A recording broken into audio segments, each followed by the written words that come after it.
Chapter 68. Of course I can confirm that the green copper belongs to the Central Plains. The heartless Daoist priest muttered to himself for a while before continuing.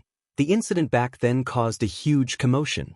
The most widely spread rumor was that the demon the Arch had snatched away the Eastern Baron human race's supreme treasure, the ancient Baron Tower, and wanted to use it as a burial item for him when his lifespan ended. The ancient desolate tower had indeed gone missing at that time. Everyone believed that it was Xiao Chen's doing. Aside from this, there was another rather secretive rumor. It was said that the Fiend Emperor was not the one who stole the ancient desolate tower. He had indeed made a move to search for the burial items. However, what he stole was a mysterious item from the central province. Regarding this piece of green copper, it is very mysterious. Very few people in the eastern wilderness know about it. Even if they have heard of it, they don't know much about it. That's how you came to this conclusion? Yi Fan revealed a puzzled expression. The ancient desolate tower did not appear in the Fiend Emperor's grave, negating the first legend. Naturally, I connected it to the green copper. At this point, the heartless Daoist slapped himself and said, I never thought that after searching for treasures my entire life, I would be blinded by green copper and miss it. How did you wake up later? How did you realize that something was wrong? It's because it's so ordinary that it's beyond common sense. It doesn't have a single flaw, and all the methods I've used have been fooled. In retrospect, this is clearly the biggest flaw. Even ordinary scrap copper can't be so ordinary. Yi Fan purposely sighed and said, unexpectedly, I am so transcendent. With a gentle shake of my hand, I tossed away an item comparable to the ancient desolate tower like it is an old shoe. It's a pity that no one has seen it. I believe that at that time, I must have been like a god descending to the mortal world. My beauty is peerless and unparalleled. Are you purposely trying to anger me? You're asking for a beating, aren't you? The heartless Taoist priest was so angry that his nose was almost crooked. Although Yi Fan felt that the fat Daoist priest was lacking in morals, he was not a vicious person. Thus, he was not afraid of him. He said, Daoist priest, please do not be angry. The most important thing for you now is to quickly think of a way to fish up that piece of green copper. The ancient desolate tower might be in the Yin tomb below. Perhaps you didn't miss out on a great treasure. On the contrary, you might have gotten two. It is impossible for the ancient desolate tower to be in the Yin hall. Although he said that, the unscrupulous Taoist still let go of Yi Fan and carefully thought about what to do next. I'll stake it all. I'll try again. The fat Daoist priest walked towards the black pond again. He couldn't forget about the mysterious green copper and couldn't give it up. Boom. Just at this moment, a huge whirlpool suddenly appeared in the middle of the black cold pond. A malevolent beast floated up and down, appearing in the black water. Its entire body was pitch black, as if it was cast from black gold, emitting a demonic aura. It was strangely shaped and had 3 heads. The middle head looked like a human ape, while the left and right heads were bird heads and snake heads respectively. Its body was like a dark horse, cast from black gold. It had no feathers and was covered in black scales that shone with a metallic luster. It looked powerful and powerful. This was a giant beast that was more than 10 meters long. It roared in the water, letting out a deep roar that made Yi Fan feel as if his soul was floating, as if it was about to leave his body. Calm your mind and focus. The fat Daoist shouted in a low voice. There is actually such a thing that resides in the land of extreme Yin. Its roar can shatter one's soul. It is an extremely powerful strange beast known as the golden crow ape. Although this malevolent and huge strange beast had 3 heads, only the ape head in the middle had intelligence. The bird and snake heads on the left and right could use divine abilities, but they didn't have any thoughts. The ape head in the middle was the leader, and that was why it was called the golden crow ape. However, there were also legends that the bird and snake heads that were cast from black gold could also awaken intelligence. Once the golden crow ape evolved to that level, it would be extremely terrifying. Unless a top expert made a move, it would be impossible to exterminate it. At that time, its magic power would reach the heavens. Yi Fan listened and memorized everything in his heart. He calmed his heart and focused his mind. After being enveloped by the radiance of the fat Daoist, his soul stabilized and no longer felt as if it was floating. Boom! At this moment, the golden crow ape suddenly floated up from the black water and stirred up a boundless black wave that rushed towards the fat Daoist and Yi Fan. The unscrupulous Daoist reacted quickly and drew a circle with one hand. A green light overflowed and immediately blossomed like fireworks. A dazzling and misty scene enshrouded him and Yi Fan. The black fog that could freeze rocks and the cold water were all blocked outside. At the same time, he drew in the air and wrote a big seal character. "Surrender!" The fat Daoist lightly shouted. The seal character in the air instantly became resplendent as if it was carved out of jade. It was tangible and flew forward with a swoosh. Bang! It solidly imprinted itself on the golden crow ape's body and emitted a hissing sound. Waves of cold black fog rose and gradually merged into the golden crow's body. Roar! The golden crow ape shook its body violently, and its two drooping heads slowly rose up. The bird head opened its beak and instantly spat out a blazing bolt of lightning, while the snake head stuck out its tongue and spat out a black flame. The air seemed to be scorched on the spot. Extreme lightning and nether flame. The fat Daoist was shocked and hurriedly pulled Yi Fan back a few steps. He opened his mouth and spat out a small blood-colored shield. Specks of light flickered and spread out in the wind. It grew to a height of 4 to 5 feet and blocked in front of them. Bang, bang, bang. Lightning danced in the air and black flames burned. All of them collided with the blood-red shield and rays of sparkling red light flashed out. This golden crow ape is not simple. The bird head and snake head on the left and right seem to have gained intelligence before. However, they were pierced by someone and lost their intelligence. The fat Daoist revealed a solemn expression. If the golden crow ape's 3 heads had gained intelligence at the same time, then even a powerful cultivator would have to run if they encountered it. Fortunately, the 2 heads are not in a perfect state. He softly muttered to himself. The golden crow ape's powerful attack shook the red jade shield, but it still managed to block it in the end. At this time, a brilliant light rushed out from the fat Daoist's sea of bitterness. It was like a bright moon, bright and clear, and it charged straight at the golden crow ape. Bang! 2 rays of golden light rushed out from the eyes of the golden crow ape's middle head and shot onto the round moon-like jade plate. Both of them shook violently. The heartless Daoist revealed an expression of shock and said, "All 3 heads seem to have been heavily injured by someone. There are terrifying scars on them.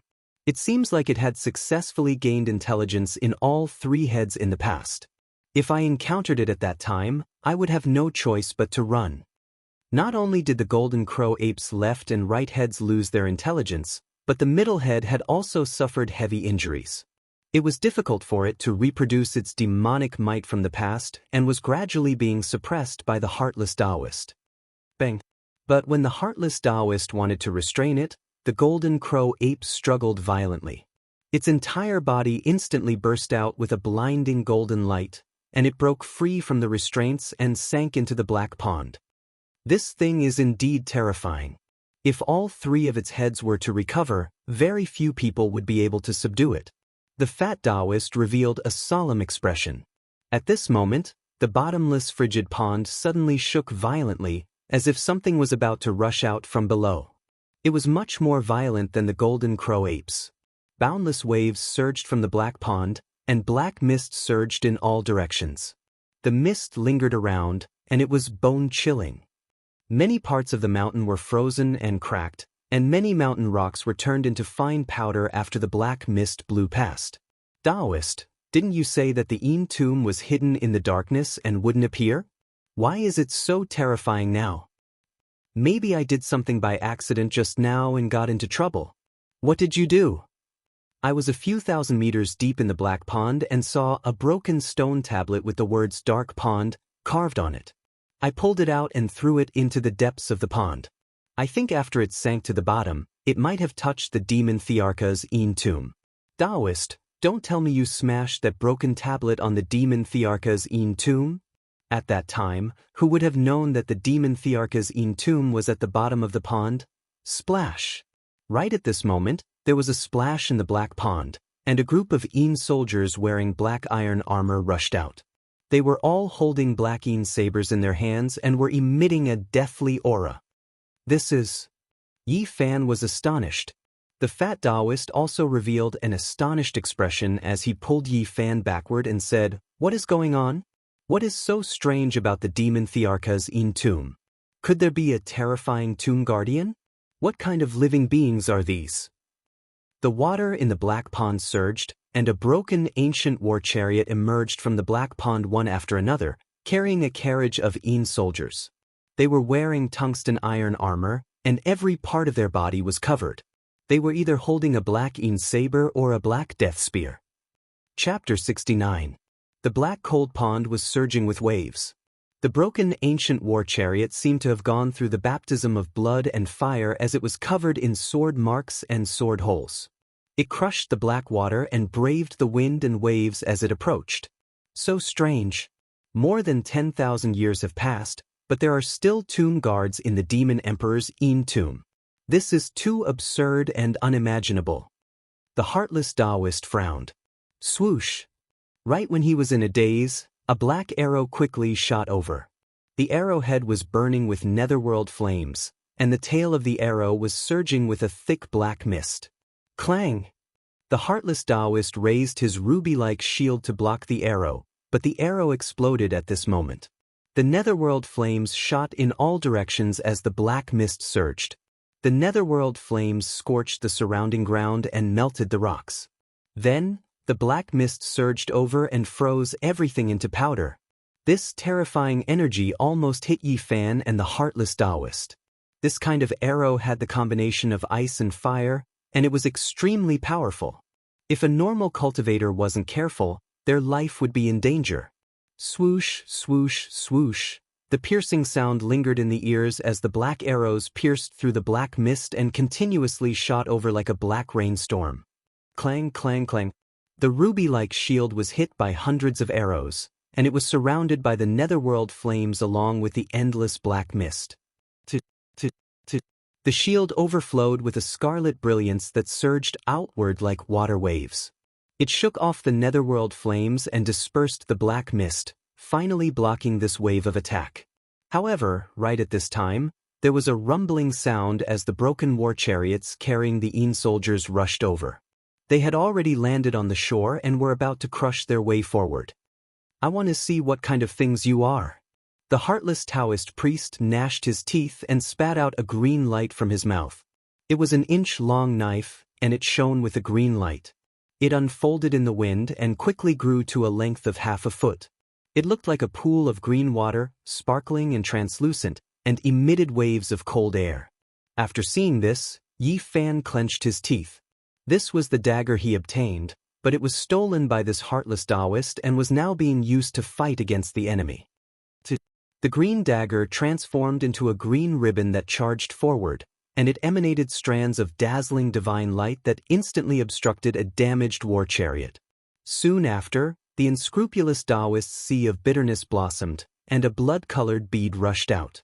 Scarlet light radiated in all directions, and waves of powerful divine power surged forward. The three ancient chariots were frozen in place on the spot, and they were unable to move in the slightest. At the same time, a shining purple thumb ring appeared on the unscrupulous Taoist's thumb, illuminating his palm and making it glittering and translucent. "Kill!" The heartless Taoist priest lightly shouted and raised his finger. Suddenly, the purple ring emitted thousands of auspicious lights and shot out sharp purple blades. Pu-piu-piu. The blades of light cleaved through the two dilapidated chariots and stopped a group of Yin soldiers in their tracks. Seeing all of this, Yi Fan cursed inwardly. He was the one who found these three spiritual weapons, but they were snatched away by the heartless Daoist priest. Now, he was using them to fight the enemy.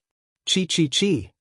Just at this time, the spiritual green dagger pierced through 5 Yin soldiers and slashed one of the chariots into pieces.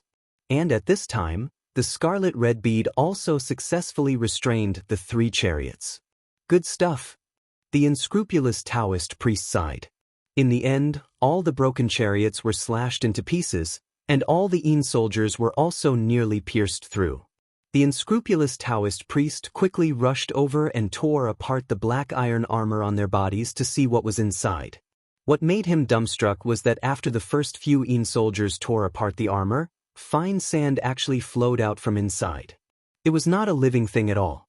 Soon after, he finally found a few Yin soldiers that were not fine sand. After careful inspection, he found out that they were actually the corpses of wild beasts that were sealed in ice. What's going on? The unscrupulous Taoist was extremely astonished and said, "Could it be that the Tao patterns are supporting them?" He quickly swept away the fine sand, and sure enough, he found a small wooden tablet at the original place. There were complicated Tao patterns engraved on it. It really is so. Scattering sand to form soldiers and gathering corpses to form generals, good method.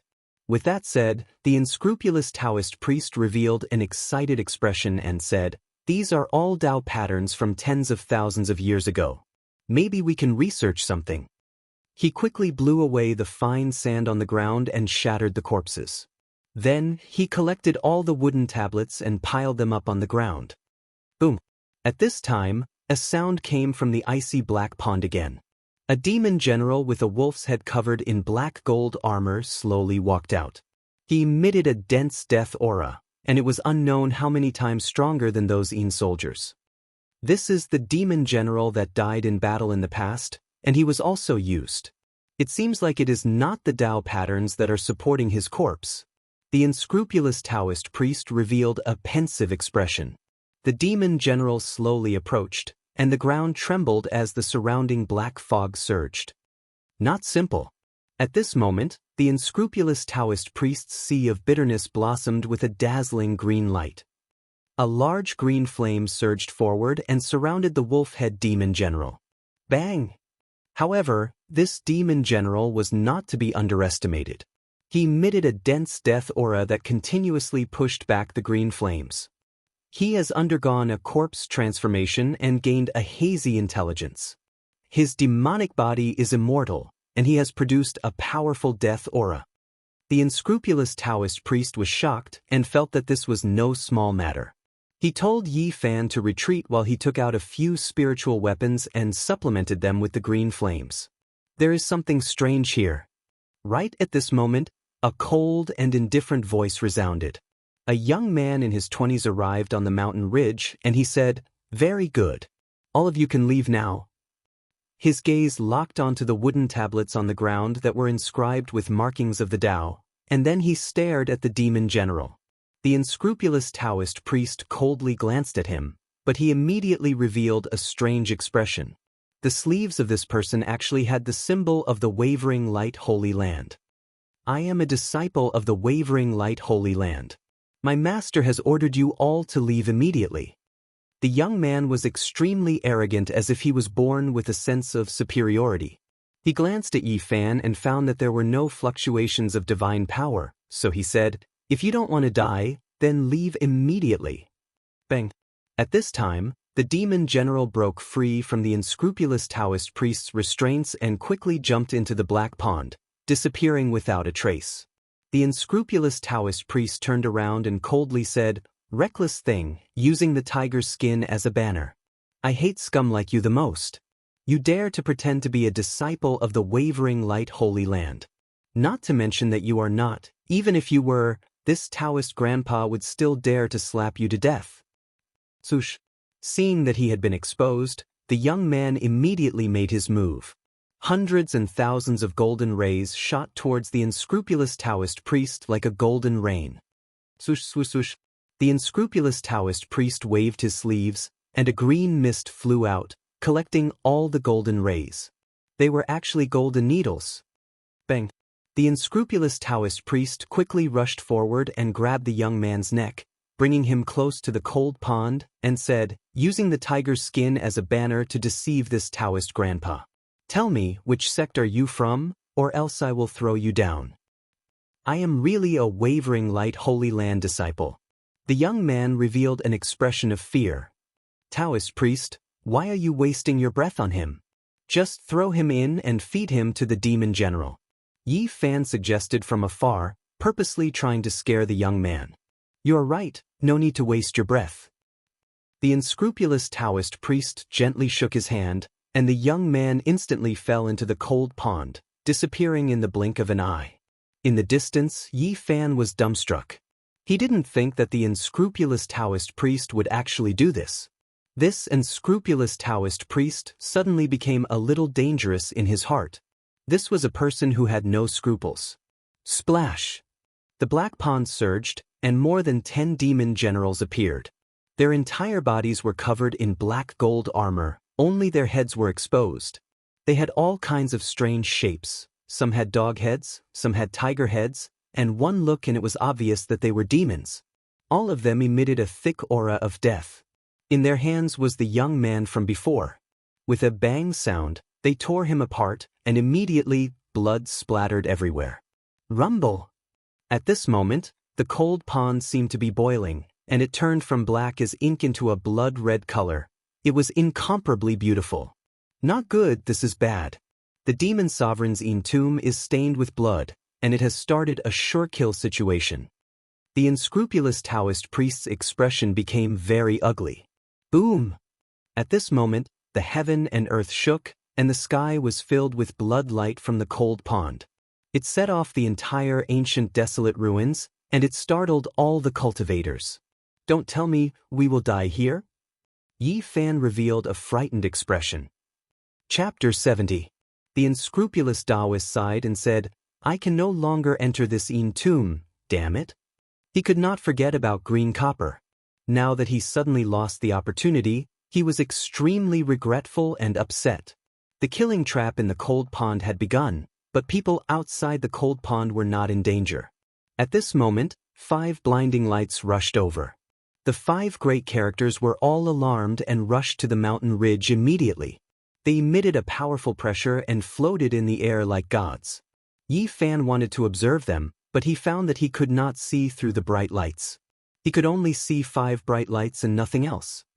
Demon God tomb. One of them gasped. His eyes were like torches and immediately understood what was under the cold pond.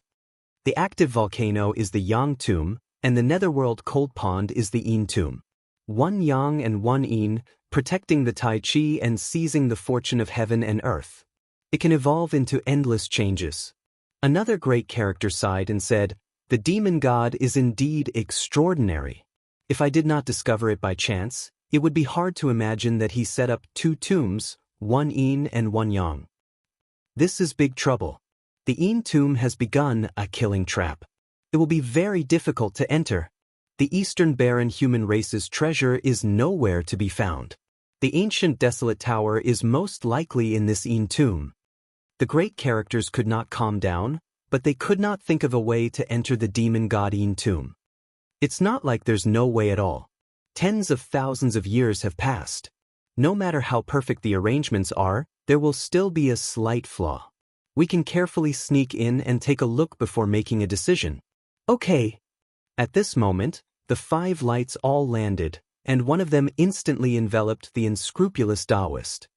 I heard someone say that he would dare to kill a disciple of a holy land with one slap. You must be extraordinary. Since you triggered this trap, why don't you go with us? The unscrupulous Taoist priest's face turned green on the spot, and he hurriedly said, Seniors, I'm just talking nonsense. Please don't lower yourself to my level. Right now, the Yin tomb has activated a deadly trap. With my cultivation, if I go down there, I will definitely die. You are indeed not simple. You even know about the Yang tomb and the Yin tomb. It seems that you are indeed extraordinary. Come with us. Don't, seniors, please have mercy. The unscrupulous Daoist screamed. 5 beams of light flashed, and 5 super-powerful figures carried the green-faced unscrupulous Daoist priest into the blood-red cold pond. The unscrupulous Daoist priest's screams, which sounded like a pig being slaughtered, came to an abrupt stop. As they entered, the cold pond boiled and a bloody light filled the sky. Those demon generals had long since disappeared inside. Indeed, evil people will be tortured by evil people. Damn fatty, good luck to you. Yi Fan stood up, patted his butt, and left. No matter what, he couldn't stay here any longer. Boom. The blood-colored radiance flickered, and the entire primitive ruins were enveloped by the blood-colored radiance. This place turned into a bleak, bewitching, and abnormally terrifying scene. At this moment, everyone felt their hearts palpitate. There seemed to be an earth-shattering change happening under the blood-colored cold pond. Yi Fan left the mountain ridge and hid far away.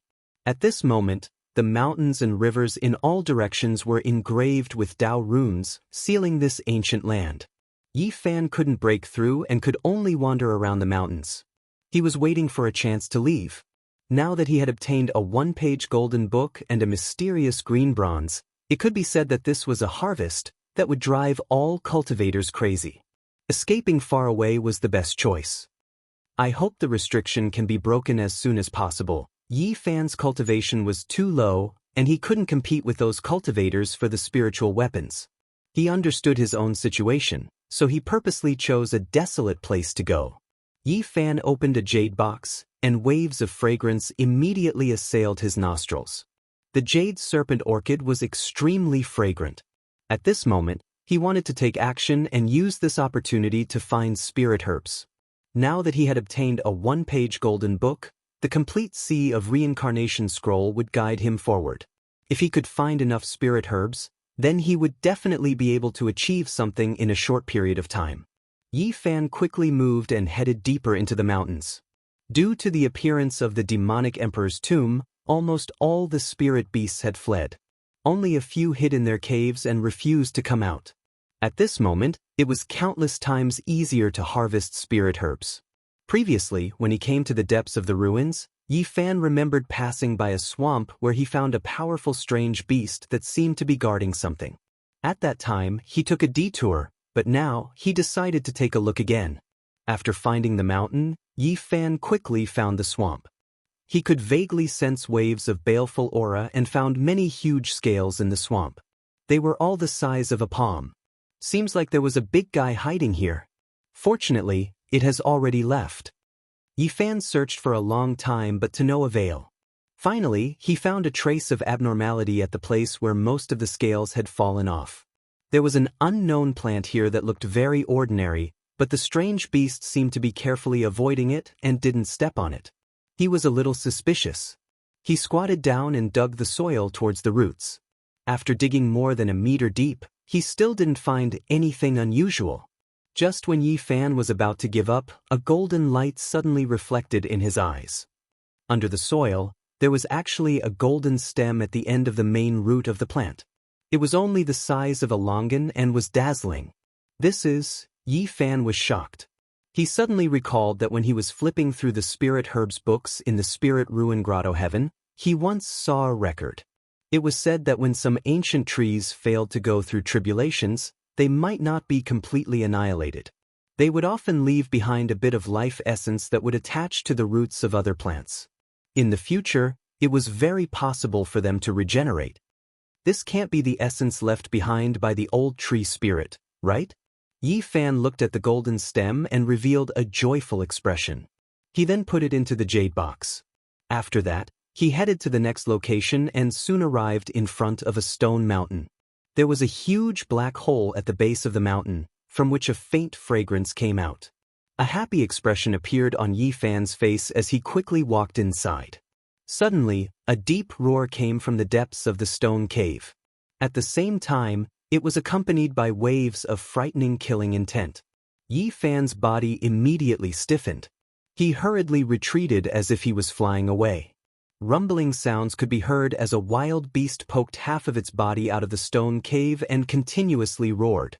It looked like a jackal, but there was not a single strand of hair on its body. There were many sharp black poisonous thorns growing out of its body, looking somewhat frightening. It was 7 to 8 meters long and had an extremely bloody killing intent. When it roared, its whole body constantly lit up with a black light, like a burning black flame. Yi Fan hid in the distance. With one glance, he knew that this wild beast was not something he could provoke. It was much stronger than the jade-horned snake. This kind of aura was very frightening.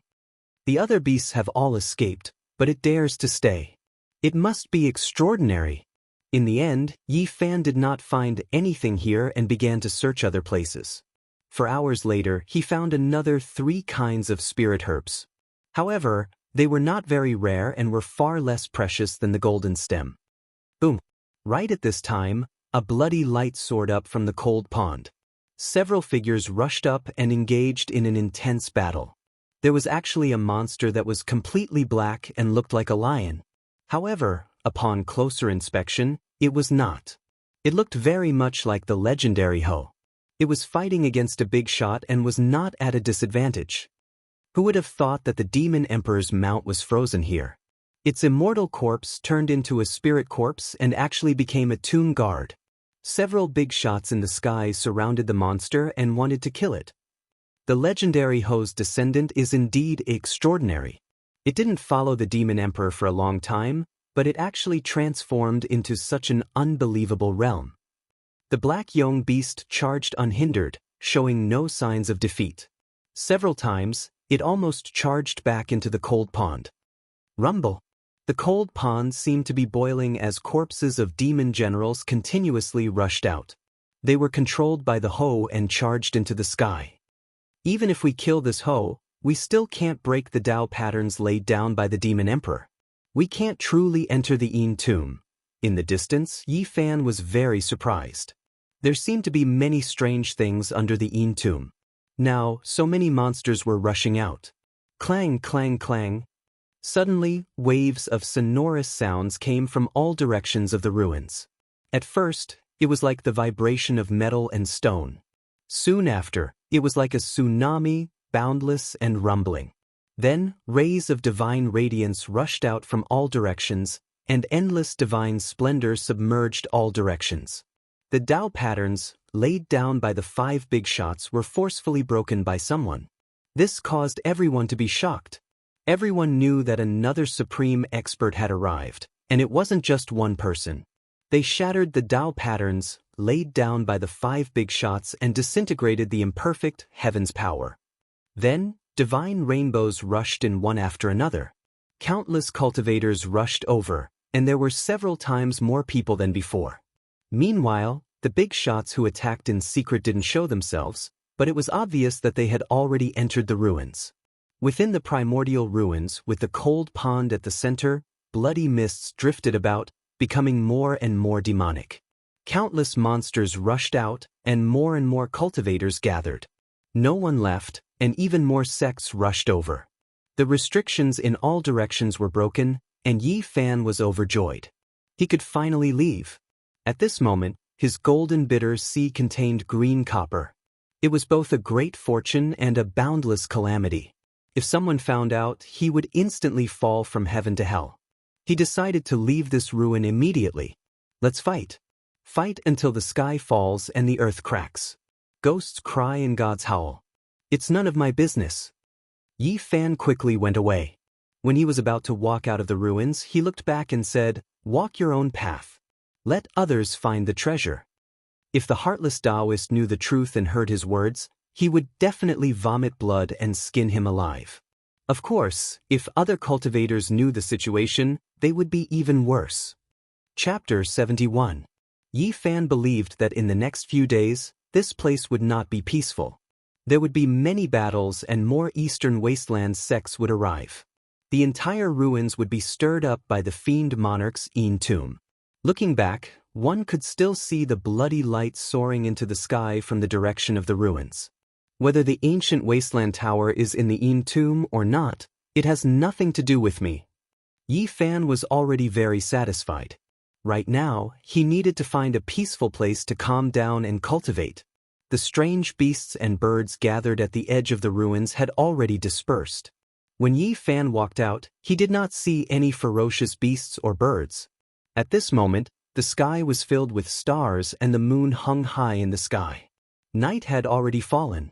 When Yi Fan passed by the spirit ruin paradise, he did not hesitate and left with large strides. It was time to leave. Although he had left behind some broken Buddhist artifacts from the Great Lei Yin Temple, he did not plan on going back to retrieve them. If he ran into Elder Han, it would be troublesome. The most important Bodhi seed was with him. Even if he temporarily lost those broken Buddhist artifacts, he did not feel it was a pity. After all, his life was more important. Yi Fan was very fast. He rushed out of this mountain range overnight. The danger zone behind him was getting further and further away. However, he did not truly relax. 3 days later, Yi Fan appeared 2,000 kilometers away. Along the way, he had been eating and sleeping in the open, moving cautiously and stealthily. He had almost never entered a city, always walking in the wilderness. Only now did he let out a sigh of relief, his heart gradually calming down. It was already late at night. The clouds covered the moon and stars. It was exceptionally dark. There were many lights in front of him. A small town was in sight.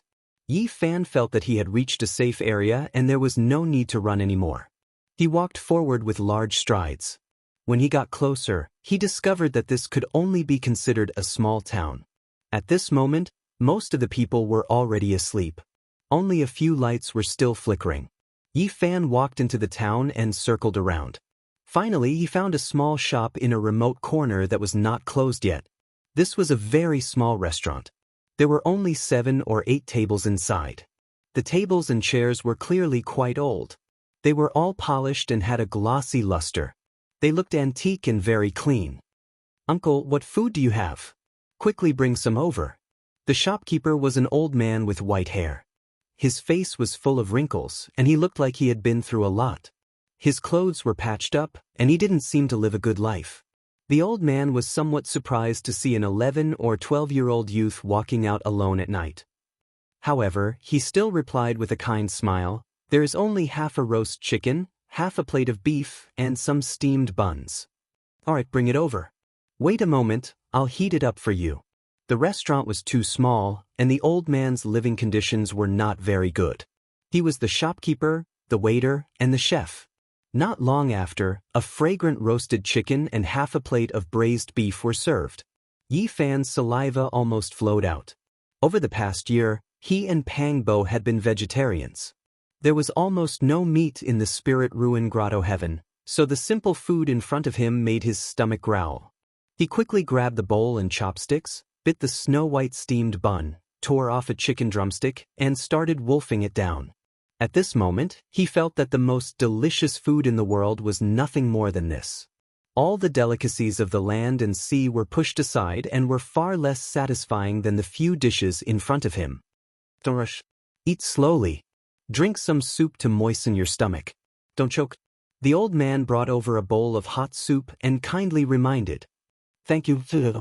Your culinary skills make my appetite growl in admiration," Yi Fan said with a lisp while stuffing food into his mouth.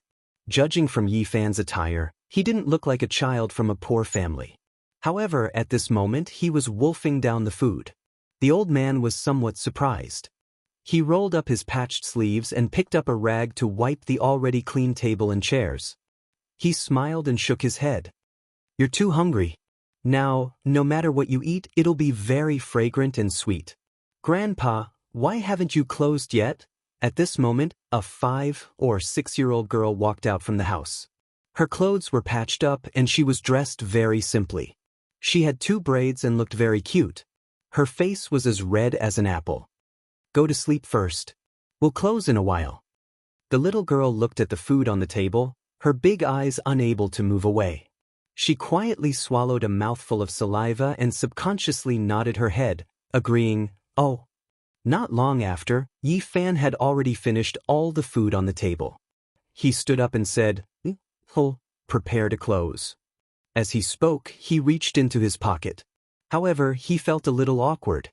He had forgotten that he didn't have any money, nor did he have any gold or silver items. He couldn't pay the bill. "Little brother, are you having a hard time with money?" The old man was experienced and immediately saw through his embarrassment. "I really didn't bring any money." "Ah, here comes another bad guy." The girl next to him widened her eyes and looked like she was about to cry. She stared at Yi Fan and said, "You guys are too bad. You eat for free all day and only know how to bully me and Grandpa. We can't even eat for ourselves." As she said that, she looked at the chicken bones on the table. Her eyes immediately turned red. "Grandpa said that if there were no customers, he would leave a chicken leg for me. In the end, you're eating for free and are also here to bully us." The 5 or 6-year-old girl pouted, Her long eyelashes trembled, and tears immediately rolled down her cheeks. Her rosy cheeks were covered in tears, and she used her patched sleeves to wipe her tears. It was obvious that their living conditions weren't very good. They were often bullied. "Little sister, don't cry." Yi Fan was really embarrassed and ashamed. This old and young pair didn't seem to have it easy. Their lives had already fallen into a predicament. "It's okay. Little brother, don't blame yourself. I can see that you're different from those hooligans. You're not someone who eats for free. You must have really forgotten to bring money." The wrinkled old man pulled the girl aside and said, "Don't cry. Grandpa left you a piece of chicken and half a steamed bun. I won't let you go hungry." "Grandpa." The girl immediately cried and said, "I'm not doing it for myself. It's because Grandpa hasn't had dinner either. We've been bullied by those bad guys all day. We don't have any savings left. What should we do every day like this?" When Yi Fan saw that the old man and the young man's clothes were all patched up, and when he heard these words, he felt his heart ache. His heart was deeply touched, and his nose felt a bit sour. The ordinary life of an ordinary person was full of bitterness and sweetness. This old and young pair's affection and helplessness touched him for a long time. "Little sister, don't cry. I'm not a bad person. Although I don't have money, I have some things here that should be enough to make up for this meal." Yi Fan took out a small jade bottle. It was a bottle of 100 herbs potion that he had exchanged for in the trial outside the ruins. "This is a good piece of jade. It's too expensive. I can't accept it." The old man shook his head and said, "Everyone has difficulties.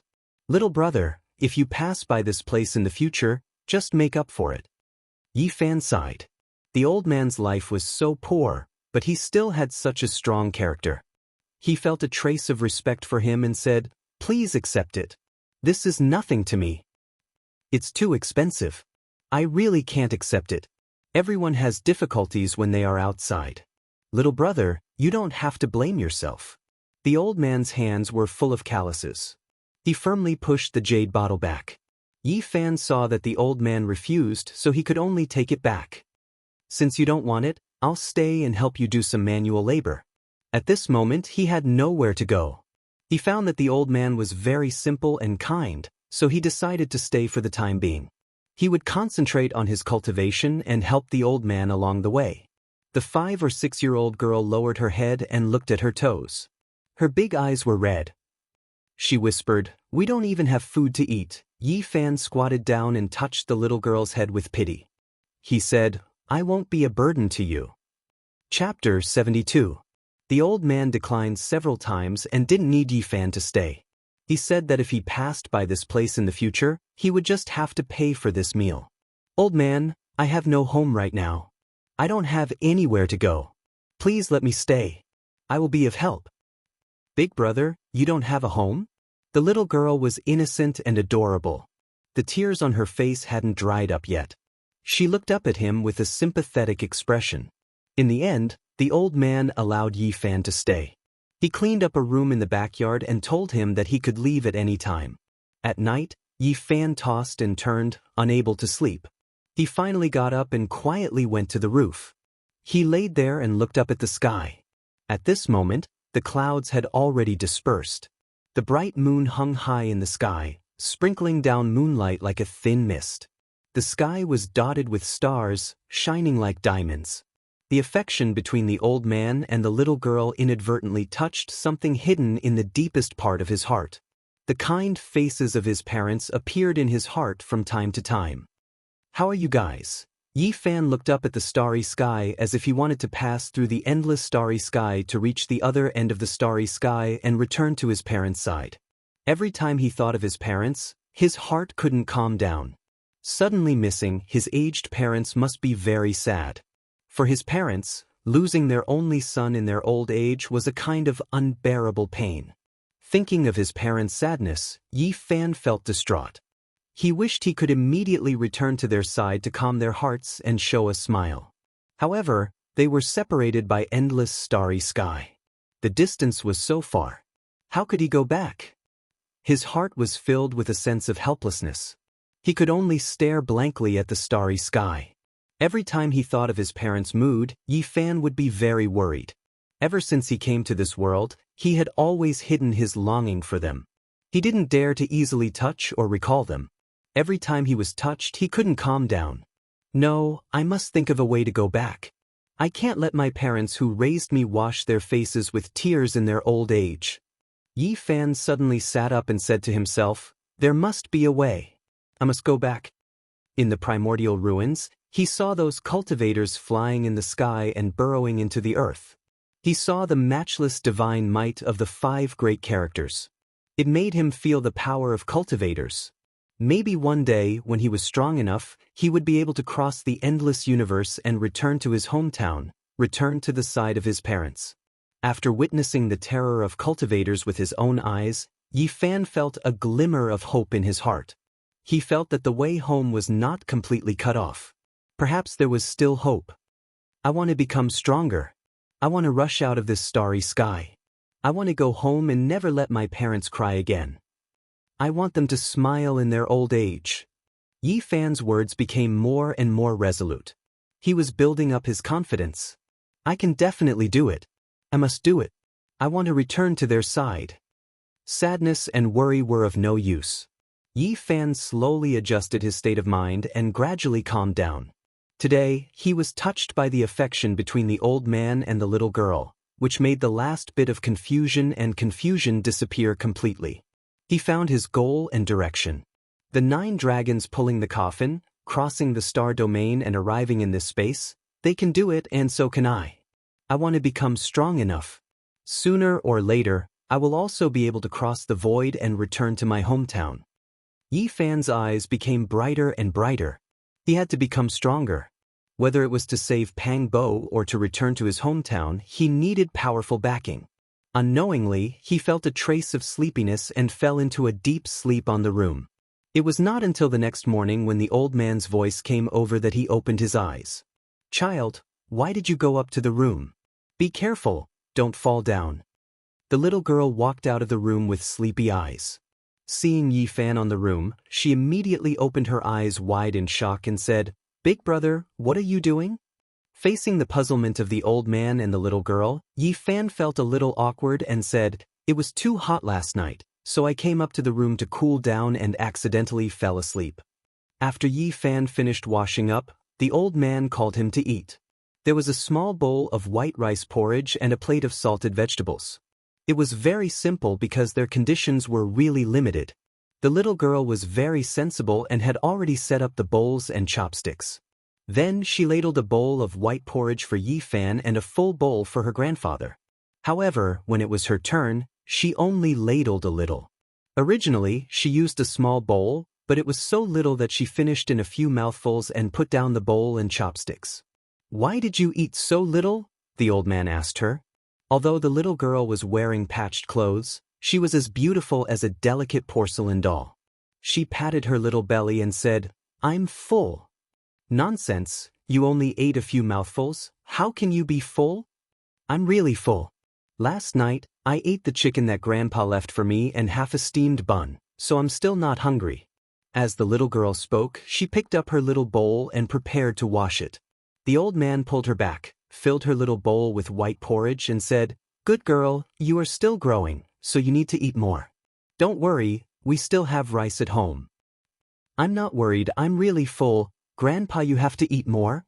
The little girl poured a lot of white porridge from her little bowl into the big bowl of the old man. The old man couldn't stop her, so he didn't say anything and just sighed. Grandpa, will those bad people come today? The little girl's blushing face revealed a trace of fear, and her voice was very tender as she said, They have already taken our restaurant, and now they come here every day to cause trouble. We can't do business at all, and now we can't even eat. Why won't they let us go? It's okay, you don't have to worry, as long as Grandpa is here, you won't be hungry. The old man touched her head, and then added some white porridge to the little girl's bowl. Yi Fan didn't say anything and silently finished this simple breakfast, but his heart couldn't calm down. The old man's surname was Jiang, which was a very old surname, and if traced back, it would be very big, but the old man was very ordinary, just one of the many living beings, and now his life was very difficult. The sensible and beautiful little girl was called Tingting. Her parents passed away 2 years ago, leaving her and the old man to depend on each other. Yi Fan didn't say much, and after eating breakfast, he said to the old man, "Uncle, I'm going out for a walk. You are unfamiliar with this place, so be careful." The old man warned. This town couldn't be said to be big, but it couldn't be small either. There were more than 1,000 families, and close to 5,000 people. At the most prosperous crossroads, there were a few restaurants and inns, and most of the grocery stores were also concentrated there, and the other places were mostly residential areas. Yi Fan walked around the town, and then walked out of the town. Many fields were close to the town, and in the distance was a mountain forest, where hunters went hunting every day. Yi Fan walked into the mountain forest, and the deeper he went, the more surprised he was. Standing on a high mountain, he looked into the distance, and found that the mountains in the distance were undulating, the fog was hazy, and the primitive old forest seemed to have no end. Waves of roars came from the depths of the mountain forest, but Yi Fan didn't worry, and instead revealed a happy expression. This town could indeed let him cultivate in peace. Not only was it peaceful, but it was also close to the mountains, and there were definitely strange beasts and spirit herbs, which were all things he needed. Yi Fan walked around the mountain for less than half a day, but he didn't go too far. He had plenty of time in the future, so there was no need to rush. When it was close to noon, he began to walk out, and along the way, he met some hunters and some herb gatherers. The life of ordinary people is really not easy. Yi Fan sighed. He found that a few hunters were carrying some game, and at the same time, a bloody corpse, and walking towards the town. It must have been killed by a large beast while hunting. In the distance, a few roe deer were drinking in the mountain stream, and Yi Fan silently went around them, and then threw a mountain rock in his hand, and with a bang, a roe deer was smashed into the stream. After that, he hunted another roe deer in the mountain forest, and only then did he walk back. On the way, some hunters saw an 11 or 12-year-old youth dragging a roe deer, and all of them revealed a surprised expression. Yi Fan didn't mind. He was going to live in this town for a long time, and these things were unavoidable. When it was close to noon, Yi Fan returned to the town, and sold the roe deer to a butcher, then went to buy some rice and noodles, and brought the roe deer to Uncle Jiang's small restaurant. From afar, he could see that there were many people surrounding the restaurant, and Ting Ting's helpless cries came through the crowd. Yi Fan's heart immediately thumped, and he quickly rushed over.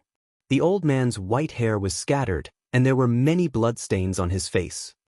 He sat on the ground powerlessly, and his patched clothes were stained with a lot of dust.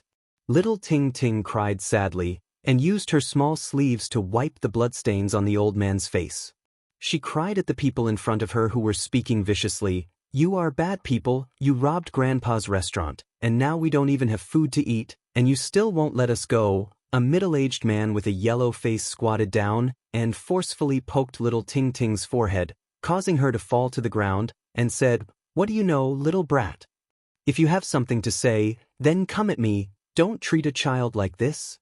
Uncle Jiang protected Ting Ting behind him and wiped the bloodstains on his face. "What do you want?" "We don't want anything, we just came here to eat, and you actually said that there's no food? What do you open a restaurant for? If that's the case, then just directly close it." "Bad people, you come every day to eat for free, where do we have the money to feed you?" Little Ting Ting cried behind Uncle Jiang.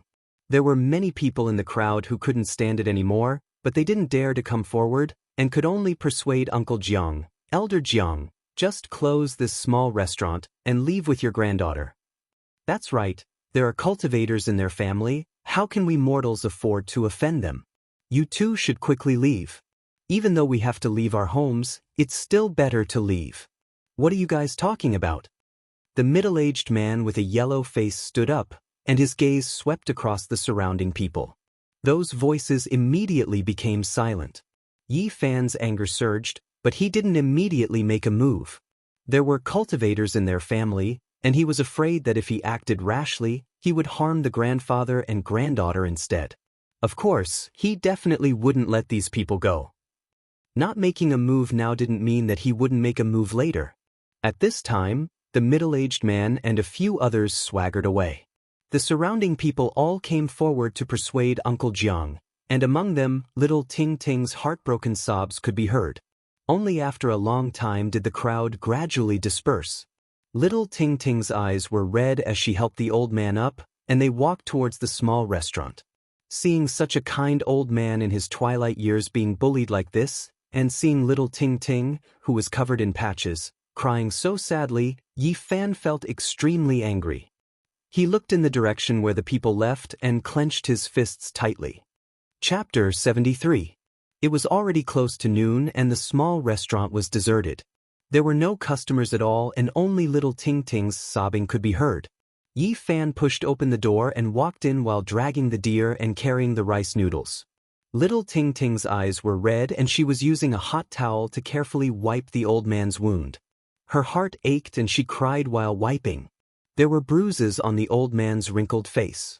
Blood flowed from his mouth and nose, and even his white hair was stained with blood. How could these bastards have the heart to do this? Yi Fan felt a wave of pain in his heart. A kind-hearted old man with one foot in the grave suffered such a vicious attack. It was truly infuriating. Little Ting Ting was so cute and sensible. She was only 5 or 6 years old, but she was also poked on the forehead and fell to the ground. At this moment, her face was filled with sad tears. It was truly heart-wrenching and pitiful. Big brother. Seeing Yi Fan return, little Ting Ting's tears rolled down again and she began to cry loudly. Good Ting Ting, don't cry. Grandpa is fine. The old man hurriedly comforted Ting Ting and used his calloused hands to wipe away her tears. Then he looked at Yi Fan in shock and said, This deer and the rice noodles? I caught the deer in the forest and the rice noodles were exchanged for with a deer. Yi Fan put down these things and took out a small jade bottle. He pulled out the stopper and poured out a bit of 100 grass liquid. Then he smeared it on the old man's wound. You only ate a meal from us, you don't need to be like this. The old man was not good with words. He was very grateful but couldn't say anything. Uncle, you don't need to say anything. A meal is indeed nothing, but the thought and friendship is very important. Speaking to this point, Yi Fan squatted down and helped Ting Ting wipe away the tears on her face and said, Ting Ting, don't cry. I will stay here in the future and won't let you feel wronged. Big brother. Little Ting Ting's eyes turned red again.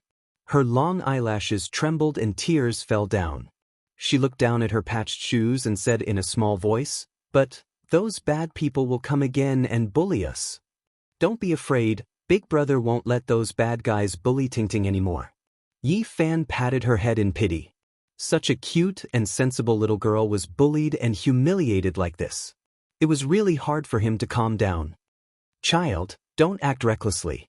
The old man, who was weather-beaten, could feel Yi Fan's anger.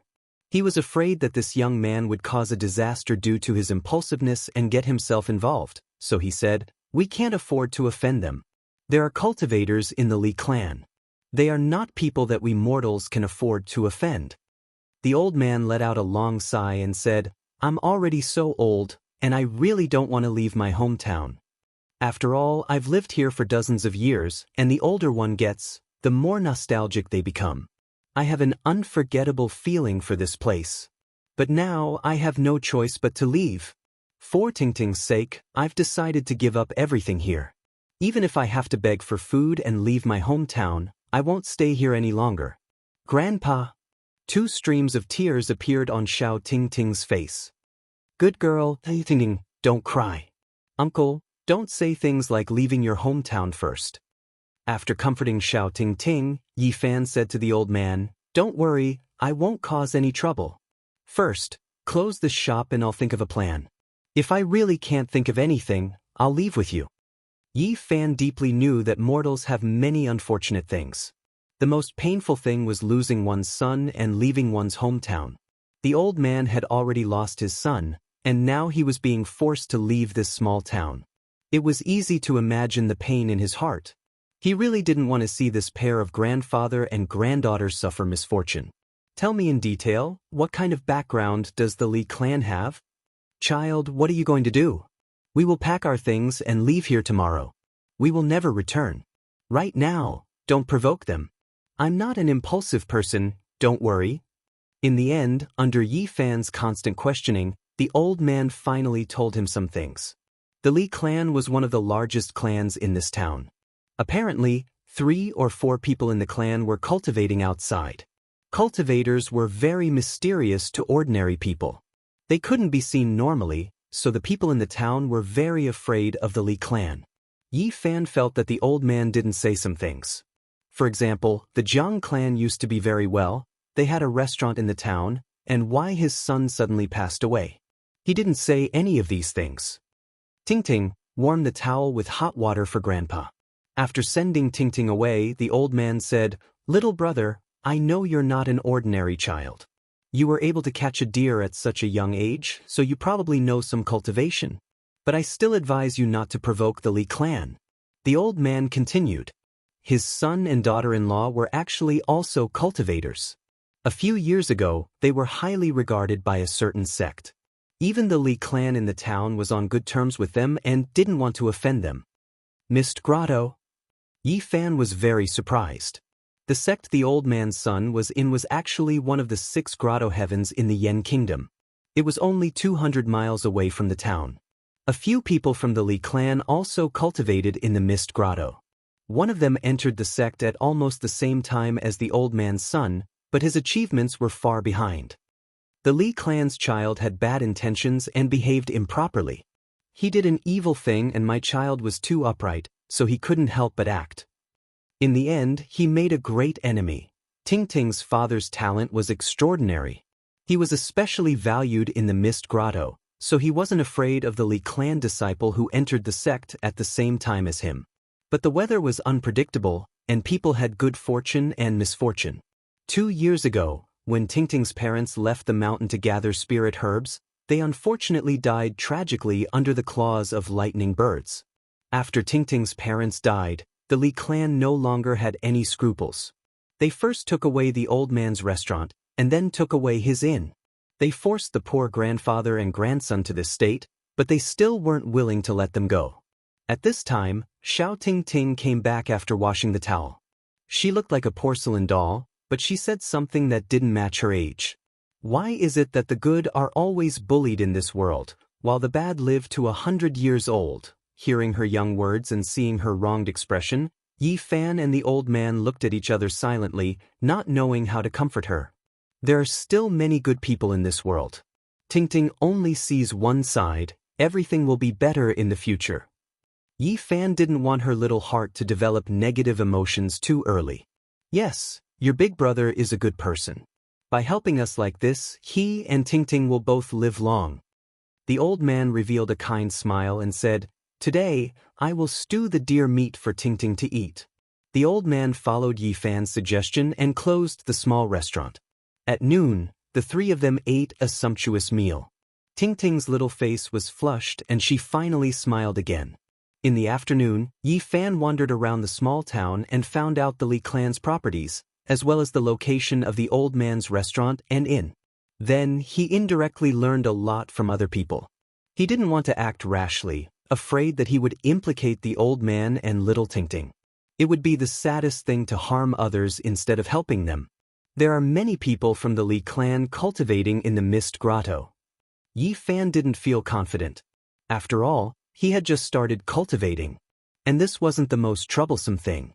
The most troublesome thing was that there was someone from the Li clan cultivating in a super immortal sect outside of Yan country. He seemed to have extraordinary achievements. The Li clan is really hard to deal with. It seems that I have to think of another way.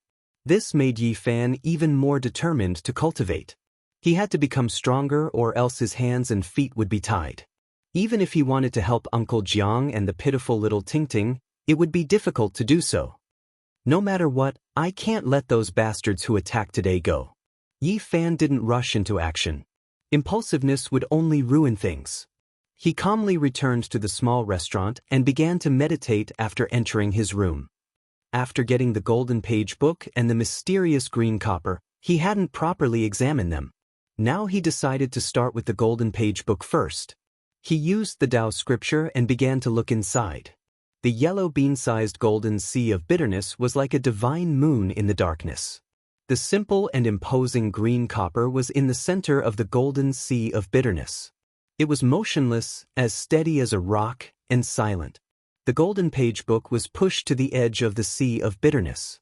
Brilliant light flowed and flashed with bursts of divine brilliance. The densely packed small characters on it were like stars, radiating golden light, sacred and ethereal. The golden page book seemed to want to return to the center of the sea of bitterness. However, no matter how dazzling it was, it couldn't move the green copper at all. It could only drift at the edge of the sea of bitterness. Yi Fan's mind was completely immersed in the golden page book in the sea of bitterness. However, he encountered the same problem as last time. Every small character on the golden page book shot out golden needle-like rays of light. It made his mind hurt, and he couldn't see the characters clearly. How could this be? Is there no way to cultivate the mysterious method on this golden page book? Yi Fan frowned. This was like having a treasure mountain, but he couldn't take out any wealth. He couldn't even grab a copper coin in his hand. Suddenly, Yi Fan seemed to suddenly think of something and took out something from his pocket. A dark Bodhi seed appeared in his hand. It was as big as a walnut, and there were natural patterns on it. When they were connected together, they formed a pattern of a Buddha. The Buddha pattern was formed by nature. It was dark, simple, and natural. There was a faint Zen aura coming from it. The Bodhi tree can help people prove their Tao. Let me try with this Bodhi seed. It was because of this Bodhi seed that Yi Fan obtained a mysterious ancient scripture from the bronze coffin. At this moment, he couldn't read the mysterious method recorded in the golden page book, so he wanted to try with this magical Bodhi seed. The Bodhi tree had other names. It was the tree of wisdom, the tree of enlightenment, and the tree of thought. Legend had it that it could awaken one's divinity and enlighten oneself. The moment Yi Fan held the Bodhi seed, he began to use the mysterious method recorded in the Tao scripture. Suddenly, golden threads flowed out from the sea of bitterness and gathered towards the Bodhi seed. At this moment, he didn't know if it was an illusion or if the Bodhi seed was really working. He felt his mind was empty and very peaceful. He began to look into the sea of bitterness again and looked at the golden page book. It's really working. Yi Fan was amazed. The Bodhi seed made his mind empty and calm. He easily saw through the golden light and saw the ancient words on the golden paper. The golden needles that were piercing to the eyes seemed to soften and no longer hurt his eyes. I've opened a treasure trove. Even with the Bodhi seed in his hand, Yi Fan couldn't calm down. He was very excited. He opened the complete sea of reincarnation scroll of the Tao scripture. The ancient characters transformed into divine splendor, continuously imprinting themselves onto his mind's stigma like stars shining brightly in the sky. Chapter 74. This golden page was mysterious and unfathomable. The densely packed characters on it were not read out, but turned into stars that rushed towards Yi Fan's mind. At this moment, Yi Fan felt auspicious lights descending from the sky, divine springs gushing out from the earth, lotus flowers blooming, and jade grass sprouting. Divine lights filled the sky, dragons and phoenixes danced, life tortoises breathed out auspicious chi, purple chi came from the east, golden light came from the west, 5-colored divine lights shone, and 7-colored divine rainbows crossed the sky. Many miraculous scenes, endless methods, appeared one after another. It was mysterious, like the heavenly music, like the hymn of the great Tao, rumbling in Yi Fan's mind. He was in a trance, as if he was intoxicated, like a desert that had been dry for a long time meeting dew. The endless yellow sand was gradually filled with vitality. Yi Fan felt as if many windows had suddenly opened, and all kinds of divine lights shot towards him. He tried his best to grasp something, but the light passed through the gaps between his fingers. It was very difficult to grasp. This was not cultivation. No one could understand such a profound truth in a short period of time. This was a kind of impact. The sea of reincarnation scroll of the Tao scripture was like the Milky Way pouring down from the 9 heavens, silver light bursting out, majestic. What did the scroll say? It rushed into Yi Fan's mind in a very general way, allowing him to roughly understand what he had to cultivate and what realm he had to reach. The sea of bitterness, life spring, divine bridge, and Paramitha. These 4 realms perfectly explain the meaning of the sea of reincarnation scroll of the Tao scripture. A cultivator first had to open up the sea of bitterness, gradually strengthening it. Only then could one explore the wheel of life, because the two overlap together. Then, an endless amount of life essence was released, lingering above the sea of bitterness, overflowing to every part of the body, nourishing the flesh, organs, and bones, strengthening the flesh shell, and beginning to transcend mortals. This was the first realm of the Sea of Reincarnation scroll, the Sea of Bitterness.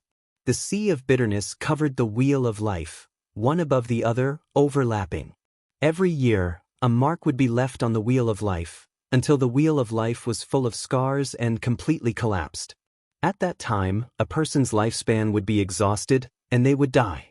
If he wanted to change the situation, then the only way was to open up a passageway in the sea of misery that led directly to the bottom of the sea and linked up with the wheel of life to allow an enormous amount of vitality essence to surge out and stop the corrosion of the sea of misery. Only then would he be able to extend his lifespan. Quantitative change led to qualitative change. The vigorous life essence surged and finally gathered together. It would turn into liquid form and form the divine spring of life, which would then rush into the sea of bitterness. Opening a life spring in the desolate sea of bitterness and connecting it to the wheel of life, allowing the divine spring to flow, this was the second realm of the Sea of Reincarnation scripture, life spring. Only in this way would a cultivator have a source of power, and only then would they be able to execute various mystical techniques and divine abilities, possessing unfathomable might. This was the crucial step for a cultivator to transform. As long as the source of divine power was not exhausted, their magic power would be endless. In fact, the divine rainbow that cultivators controlled was the divine light that flowed out of their life springs. After reaching the life spring realm, one would be able to control a rainbow to fly in the sky and burrow into the ground. There were countless mystical techniques. The mysteries of the human body were endless, and powerful cultivators did not want to be trapped in the sea of bitterness. They wanted to explore other unknown secret realms of the human body, so there was the process of forcefully crossing the sea of bitterness. The mystical techniques recorded in the Tao scripture had an indomitable momentum. Even if the sea of bitterness was boundless, there was no need to look back. One needed to use one's own strength to break through the shackles. In order to achieve their goal, the cultivator needed to transform their flesh shell and form a segment of divine meridian in the sea of bitterness to help them break through the obstacles and reach the other end of the sea of bitterness. This was a difficult and long process. The cultivator would become stronger the more he suffered, and in the end, the sea of reincarnation would sublimate, forming the divine meridian of heaven and earth, and releasing the endless potential of the body. This was the third realm of the Sea of Reincarnation scripture, divine bridge. At this stage of cultivation, the cultivators must be incomparably firm and could not be shaken. Only then could they see through the falsehood and fog and continue to search for their own shore. In this process, not only must the flesh shell transform, but the spirit must also sublimate. The spirit and the shell must become one, breaking through the shackles and transcending oneself. Only then could one return to their origin and find their roots. The divine bridge was like a rainbow, successfully crossing the sea of bitterness. This was the fourth realm of the Sea of Reincarnation scripture, opposite shore. Reaching the opposite shore, the cultivator's flesh and blood, organs and bones would all wither, and then there would be a different kind of rebirth, continuously being reborn 9 times, completing the transformation of a cocoon into a butterfly. The Sea of Bitterness, Life Spring, Divine Bridge, Opposite Shore, these 4 great realms were separated from each other, like heaven and earth. To break through was extremely difficult. Every great realm had many details that needed to be accumulated and settled. Only then would there be the possibility of transformation. So after reaching the second great realm, Life Spring, one can control a rainbow to travel. For such a person to kill a bitter sea stage cultivator, it would be as easy as crushing an ant. Yi Fan shuddered. He thought of Elder Han, whose cultivation was at least at the life spring stage. Between the 4 great realms, the difference in strength was huge, like the gap between heaven and earth. To classify Yi Fan as a bitter sea stage cultivator was really a bit forced. Because the golden sea of bitterness that he had opened up was too small, it was only the size of a soybean. Yi Fan was not dispirited. After all, he had just started cultivating. The time was too short. To have such an achievement was really not easy. Moreover, his sea of bitterness was different from the others. It was bright and dazzling without the slightest deathly aura. Every time it was opened, it would shake the heavens and earth, like a golden ocean surging. It must not be ordinary. Then, Yi Fan thought of Elder Han's grandson, Han Feiyu. Although his divine spring of life could not gush out, and had not reached the second great realm, life spring, but he could already control the greenwood treasure seal. Such a bitter sea cultivator, who had grasped a treasure, was enough to be a threat to him. Yi Fan received the impact of the general trend. It was like a dream. The Sea of Reincarnation chapter of the Tao scripture was like a magnificent historical picture scroll, unfolding in his heart, and then like a surging sacred river that split the heavens and earth, surging past, allowing him to understand the profound true meaning. There was no specific cultivation, but this grand baptism had benefited him a lot. This was a kind of grasp of the overall cultivation, allowing him to understand the direction and know how to walk the road in the future. There are some differences from the Tao scripture that I practiced before.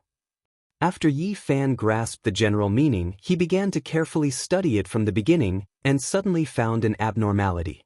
He found that the mysterious technique recorded in this golden page was different from the Tao scripture that he practiced in the Spirit Ruins Paradise. Just the opening few lines of ancient characters were somewhat different. It seems that after the sea of reincarnation of the Tao scripture was lost, although some fragments were passed down, but they were not accurate enough. Yi Fan secretly rejoiced. If he had not accidentally obtained this golden page, he most likely would never know the shortcomings of the Tao scripture that he had practiced before. Now I can still correct it and make the mysterious technique perfect. Yi Fan did what he said and immediately began to practice according to the mysterious technique recorded in the real Tao scripture. A mysterious feeling welled up in his heart. He felt that his heart was empty. After the mystical technique was corrected, the golden threads that flowed out from the sea of sufferings increased. They flowed towards his limbs and bones, making his entire body comfortable. His flesh, blood, organs, and bones were all being nourished. At this moment, he seemed to have an inexhaustible amount of energy. At the same time, some strange changes took place in the sky above Yi Fan's golden sea of bitterness. All kinds of strange phenomena appeared. Divine splendor appeared, like stars at first, and then like chaos. Qi was breathed out and spread out, coming out of nothingness. Misty mist lingered, and divine rays shone. There were thousands of changes without a fixed pattern. The sky above the golden sea was ever-changing. One moment the sky was full of stars, and the next moment the sky was silent. Growth and decline, prosperity and destruction were repeated, constantly alternating with reincarnation. Is this the change that the real Tao scripture has? Yi Fan was very surprised. At this moment he felt the vigorous vitality of the heaven and earth combining qi to give birth to all things, and he also understood the lifelessness of the universe and the withering starry sky. It was not until a long time later that everything calmed down and the golden sea of bitterness became more condensed. In the past it was as bright as the moon, but now it was as bright as the sun. The overflowing golden threads were even more blazing, and there was an extremely vigorous vitality. The real Tao scripture is indeed extraordinary. Yi Fan sighed. He believed that he could go further and break the curse of the sacred body of the ancients. However, he was not complacent, because he knew that there were several ancient scriptures in the Eastern Barren Territory that were comparable to the Tao scripture. They were all extremely profound, and they were all complete chapters that were not lost. Now, they were all in the hands of the Holy Lands and the families of the ancients. At present, the mysterious technique that I practice is not worse than anyone else, and my starting point is not lower than anyone else's. Yi Fan's eyes shone brightly as he said, I will definitely be able to open up the sea of bitterness, let the divine spring gurgle, form the bridge between heaven and earth, reach the other side, and be reborn 9 times in a row, completing the metamorphosis of breaking out of the cocoon and becoming a butterfly. Chapter 75. After dinner, Yi Fan continued to comprehend the Tao scripture. For the whole night he was immersed in a mysterious state. The golden sea of bitterness was spread out and out of nothingness. The stars were shining, the chaos was hazy, and it was ever-changing. It was not until the second day that he woke up from this state. He was not tired at all. The essence of life in the sea of bitterness was overflowing, making him feel refreshed. "Big brother, it's time for breakfast." Little Ting Ting bounced over and called him to eat. Her little face was filled with a happy smile. Although the clothes on her body were not fitting and were tattered with many patches, it could not hide the unique brilliance of her bright childlike face. Yi Fan sighed. A child was a child. She had experienced such a tragedy yesterday and suffered so much grievance.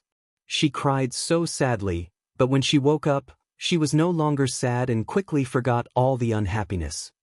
"Is Ting Ting happy?" Yi Fan asked with a smile. Ting Ting nodded seriously and said, "Now that there is food, Grandpa doesn't have to be reluctant to eat. He saved it for me. Of course, Ting Ting is happy." Yi Fan was startled. It turned out that some people's happiness was so simple. Being able to eat made Ting Ting so satisfied. Compared to those who tried their best to fight for fame and fortune, this standard was too low. Perhaps it was because of this simple happiness that such a pure beauty was born. Looking at her blushing little face full of smiles, Yi Fan was deeply infected. He dotingly touched her head and then pulled her out of the house. When it was close to noon, the middle-aged man from the Li family came again. Seeing that the small restaurant was closed, he kicked it a few times and cursed, "Open the door, Grandpa is here to eat." Inside the small restaurant, Ting Ting was very nervous. Her big eyes were full of fear. She tightly leaned against the old man's arms, afraid that those people would break in. Uncle Jiang gently patted her back and comforted her in a low voice. Yi Fan stood in the house and listened to those unpleasant curses. He gradually frowned and his eyes became colder. "Fine, old man Jiang, if you don't do business, just wait to starve to death. You're already 70 or 80, let's see what you can do." The person outside cursed and smashed the 2 pots of flowers outside the door. Then he used a dagger to carve on the door until it was beyond recognition. Only then did he swagger away. "Grandpa." After a long time, Ting Ting timidly said, "Will those bad people come tomorrow?" "It's okay, Ting Ting, don't be afraid. Grandpa won't let them hurt you." The old man kept comforting her. Ting Ting whispered, "Those bad people do evil every day. Why no good people come to punish them?" Yi Fan felt that in this world, the words of a child were indeed the truest. There were many injustices, but not all of them could be cared about. "Ting Ting, don't worry. They won't come tomorrow." Yi Fan squatted down and smiled. "Come, let's go eat. I'll make you a good dish for lunch." Yi Ting Yi Fan School. "Don," I said, "Ting Ting Ting in. Big brother, you know how to cook?" Ting Ting Ting's eyes were filled with disbelief. The little girl blinked her big eyes in disbelief. "I don't believe it. Grandpa can cook anything. In the past, when we still had a restaurant, Grandpa cooked delicious food for me every day. Sweet and sour spare ribs. Have you tried it? Sweet and sour pork ribs. Have you ever eaten it?" Even the old man beside her was puzzled. As expected, Ting Ting showed a confused expression and said, "How can sugar be put with pork ribs?" Even the old man beside her was puzzled. In the end, Yi Fan could only be an armchair strategist. His culinary skills were terrible, but after the old man learned the method, he did it himself and finally brought the sweet and sour deer ribs to the table. Little Ting Ting had a great time eating this meal and was filled with a happy smile. Yi Fan liked this kind of harmonious and joyous atmosphere. It made him feel at home and vaguely gave him a sense of sustenance. After lunch, the old man let Ting Ting take a nap. He brewed a pot of coarse tea and brought it to the clean square table. He asked Yi Fan, "Child, are you going to do something?" "Don't be rash." Yi Fan smiled and said, "Uncle, don't worry, nothing will go wrong. In fact, anyone can be a bad person, it's just a matter of whether they want to or not." "What are you going to do?" If I really think about it, it's not hard to harm people. I have 100 ways to take revenge on them. However, there's no need to do that. I can just use the simplest method. I'll make sure they can't take care of themselves and come looking for trouble. When I have time in the future, I'll take care of them. Yi Fan directly left the small town in the afternoon. He didn't want to scheme against the Li family. As long as those people cultivating outside didn't return, there was no need to do this. He had already figured out that the Li family had to go to the county to buy food and goods every month. They practically monopolized half of the business in the small town. Tomorrow was the day to go to the county for a big purchase. The yellow-faced middle-aged man was a steward of the Li family. Under normal circumstances, he was in charge of this matter. The county was about 70 to 80 li away from the small town. It was much more prosperous than the small town and had a population of tens of thousands. There were many shops on both sides of the street and the sound of hawking could be heard incessantly. This distance was not a problem at all for Yi Fan, whose physique far surpassed ordinary people. He easily arrived in less than 2 hours. After exchanging the game he caught in the forest for coins, he bought many sweets and snacks for Ting Ting. He then bought a few small clothes and shoes for her and finally bought the things he needed for tomorrow. He only returned when the sky was about to turn dark. The main reason he came out today was to examine the road between the small town and the county. He wanted to see where it was desolate and secluded. Yi Fan didn't return until the lights were turned on. Seeing that he was safe and sound, the old man's worried heart finally relaxed. Little Ting Ting, on the other hand, was very happy and excited. She held the beautiful clothes with a happy smile on her face. She opened the paper bags of sweets and snacks and stuffed the delicious things into the old man's and Yi Fan's mouths before eating happily herself. Ting Ting, why don't you go change? Yi Fan asked her. I'll wear it later. Ting Ting's current clothes can still be worn. She carefully wrapped up the new clothes. Looking at the old clothes that were mended and sewn over and over again, Yi Fan felt a bit sad. A child from a poor family made one's heart ache. She was so sensible at such a young age. Although it was an unintentional remark, it made it difficult for him to calm down. Don't worry, Ting Ting will have new clothes to wear every day in the future. Hurry and change. Yi Fan felt that if a cute girl like Ting Ting and a kind old man like Uncle Jiang were bullied again, it would be unforgivable. That night, Yi Fan continued to comprehend the Tao scripture. He found that when he held the Bodhi seed in his hand, his heart would become especially clear and his understanding of the Tao scripture would become much deeper. As expected of the path understanding tree. The next afternoon, Yi Fan left the small town and walked through the forest. He quickly came to the road that led to the county. There was a section of the mountain road where he had to pass through a small canyon. Yi Fan quickly climbed up the cliff and changed into a set of black clothes. He covered his face and put on a pair of stilts to disguise himself as an adult. Then, he opened all the oil barrels that he had prepared yesterday and waited quietly for the Li family's people to come back. It wasn't until the sky turned dark that the sound of rolling came from the mountain road. There were more than a dozen large carts, all loaded with goods. From silk and cloth to daily necessities and food, there was everything that one could think of. Yi Fan stood up and threw the oil barrels down with all his might. Pung-pung sounds continuously rang out. The dozen carts were all drenched in oil, and the people below immediately panicked. Oil, it's oil, someone wants to set the carts on fire. The Li family people shouted. Many people fled in panic, but some people were looking for the person who wanted to set the fire. At this time, someone finally noticed Yi Fan above the canyon. He was tall and wore black clothes. The torches in his hands were thrown down one after another. Puff, puff, puff. The raging fire immediately ignited, and the dozen carts were instantly turned into a sea of fire. It was impossible to extinguish it, and the flames soared to the sky. Or you dare to set fire to the Li family's goods? Are you not afraid of being hunted down by cultivators? The yellow-faced middle-aged man shouted in panic. With so many goods destroyed, he could already imagine the terrifying consequences when he returned. Another barrel of oil was thrown down, and it almost hit his head. His clothes were splashed with a lot of oil, and then a flame fell down. The yellow-faced middle-aged man immediately screamed miserably, and as if his life depended on it, he rushed towards the distant mountain stream. Yi Fan swept his eyes over and hid his figure above the valley. Then, he quickly took off his stilts and took off his black clothes. Carrying these things, he flew away. That night, the entire Cool Breeze town was shaken. The Li family's losses were disastrous. More than a dozen carts of goods were completely burned, and nothing was left. There were also 7 or 8 people who were burned. It was difficult for the small town to calm down the entire night.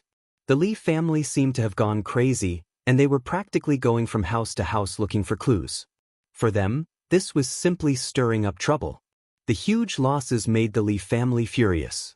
Only until late at night did the small town calm down. The Li family felt that the people of the town did not dare to do this. They did not have that kind of skill and courage. They guessed that it was a distant enemy. The Li family immediately became nervous, and they ordered people to send a message to the Misty Paradise that very night. That night, Yi Fan quietly left the small restaurant and went to the depths of the mountain. He had to improve his strength as soon as possible. He did not know how deep into the mountain forest he went, but he finally found a stone cave. Yi Fan used a huge rock to seal himself inside, and then took out all the spirit medicines. The jade serpent orchid was as soft as mutton fat jade, and overflowed with a refreshing fragrance. The golden stem left by the ancient wood spirit was dazzling, and a brilliant light circulated. Yi Fan held the Bodhi seed in his hand, and calmed his mind to comprehend the Tao scripture. Only when he felt the sea of bitterness tremble, and felt that he could break through, did he eat the jade serpent orchid. An hour later, although the cave was blocked by a huge rock, it still emitted waves of sound. Beams of golden light rushed out like a tsunami, and the sound of the waves rumbled unceasingly. It was not until the latter half of the night that everything calmed down. Yi Fan looked inside and found that the golden sea of bitterness had more than doubled in size. He moved the huge rock away and rushed out of the cave. His body was light and healthy, and his strength and speed had increased a lot. He ran quickly in the mountain forest like a wisp of smoke. In the end, he returned to the cave and sealed the cave entrance with a huge rock again. Without hesitation, he swallowed the golden stem left by the ancient wood spirit, and then held the Bodhi seed in his hand to comprehend the Tao scripture. In the latter half of the night, there was a deafening sound in the cave. The huge rock blocking the cave entrance suddenly collapsed, and the stones shot out in all directions. It was like a volcanic eruption, and also like the 9 heavens Milky Way pouring down. The cave was filled with dazzling light, tsunamis shook the sky, and thunder was unceasing. Yi Fan's sea of bitterness turned into a golden ocean, and kept rolling high into the sky. This situation lasted for a full 2 hours, and then the terrifying sound slowly subsided. The divine light gradually faded, and Yi Fan rushed out quickly. The cave behind him let out a rumbling sound and quickly collapsed. The reason it hadn't collapsed before was because the golden light was supporting it. At this moment, it was close to dawn, and the mountain forest was not particularly dark. Yi Fan felt that his body was full of vitality, and there was an exuberant essence flowing in his body. The golden sea of bitterness had expanded from the size of a soybean to the size of a pigeon's egg overnight. It had expanded several times. He was very surprised. All of this was caused by the golden stem left by the ancient wood spirit, which contained 10 times more life essence than the jade snake orchid. It was really a rare treasure. Yi Fan could not calm down. He found that his body was like a bottomless pit, and he did not have to worry about the medicinal effect being too strong. As long as he could provide enough life essence, he could continue to open up the sea of bitterness. Did the curse of the sacred body of the ancients not appear on me? Or is this the curse? Every step forward requires a huge amount of life essence. In this way, the path will become narrower and narrower, and it will be difficult to open up the sea of bitterness in the later stage. If ordinary people absorbed so much life essence, they would have already broken through the sea of bitterness, and their body would have already collapsed. If ordinary people absorbed all of this life essence in a long time, the sea of bitterness opened up should be bigger than mine. Yi Fan pondered. His cultivation was simply a kind of extravagant squandering. He said to himself, is it a waste? I don't think so. At this time, he found that his sea of bitterness was exceptionally condensed. Although it was only the size of a pigeon's egg, it contained a total of 19 divine patterns, and it was extremely exuberant. When the sea of bitterness of ordinary people was the size of a pigeon's egg, I'm afraid it would be difficult to condense divine patterns, but my golden sea of bitterness has done it long ago. Yi Fan did not feel that it was extravagant. Instead, he felt a sense of accomplishment. His golden sea of bitterness was different. Whoosh whoosh whoosh. Yi Fan gently flicked his 10 fingers, and suddenly more than a dozen divine patterns shot out. Like dazzling sword auras, they all pierced through the mountain rocks in front of him. If I open up a sea of bitterness of the same size, the divine power I have will be many times stronger than others. This made Yi Fan's thoughts fluctuate. But if I want to succeed in my cultivation with this kind of physique, I need a huge amount of life essence as a backing. After thinking about this problem, he could not help but frown. But it's not just limited to spiritual medicine. If I can find the source that Elder Wu Qingfeng mentioned, I should be able to break through in a treasured land with extremely dense spiritual qi. According to ancient records, in the era when the qi of heaven and earth merged to give birth to all things, it was chaotic and hazy. The spiritual qi was very dense, and many spiritual objects could absorb the original qi of heaven and earth, forming amber-like crystals that contained a huge amount of life essence. The ones that were preserved until now were called source.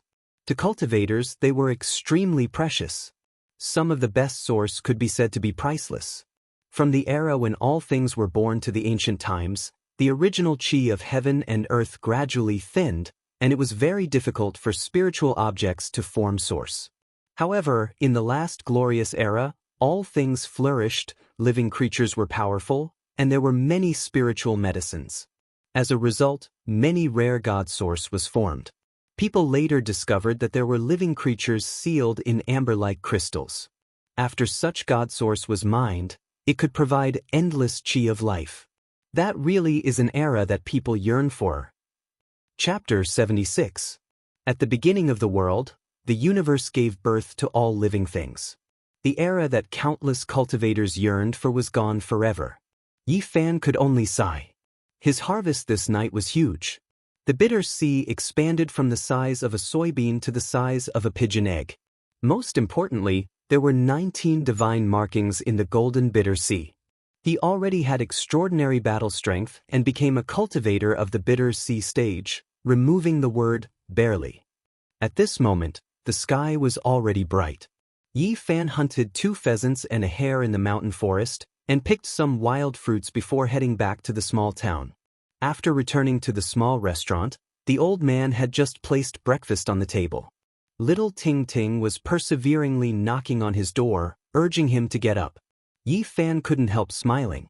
Seeing him come back from outside, little Ting Ting was very surprised, and Uncle Jiang was hesitant to speak. He had lived for so many years, and naturally guessed that the arson incident was related to Yi Fan. Today we have additional dishes for lunch: braised hare, green leaf chicken. Come, try these wild fruits first. Yi Fan handed a few bright red fruits to the little girl. Oh, there's delicious food again. Little Ting Ting was very happy. After eating breakfast, Yi Fan returned to his room and continued to study the Tao scripture. He felt that every time he reread the Tao scripture, he would have a different feeling. Hey! Yi Fan was surprised. He found that the opening lines of ancient characters on the Golden Book were slowly blurring, as though they would soon disappear. Fortunately, I have already remembered it, otherwise there would really be trouble. He did not understand why this situation would happen. Until noon, Yi Fan was awakened by a loud noise. Old bastard, don't talk nonsense, quickly prepare some food and wine, otherwise I will tear down your small restaurant. What bad luck. This fire is too terrible. That bastard deserves to be cut into pieces. He made us so miserable. Manager Liu, what should we do in the future? To be beaten out of the house by the Li family? It really doesn't sound good. You ask me, who do I ask? Let's take one step at a time. Old Jiang, what are you standing there for? Hurry up and prepare a table of food and wine to calm us down. Otherwise, prepare to be a corpse. It was the yellow-faced middle-aged man and his subordinates. Right now, they were all wrapped in bandages. Some of them were burned by the fire yesterday, while others were beaten up and chased out by the Li family. Little Ting Ting stood in front of the table and said timidly, "Don't yell at my grandpa. Our family is not running a restaurant anymore. Go eat somewhere else." Bang. Steward Lu slapped the table heavily. He glared at him and threatened, "Old man Jiang, stop dawdling. If you don't prepare the meal, I will throw your granddaughter into the well. Little girl, go to the side. This has nothing to do with you." A fierce-looking guy with a bandage on his left hand pushed Ting Ting with his right hand, almost causing the little girl to tumble. Uncle Jiang hurriedly supported Ting Ting and blocked her behind him. He said to the others, "We really don't want to do business anymore. This shop really can't continue. You guys should go somewhere else. Did you forget yesterday's lesson? We are in a bad mood today, and you still dare to talk back." Steward Lu sneered. His yellow face became even more sallow, looking somewhat gloomy. He abruptly stood up, grabbed Uncle Jiang's collar and said coldly, "You old fart, you've really become more and more unyielding these 2 days. We're all in big trouble, but you still dare to talk back to us like this. If you anger us, we'll burn down your doghouse today and make you beg for food with this little bastard. Don't hit my grandpa." Little Ting Ting sobbed.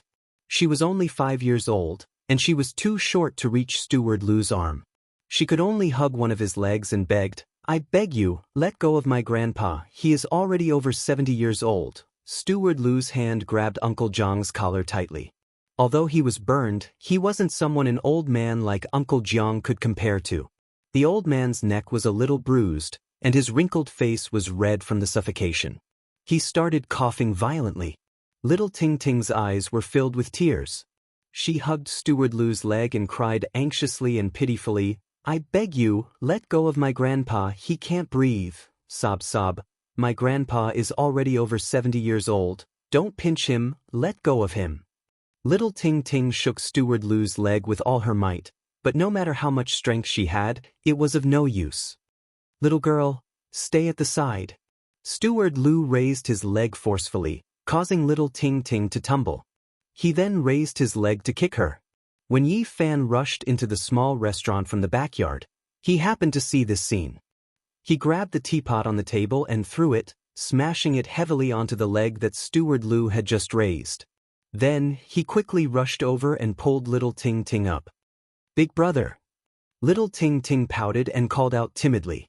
Her big eyes were red, and there were tear stains on her face. Her new clothes were covered in dust.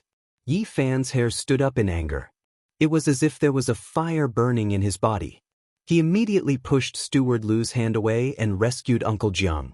Then, he said angrily, "You have the heart to lay your hands on such a lonely old man? Are you still human? Where did this little bastard come from?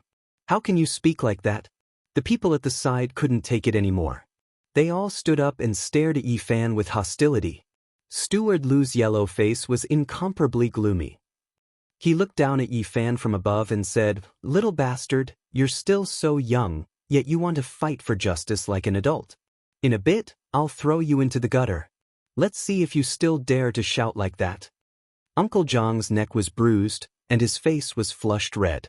He squatted on the ground and coughed for a long time before he recovered. Little Ting Ting was incomparably nervous. She sobbed while lightly patting the old man's back. She cried, "Grandpa, are you all right? Don't scare Ting Ting Ting. Ting Ting Ting is very worried, Ting Ting Ting is very scared." Seeing all of this, Yi Fan's anger burned even more. However, his eyes gradually became ice cold. He stared at Steward Lu and said, "You're already so old. Did you live all your years like a dog? Mother asterisk cur, where did this bastard come from? He actually dares to speak to Steward Lu like that? Beat him to death." The yellow-faced middle-aged man hadn't even expressed his opinion when a fierce-looking fellow rushed over from the side and raised his hand to slap Yi Fan's face. However, this person himself let out a blood-curdling scream on the spot. Because Yi Fan was the first to make a move and pinched his bandaged arm, everyone present didn't know how much strength Yi Fan had. They all thought that this fellow's heart-wrenching scream was because his wound was touched. Steward Lu being kicked out of the Li family was all within Yi Fan's expectations. However, he didn't expect him to be so domineering. Even after falling into such a state, he still came here to act like a tyrant. Little bastard, your guts are really not small.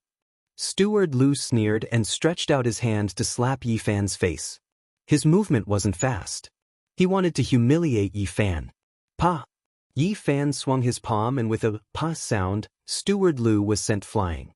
He suddenly hit the square table behind him and a string of blood sprayed out from his mouth for 3 to 4 meters. He struggled to climb up and spat out 7 or 8 teeth. Mother f asterisk cur, kill this bastard for me. Steward Lu was furious.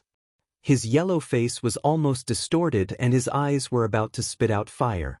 These people didn't realize that Yi Fan was different from ordinary people. With a th sound, they all surrounded him. Yi Fan's eyes were cold. He pinched their bandaged wounds one by one. Suddenly, miserable screams were heard. Pa, pa. Then, more than a dozen slaps sounded in succession. Yi Fan raised his left and right hands respectively and fiercely slapped their mouths. You bastards, you even have the heart to bully such a lonely old man and such a cute child. You really deserve to die. Yi Fan's strength was so great that if he didn't control his strength, he could directly split these people's heads. Even so, their molars flew everywhere. These people covered in bandages were slapped until their mouths and noses bled. Their teeth fell out and they rolled on the ground. Ah, little rabbit is here, bastard. You dare to hit us? It hurts so much, my wounds. These people were slapped by Yi Fan until they rolled on the ground and screamed. I'm sorry, Uncle Jiang. I forgot that this is a small store. I'll have to trouble you to clean up later. I'll throw them out now. Yi Fan said as he grabbed them one by one and threw them all out. Uncle Jiang's emotions fluctuated violently. It was as if the anger that he had been holding in for 2 years was suddenly released. His body was trembling. He used his hands to cover Tingting's eyes so that she wouldn't see any of this. He was afraid that it would scare the little girl. Tingting was extremely anxious and asked with a sobbing tone, Grandpa, what's wrong with Big Brother? Are those bad guys bullying him? Tingting, don't worry. Your big brother is fine. Those bad guys were all beaten to the ground by him. Yi Fan threw these people onto the street, but he did not let them go. He kicked them until they rolled around like rubber balls. They cried and screamed as if they had been skinned. They screamed like pigs being slaughtered. Steward Lu was naturally the target that Yi Fan paid special attention to. His cheeks were swollen, and it was unknown how many times he had been slapped. Almost all of his teeth were knocked out. Help! Murder! These people screamed and cried for help, attracting many onlookers. However, no one tried to stop them. Many people even wanted to go over and kick them a few times. When Yi Fan saw this, he loudly said, Fellow villagers, what are you waiting for? These people were the dogs of the Li family, and now that they have been kicked out of the Li family, there's nothing to worry about. Come and beat them up. Teach them a good lesson. These words exceeded Yi Fan's expectations. With a whoosh, everyone surrounded them. Men, women, old and young were tearing and pulling at the people on the ground. I heard this morning that they were beaten up by the Li family because their goods were burned. Looks like it's true. No wonder this young man can beat them up. So they are covered in injuries. Otherwise, this young man would have suffered a great loss today. Beat them. Beat these bastards to death. The crowd was enraged. They rushed forward and beat the people on the ground. It wasn't hard to guess how unpopular these people were. Now that the crowd was enraged, all of their anger erupted. The people on the ground kept rolling. Their screams were no longer human. They cried and cried for their parents. They were beaten until they lost control of their bowels and urine. The stench was overwhelming. Yi Fan originally wanted to take advantage of the chaos to break some of their bones and make them behave for a year and a half, but now he realized that he didn't need to do it. The men and women, old and young, who surrounded them, beat the drowning dogs. Several people's arms and legs were all broken. They would probably be crippled for the rest of their lives. One could imagine how much anger they had aroused. Spare us, we won't dare to do it again. Ah, help, someone's dead. Chapter 77. Steward Lu and the others were beaten so badly that they could barely breathe. They lay on the street like dead dogs. In the past, they had gone too far and had already aroused public anger. If it weren't for the advice of a few prudent old men, they would have been beaten to death. In the end, everyone threw them to their own doorsteps like dead dogs. This matter could be said to be very satisfying. At noon, the small restaurant was filled with laughter. Little Tingting's smile was exceptionally bright. She was no longer worried or afraid. Uncle Jiang also let out the anger in his heart, and the wrinkles on his face seemed to have melted a lot. He made several dishes, such as rabbit meat in red, rabbit meatballs in clear soup, sweet and sour rabbit ribs, green leaf roll chicken, spicy diced chicken, and some vegetables and wild fruits. This meal lasted for a long time. From time to time, it was mixed with laughter. This harmonious atmosphere gave Yi Fan the illusion that he had returned home. After lunch, Yi Fan directly went deep into the mountains. He began to try to control the divine glyphs, because it was very crucial and important for his later cultivation. Every divine glyphs was like a divine iron chain, lingering above the golden sea of bitterness. This was the primitive form formed by the condensation of life essence. Cultivators could sacrifice the divine glyphs into various shapes, such as flying knives, daggers, and so on. They could be released from the body to kill the enemy, which was more effective than the divine glyphs. Some people would spend a lot of time and effort to sacrifice the primitive divine glyphs into flying swords, small shields, divine halberds, and so on. This way, it would be easier to control, and its power would be much greater when facing the enemy. There were also some people who were not afraid of complexity and mystery. They repeatedly tempered the divine glyphs into cauldrons, bells, or towers, and so on, which could exert all kinds of mysterious power. Legend has it that the tools, refined by a few cultivators using the divine glyphs, might undergo unexpected changes in the later stages. The path of Tao interweaved inside the tool, which had unfathomable power. Of course, the probability of this was very low. Only those extremely talented and powerful cultivators might have such a chance. Based on past experience, the more complicated and profound the artifact, refined from the primitive, divine pattern, the more powerful it was. Relatively speaking, the cauldron, bell, or tower had a higher chance of interweaving the path of the Tao within it. Of course, the more complicated a tool was, the more difficult it was to take shape. Even after spending an endless amount of time and energy, they might not even be able to forge a silhouette, wasting their time. Moreover, even if he was lucky and succeeded, it would be difficult for him to reap the rewards after cultivating bitterly to the later stages. After all, the chances of the trajectory of the Tao appearing was too tiny, and it was only a legend to most cultivators, and it only belonged to a few extraordinary figures. It was very important for a cultivator to refine a primitive, divine rune into a tool. Everyone treated it seriously because it was the foundation of their object manipulation in the future. For example, Han Feiyu controlled the green wood treasure seal, Elder Han controlled the 12 green wooden swords, and the heartless Daoist controlled many kinds of spiritual weapons. The premise was that they had already refined the primitive, divine rune into a tool and used the tool to control all kinds of weapons. The vast majority of people, after refining the divine rune into a tool, would choose a spirit treasure of the same shape. Only when the two were the same could they display the greatest power. Of course, because the shape was different, it was not that they could not control other weapons, but it was more or less at a lower level. There were also some cultivators that constantly condensed divine rune, repeatedly refining their tool, and did not need to control other physical weapons. The tool that was forged was their spirit treasure. According to the records of the Sea of Reincarnation of the Tao scripture, the Bitter Sea, Life Spring, Divine Bridge, and Prometheus stages, each stage could refine a tool. Yi Fan was already a cultivator of the Bitter Sea stage, and now he was going to refine his first tool. He was seriously considering what to choose, because this was a matter of great importance. Once the tool was formed, it would be very difficult to change it. Moreover, the first tool was the foundation of his future, and was much more useful than the tools that were forged in other stages. Since he had chosen the path of cultivation, everything had to be considered in the long term. Yi Fan first eliminated flying swords, shields, spears, and other ordinary weapons. Even though he knew that the hope was slim, but he still hoped that his tool would be able to interweave the path of the Tao in the future. Therefore, he decided to choose from those complicated and mysterious tools.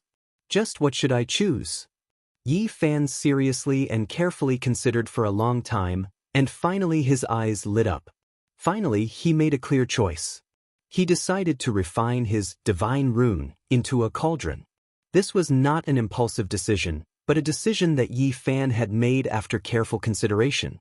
It was not only because he liked the cauldron, but more importantly, the cauldron was the most mysterious object in ancient China. The cauldron ran through the entire ancient history of China. The collapse of mountains and rivers, the change of dynasties, the rise of feudal vassals, the unification of the 9 regions, were all inseparable from the cauldron. It was the divine tool of the 9 regions, the sacred object of the country. Seeking the throne of the Central Plains, the golden age of the spring and autumn period, there were countless idioms that were related to the cauldron. The cauldron had a long history in ancient China and was the most mysterious tool of the state. It could even be said that the cauldron could represent ancient China. It was difficult to say just how long the history of China was. There were some things that were not recorded and passed down. Yi Fan thought of many things, so he chose the cauldron. In the Preqin period, there were many saint emperors and ancient emperors who had worshipped on Mount Tai, including Fuxi, Shennong, the Yellow Emperor, and other 72 ancient emperors. Now, in Yi Fan's view, there were too many mysteries. Deducing from his own experience, it was not difficult to find that ancient China was shrouded in endless fog. There seemed to be an extremely mysterious period in ancient China. That period of time was buried in the vast river of history. From various clues, some things could be detected. The ancient people seemed to have mastered extraordinary power. The cauldron, as the most mysterious object passed down from that period, was naturally valued by Yi Fan. It was the most important sacred object that ran through the history of ancient China, so he naturally chose it as the important tool. As for this choice, Yi Fan was full of confidence. This was the crystallization of ancient China, and as his first tool and foundation, it was the most suitable. There were many forms of the cauldron. The most famous ones were the 3-legged cauldron and the 4-legged square cauldron. Which one should he choose? Yi Fan thought carefully again. The 3-legged cauldron appeared even earlier. He gradually made a decision in his heart. In addition to the earlier reason, there were other reasons. From his current identity as a cultivator, he felt that the 3-legged cauldron contained some inexplicable principles. The 3-legged cauldron was more stable than the 4-legged cauldron. It was the most stable form, and the Tao and meaning of the round cauldron were broader and deeper. The 3-legged cauldron was stable, firm, stable, and solid. The circle represented the heaven and earth, the universe, and the stars. According to legend, when Pangu split the heaven and earth, he broke a circle and shattered a spherical space. This was the initial evolution process of chaos, and the circle represented the origin. That's right, I'll choose the 3-legged cauldron. After serious consideration, Yi Fan made this important decision. It was not easy to forge the primitive, divine glyph into a tool. This was a long and arduous process that could not be accomplished in one go. First, he had to determine the form of the tool and firmly imprint it in his mind. In the future, he would use it as a reference to forge the tool. There could not be a single flaw. With the Bodhi bead in hand, Yi Fan immersed himself in an ethereal state. He engraved a diagram in his mind and simulated the 19 divine glyph with his divine sense. Then he began to forge them in his mind. After relentless effort, the 19 divine glyph finally melted and condensed into a small golden cauldron the size of a bean. It shone brilliantly and was very perfect. However, Yi Fan was not satisfied. He felt that something was missing. The form was perfect, but it lacked the Tao. Yes, it's still missing the handles. Yi Fan began to forge again. The The small golden cauldron slowly formed a pair of handles. The moment this small golden cauldron was formed in his mind, Yi Fan immediately felt a natural Tao. He was very satisfied and couldn't help but mutter to himself, "A cauldron, 2 handles, 3 legs. Yes, the Tao begets 1, 1 begets 2, 2 begets 3, 3 begets all things. All things bear the yin and embrace the yang, and the qi is harmonious." The more Yi Fan looked at it, the more satisfied he was. The small golden cauldron became more and more mysterious in his eyes. In the end, it occupied his mind, becoming simple and natural. Yes, that's it. After Yi Fan finished forging, the 3-legged cauldron was forever engraved in his mind. From now on, he would begin to forge such a real cauldron, in the sea of bitterness. The most mysterious tool that ran through the entire history of China. Yi Fan's heart was filled with anticipation. Chapter 78. Yi Fan had already engraved the 3-legged, 2-eared cauldron in his heart, but it was extremely difficult to refine the divine patterns in the sea of bitterness. Just condensing the 19 divine patterns together took a long time. In the end, he slowly melted the 19 divine patterns into a ball the size of a bean, but it was difficult to cast and could not take shape. No matter how he looked at it, it had nothing to do with the cauldron. Yi Fan tried many times, but he could not even carve some patterns on it, let alone forge it into the shape of a cauldron.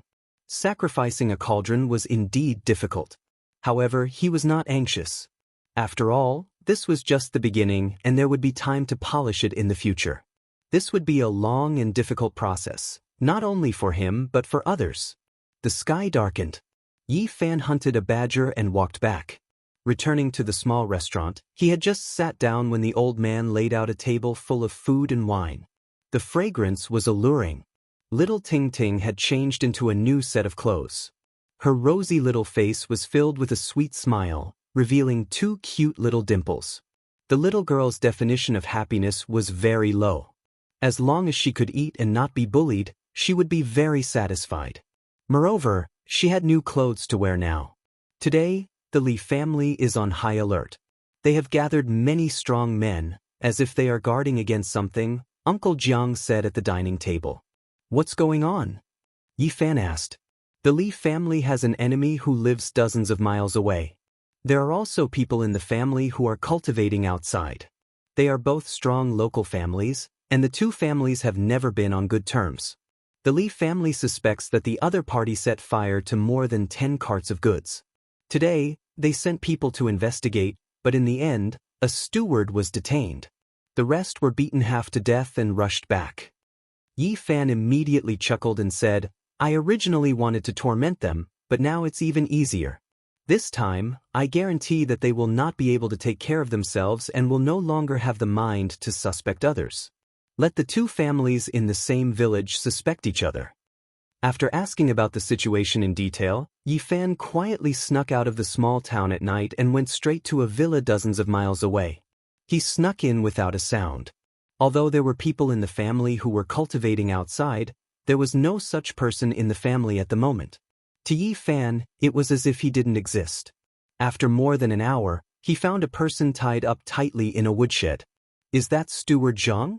The voice of the person in the woodshed was shrill, similar to what Uncle Jiang had described. He immediately replied, "It's me.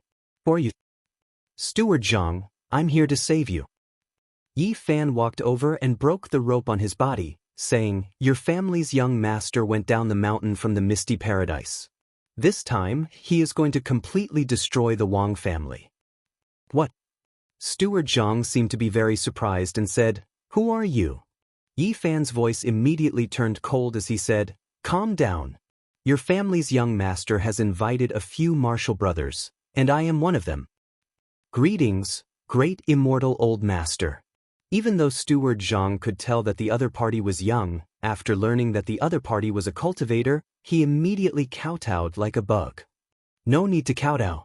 Right now, I have something to tell you. Listen carefully. Great immortal old master, please speak. There are a few barrels of oil here. Go outside and set them on fire. When the fire is lit, Shout loudly that your family's young master is going to destroy the entire Wang family. Ah, if that's the case, will I be caught and killed by them? At this moment, how could Steward Zhang think of anything else? All he was thinking about was whether or not he could preserve his own life. Don't worry, we are responsible for your safety. The few of us want to slowly torture them and let the Wang family die in fear. Okay, I'll go set the fire now. When the time comes, I'll charge together with great immortal old master. Yi Fan patted his shoulder and said meaningfully, "You've done a great service." Being praised like this by an immortal in his eyes, Steward Zhang's blood immediately boiled. His hatred for bullying his neighbors was completely unleashed. He picked up a few barrels of oil and rushed out with large strides. Yi Fan picked up the broken rope on the ground, then turned around and disappeared into the darkness. Not long later, the mountain villa was ablaze. 4 to 5 places were set on fire at the same time. Just at this moment, Steward Zhang's shrill voice rang out. It was especially ear-piercing in the middle of the night. He said, "Wang family's son of AB***, I've set your nest on fire. Just you wait, my family's young master will destroy your entire family." The Wang family was instantly in chaos. There were the cries of women and the curses of men. Very quickly, there were people holding shining blades and rushing towards Steward Zhang. At this moment, Steward Zhang was extremely excited. With a celestial supporting him, he had no fear and lit 4 to 5 more fires. When the Wang family people saw this, their eyes turned red. They roared in anger and rushed over. They waved their blades and slashed. Under the illumination of the fire, the snow-white blades were especially eye-catching. Only at this moment did Steward Zhang feel fear. This was because the celestial did not appear by his side. At this moment, even if he wanted to escape, it was already too late. He let out a scream of fear and had just turned around to take a step when his neck was directly cut. Blood gushed out and he died with his eyes wide open. Seeing that Steward Zhang had been killed, Yi Fan quietly retreated from the darkness. However, he did not leave. He took advantage of the chaos to light more than 10 fires. The raging flames burned fiercely, dyeing half the sky red. Only at this time did Yi Fan fly away, disappearing into the darkness in the blink of an eye. The next day, when the news reached Fresh Breeze Town, the Li family was immediately shaken. Half of the Wang family's mountain villa was burned down? What? Zhang Shun did it. Bastard, Zhang Shun, I will kill your entire family. Everyone in the Li family panicked. Like ants on a hot pan, they gathered all the able-bodied men and prepared to deal with the Wang family's revenge. Half of the Wang family's mountain villa was turned to ashes. They were extremely furious and burned down all the Li family's shops in the county. As for the gold and silver, they took all of it and gathered the servants to attack Fresh Breeze Town. On this day, outside of Fresh Breeze Town, the two families had an intense bloody conflict. Both sides suffered many casualties. There was nothing to explain now, so they could only resolve it with blades and blood. Only until dusk did both sides retreat. It was obvious that the matter would not end like this. In the next few days, there would definitely be more bloody conflicts. That very night, the Wang family's people came again. They rushed into Fresh Breeze Town and went straight to the Li family to set fire. If they had not been prepared, the Li family might have been completely turned to ashes. Even so, many rooms were burned down, and there was no peace for the whole night. The residents of Fresh Breeze Town all clapped their hands in joy. The Li family usually acted like a tyrant in the village and had long since provoked the resentment of the people. It was just that no one dared to stand out. Now that something like this had happened, it was exactly what they dared to think but did not dare to do. Uncle Jiang saw all of this with his own eyes and couldn't help but reveal a worried expression. Seeing this, Yi Fan smiled and said, "Don't worry, these two families are not good people. It's just a dog biting a dog." The old man nodded and said, "Child, try not to do this in the future." He was a little worried about Yi Fan. He felt that a 12-year-old boy could cause such a big storm with just a few casual tricks. He was afraid that in the future, Yi Fan's thoughts would deepen and he would go down the wrong path. Yi Fan immediately chuckled and said, "Uncle, don't worry. I have never had the intention to harm anyone. I only do this to people like them. The Li family's people who are cultivating outside are probably coming back. The old man revealed a sad expression as he thought of his own son. I think so too. With such a thing happening to the Li family, they must have gone to the mist paradise to send a message. Even if such a thing didn't happen, the Li family's people should have come back. But Yi Fan was a little confused. The Li family usually spends a lot of money, mainly to collect spirit medicines and send them to the few people of their family who are cultivating outside. A while ago, they seemed to have collected some kind of origin. It is said that it was discovered by a herb gatherer in an ancient cave deep in the mountains. It seems to have great benefits for cultivators. Yi Fan's heart shook at that time. According to ancient records, during the era when the chi of heaven and earth merged to give birth to all things, plants were flourishing, living beings were powerful, and there were endless spirit medicines. Many origins were produced, sparkling like amber, and there was a large amount of life essence sealed inside. There were even some rare, divine origins that had tyrannical creatures from the primordial era sealed inside. After such origins were extracted, they could provide a large amount of life essence. Discovering an origin in an ancient cave deep in the mountains, the Li family really gave me a big gift. Yi Fan revealed a bright smile. Chapter 79. Where did the herb gatherer who first discovered the origin in the ancient cave go? Yi Fan asked. There were records in the ancient books that under normal circumstances, origin could be excavated from several pieces of origin, or even more. If they found that ancient cave, perhaps there would be other discoveries. Uncle Jiang sighed. After he returned to the town, he sold that piece of origin to the Li family. In less than a day he disappeared. Many people speculated that the Li family was not willing to pay the bill and had secretly done something evil. Yi Fan instantly understood that the Li family must have killed him. Origin was extremely important to cultivators. They would not allow this person to speak nonsense. It seems a little troublesome. Big brother, what trouble do you have? Ting Ting will help you. Little Ting Ting tilted her head, blinking her big bright eyes, and said innocently. Yi Fan smiled, scratching her delicate little nose. Ting Ting is so good. After eating breakfast, Yi Fan walked out of the small restaurant, circling around the Li family from afar. The inside was in ruins, and there were at least 30 houses that had been burnt down. At this time, there were waves of beast roars coming from outside the small town. Not long after, a cloud of dust rose, and a tall mount rushed into the small town. It was shaped like a horse, but was covered with green scales. Its speed was extremely fast, and in the blink of an eye, it had arrived at the gate of the Li family. Dragon scale horse. Yi Fan was shocked. He knew of this strange beast. Its body was covered with green scales, and its shape was like a horse. It had extraordinary strength, and when it ran, it was many times faster than ordinary horses. It could travel 4,000 or 5,000 miles in a day without a problem. It did not know fatigue and did not need to stop in the middle. It was very difficult for ordinary people to possess such a strange beast. Even bitter sea stage cultivators would find it difficult to subdue it. The strength of the dragon scale horse was extraordinary, and normally only life spring stage cultivators could subdue it and bestow it to their juniors who could not yet ride on the rainbow. The dragon scale horse's green scales flickered, and it shook its head and tail, neighing towards the sky. It was a divine steed. On the saddle sat a young man of about 25 or 26 years of age. His face was pale, his lips very thin, and his eyes somewhat cold. The Li family was immediately alarmed.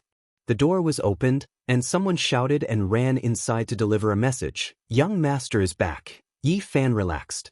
He felt that the cultivator of the Li family was most likely a bitter sea stage cultivator. Otherwise he would have directly flown back on a divine rainbow. This source is mine. Now was not the time to act. Not long after, Yi Fan entered the deep mountains.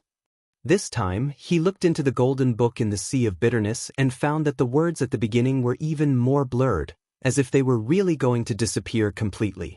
Why is it like this? Yi Fan kept thinking about this question and said to himself, fortunately, I have completely comprehended the parts that disappeared. After that, he continued to comprehend the Tao scripture. Every time, he would have a different feeling. After a long time, he stopped and began to refine the cauldron above the sea of misery. The 19 divine markings were smelted together like a lump of divine iron shining brightly. No matter how many times Yi Fan refined it, it was difficult to turn it into a cauldron. During this period, Yi Fan once tried to forge a flying sword. Although he did not succeed, he roughly had the shape of a sword embryo. If he continued to slowly refine it, sooner or later he would succeed. Why is it so difficult to refine a cauldron? Yi Fan smelted the golden sword embryo and began to cast the cauldron again. But he tried again and failed again and again. He could only hammer it into a lump, unable to shape it, and even the rough embryo was difficult to form. If this goes on, when will I be able to cast a cauldron full of Tao charm? If I waste time in vain, it would really be like drawing water with a bamboo basket. The process of refining the cauldron not only needed to mobilize life essence, but also a high degree of concentration of divine sense. In the end, Yi Fan was exhausted and had to stop. Above the sea of misery, the bean-sized lump of divine iron was shining brightly. It was difficult to take shape after hundreds of refinements. Such a piece of divine iron can already be regarded as a half-useless tool. I don't know if it can control a weapon like the Greenwood treasure seal. Yi Fan was very regretful. He did not have any treasures, and he did not know if he could control things now. Otherwise, he really wanted to give it a try. Suddenly, he saw the golden book that was squeezed by the green copper at the edge of the sea of misery. His heart suddenly moved and he said, "Let's try controlling it." The bean-sized divine iron lump quickly sank into the sea of misery and instantly melted into the golden book. With a thought from Yi Fan, a blazing golden light rushed out of his body, like a flash of lightning across the sky. The dazzling light rushed past, and several ancient trees and 2 boulders could not stop it. Yi Fan walked forward, and with a light push, a towering ancient tree immediately fell down. The cut was extremely smooth, and when the golden light streaked past, the giant tree didn't move at all, but it had already been cut in half. Yi Fan was really shocked, and several ancient trees were like this. As for the 2 boulders, with a push of his hand, they were instantly split in half, and had already been cut cleanly. The golden book flew more than a dozen meters away, like a golden sun in the sky. With a thought from Yi Fan, the golden light flashed, and instantly flew back, returning to his sea of misery. How sharp! Yi Fan was very surprised. He had only wanted to give it a try, and did not expect that he would really use the golden book, and its sharpness was unparalleled. This golden paper not only records the Tao scripture, but can it also be used as a weapon? With this idea, he began to try again. The golden light was like a rainbow, and it constantly cut through the void like lightning. Yi Fan found that he could only use the golden book more than a dozen meters away.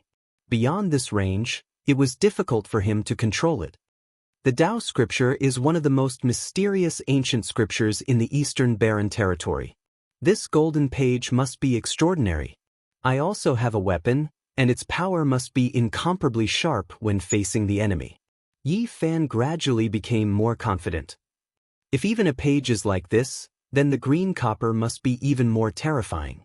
It should be a real weapon, and I wonder how powerful it is. Thinking of this, Yi Fan could not calm down. He looked inside the sea of misery, and wanted to control the green copper. However, in the center of the golden sea of misery, the green copper was silent, and it was fixed there like a boulder. I feel like I'm pushing a giant mountain. Yi Fan was sweating profusely, and he was exhausted. He could not move the green copper at all. The center of the sea of misery was shrouded in a simple and ancient aura, and there was a majestic pressure. No wonder the Tao scripture was forced to the edge. This piece of green copper is too mysterious and extraordinary. It's like facing a boundless ocean and an ancient sky full of stars. It's vast and boundless, and its pressure is like the sky. The green copper was definitely not complete. It was very much like a broken piece of some kind of artifact. If the fragment was like this, one could imagine how terrifying a complete artifact would be. It's difficult to estimate. It's impossible to estimate. Yi Fan's heart was filled with shock. The more he thought about it, the more frightened and surprised he felt. He muttered to himself, "What does a complete body look like?" At this moment, his eyes suddenly lit up. He saw the Dao pattern on the green copper, and those patterns had an indescribable Dao rhythm. I can't move the green copper, so I'll copy its Dao pattern first. There were no Dao patterns on the surface of the mysterious green copper, but there were dense Dao patterns on the fracture. They were complicated, profound, and unfathomable. It was impossible for people to understand, but there was a kind of natural Dao, and the feeling of the chaos of heaven and earth, which made people deeply moved at a glance. Yi Fan had not yet reached the level where he could study Dao patterns in detail. What he wanted to do was to repeatedly smelt the lump of godly iron that could not be cast into a cauldron on the fracture of the green copper and copy all the mysterious Dao patterns. These dense and mysterious Dao patterns must have a great origin. It's very likely that they are the legendary natural patterns that are unique. After resting for a moment, Yi Fan began to smelt the lump of godly iron. He melted it, attached it to the green copper, and constantly hammered it. It was like a mortal forging iron. He hammered it over and over again, and there were many densely packed patterns on it. He constantly refined and copied it until he developed a feeling that this lump of godly iron seemed to gradually have an indescribable charm. However, when he carefully sensed it, he found that it was still as ordinary as before. There were no changes, and the so-called Dao rhythm did not exist. Is it a misconception? Yi Fan muttered to himself. In the following period of time, he constantly melted the lump of godly iron and repeatedly refined it. He copied the Dao patterns on the green copper inside and out. It could be said that he had tempered it hundreds and thousands of times. It seems to be much more condensed than before. Whether it's a misconception or not, copying the Dao patterns on the green copper is definitely only good and not bad. Finally, Yi Fan began to cast the cauldron again. He wanted to see if the lump of godly iron had really changed after copying the Dao patterns. Above his sea of bitterness, the lump of godly iron constantly changed shape. The edges and corners gradually became rounder, and the luster was much more restrained. It had a more solid feeling. In the end, although he did not even manage to refine the rough embryo, Yi Fan still felt very excited. He sensed an abnormality. In the process of refining the lump of godly iron, he found a mysterious feeling. The Dao patterns on the green copper are indeed mysterious. In the future, I will have to repeatedly smelt and copy it every day. Successfully casting the cauldron is only a matter of time. Chapter 80. At noon, Yi Fan returned to the restaurant. He really liked the atmosphere when he ate with Uncle Jiang and Little Ting Ting. After the meal, Little Ting Ting obediently went to wash the dishes. Yi Fan felt rather ashamed when he saw this. He didn't seem to have helped her do anything. "Let me do it. You're still young and don't need to do these things. Go take a nap. You're so tall. No need for Big Brother to do it. I know how to wash the dishes. They're very clean." The little girl pushed Yi Fan to the side. Uncle Jiang's face was full of smiles. He tidied up the dishes and looked at his granddaughter dotingly. A sudden voice interrupted the warm atmosphere. "I haven't seen you for 2 years. This little girl has grown up and knows how to do some things." A young man in his mid-20s walked in with a faint smile. He glanced at Uncle Jiang and Yi Fan in disdain before staring at Little Ting Ting. "Uncle, who are you? Do you know me?" Little Ting Ting had a sweet mouth. Even though she sensed some hostility, she still obediently called him uncle. "Of course I know you. I've known you since your parents were still alive." The young man had a fair complexion and thin lips, giving off a sinister feeling. He didn't hide anything and directly mentioned that Little Ting Ting's parents were already dead. The little girl's eyes immediately turned red. She could still vaguely remember what her parents looked like. In the past, they would often wake up crying in their dreams. Later on, she and Uncle Jiang depended on each other. As time passed, she finally stopped crying in her dreams. At this moment, she couldn't help but cry when someone mentioned her parents again. She turned around and slowly washed the blue and white porcelain bowls. Her shoulders constantly twitched. Seeing little Ting Ting's sadness, Uncle Zhang's expression changed. Seventh young master of the Li clan, do you need something? The young man pulled a chair and sat down. Nothing much.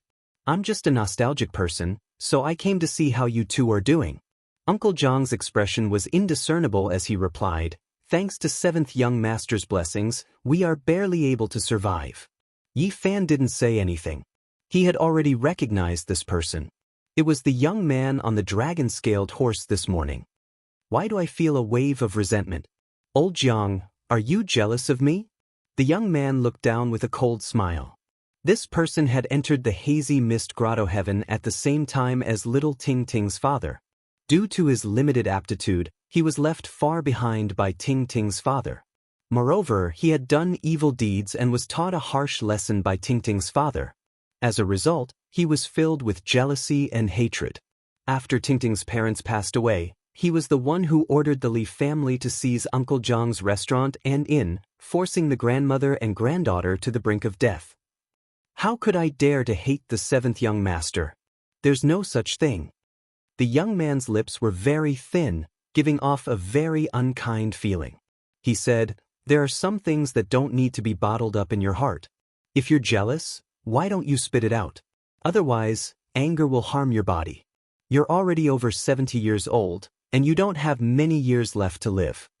Uncle Zhang's body trembled a few times, but he calmed down in the end and said, Seventh young master, I only want to ask you one thing. Otherwise, I won't be able to die in peace. Ask away. The young man opened a folding fan with a pa sound and gently waved it, appearing calm and unruffled. I only want to know, did Ting Ting's parents really die in an accident? The old man seemed to have lost control of his emotions. He clenched his fists so hard that his knuckles had already turned blue, and his body was trembling slightly. Yi Fan hurried over and supported him. On the other side, little Ting Ting was silently sobbing. Her small body had her back to them, and her shoulders were constantly trembling. Her little hands were slowly rubbing a small porcelain bowl. Old man Jiang, it seems like you're holding back a towering resentment in your heart. But so what? You're already so old, don't tell me you still want to risk your life? If you die, your beautiful little granddaughter's life will really be difficult. Just how did Ting Ting's parents die? Uncle Zhang's breathing was rapid, and his chest constantly heaved up and down. His face was filled with sorrow. Go ahead and guess. The young man closed his folding fan with a pa sound, looked at Yi Fan and said, I heard that you led people to cripple Steward Lu. Yi Fan did not respond. He supported Uncle Jiang and stood to the side. The young man glanced at him and did not continue to say anything. He stood up and walked towards little Ting Ting. What are you going to do? Uncle Zhang's eyes revealed a look of fear. He stretched out his hands like an old hen, blocking his way and protecting little Ting Ting behind him. Old man Jiang, what are you so nervous about? Do you think I would attack a little girl? The young man carefully looked at little Ting Ting and kept nodding. He said to himself, similar, too similar. It's a pity for Xianxia fairy. Her death was not worth it. 2 years have passed. I can't believe your daughter has become so similar to you. Little Ting Ting bit her lips. Although she was sobbing, she did not cry out loud. It seemed that she did not want to cry in front of the seventh young master of the Li family. The young man held a folding fan in his right hand and lightly tapped his left hand. He said, All right, old man Jiang, you don't have to suffer anymore. I will take this little girl away in the future. You can enjoy your old age in this small town. What do you mean? Uncle Jiang immediately panted. He protected little Ting Ting behind him and stared at the seventh young master of the Li family. This little girl is clever and dexterous. I am going to take her to the Mist Grotto and let her do some things by my side. It's better than following you and not knowing what to eat next. No, not unless I die. Seventh young master of the Li family, you can't bully people like this. Uncle Jiang was so angry that he had difficulty breathing. His eyes were red and his body swayed.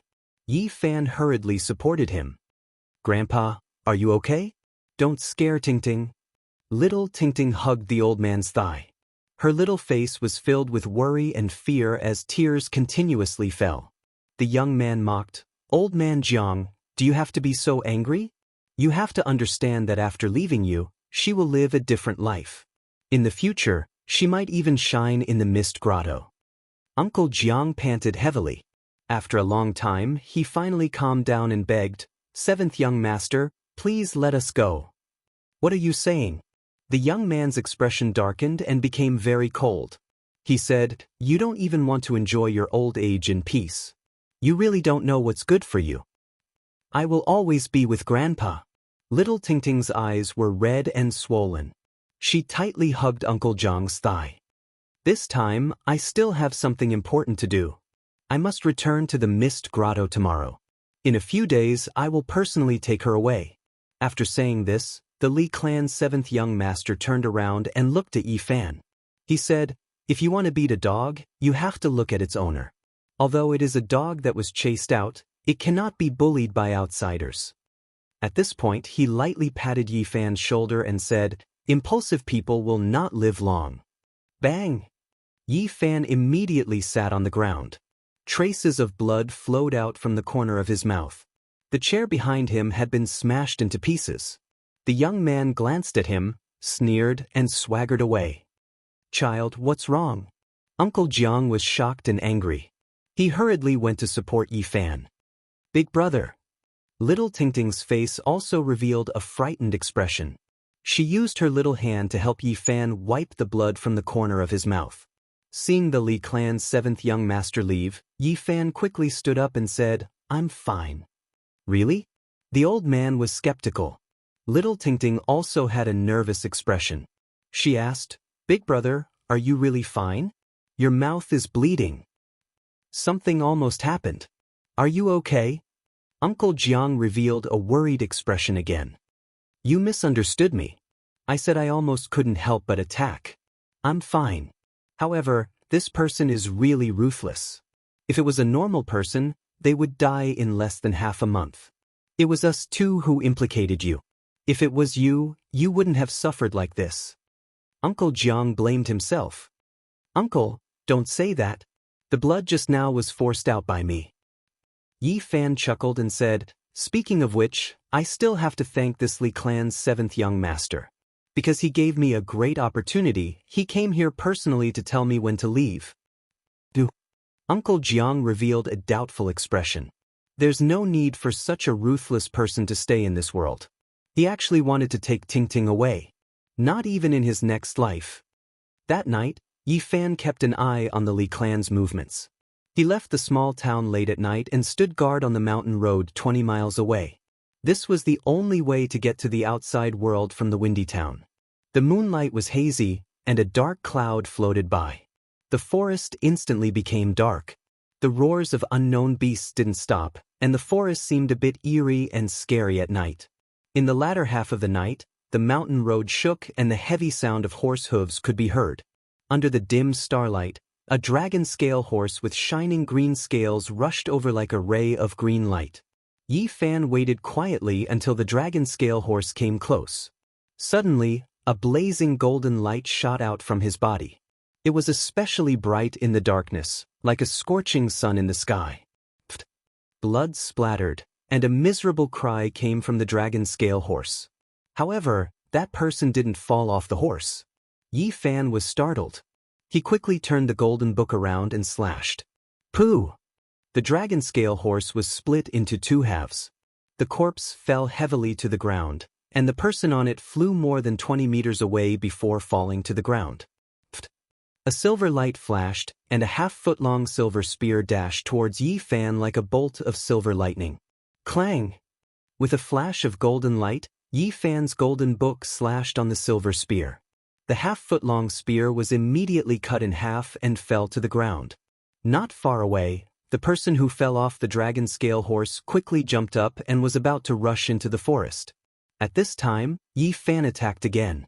The golden book turned into a bolt of lightning and cut through the dark sky. In the blink of an eye, it was right in front of him with an unstoppable force. Pfft.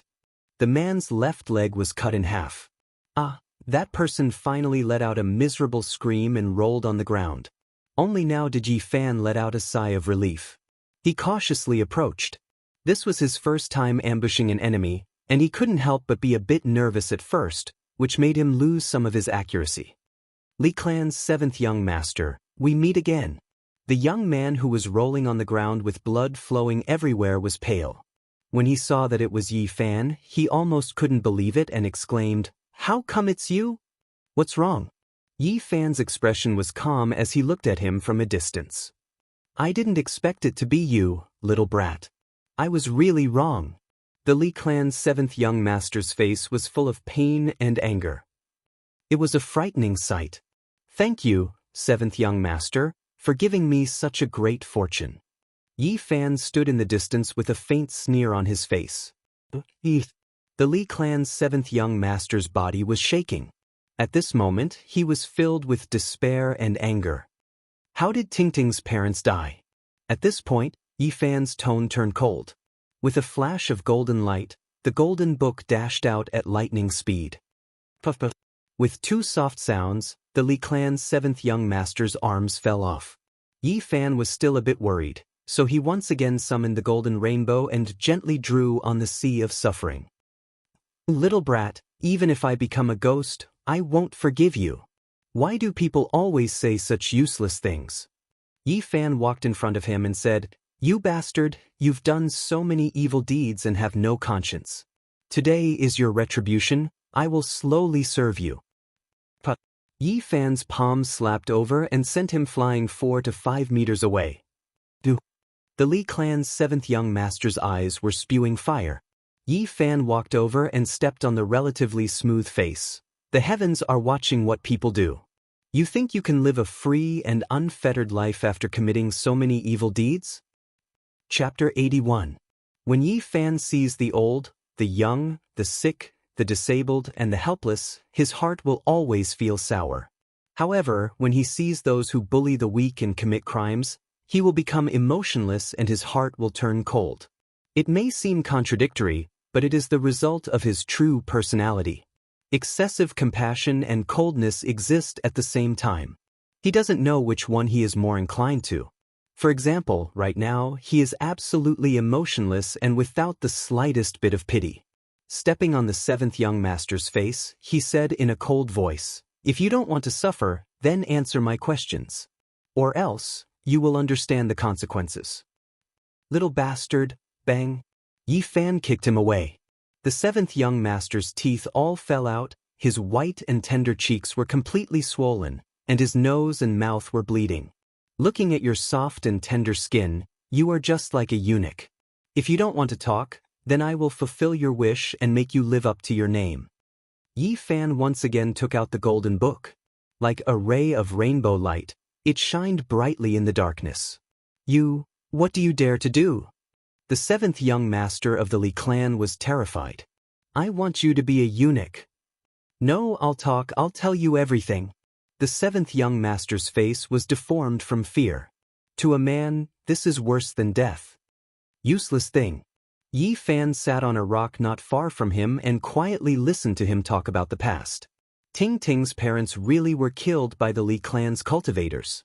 They paid a high price to exchange for a rare medicine that could cause powerful beasts to go berserk.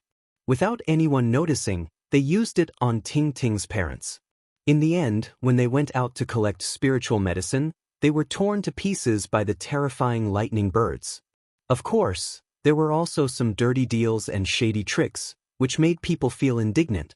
Yi Fan sighed. Whether it is the mortal world or the world of cultivators, there is no difference. Wherever there are people, there will be complicated hatred. Even cultivators are not immune. Yi Fan took out a wooden box from his bosom and kicked him away. With the help of the light of the moon and stars, he slowly opened this somewhat heavy sandalwood box. There was a light yellow stone inside. It was as thick as a thumb and as long as a knuckle. Although it was very small, it was very heavy. Yi Fan could feel a vigorous life force coming from it. According to the ancient records, during the era when the chi of heaven and earth merged to give birth to all things, plants flourished, living beings were powerful, and spirit medicines were endless. Many sources were produced, sparkling like amber, but within them a large amount of life essence was sealed. Is this the source? Yi Fan observed it repeatedly under the moonlight and found that this source was full of impurities. The crystal-clear part only occupied 1/3 of it, which made him feel a little regretful. This was not a pure source. But even so, he was very satisfied. There was an extremely exuberant life essence within this amber-like stone, and there was something that looked like mist and light circulating within it. Good stuff. I wonder how much it can help me expand the sea of sufferings. That's mine. Not far away, the 7th young master of the Li clan groaned in a pool of blood. He gritted his teeth and was filled with hatred and anger. Wasn't this source found in an ancient cave deep in the mountains? Could it be that there's only this one and nothing else? Under the torture of Yi Fan, the 7th young master of the Li clan spilled everything without concealing anything. In that ancient cave, there was a cultivator who had passed away in meditation. It had been too long, and even his skeleton had been weathered away, leaving only this piece of source. What a pity, I thought I could get a few pieces. Yi Fan felt that he was a bit greedy. I've told you everything, can you let me live? The 7th young master of the Li clan revealed a glimmer of hope in his eyes. Of course, he knew that this was only an extravagant hope. The other party would not let him go. When you murdered Ting Ting's parents, did you have any pity? When you forced Uncle Jiang and little Ting Ting to live, did you ever think of leaving them a way out?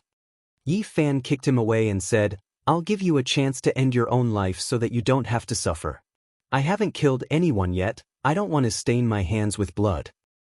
You haven't killed anyone? The 7th young master of the Li clan was so angry that his body trembled. He said, You will be struck by lightning. Yi Fan kicked him to a rock and said, Kill yourself. If you force me to make a move, I'll first turn you into a eunuch, then I'll take your life.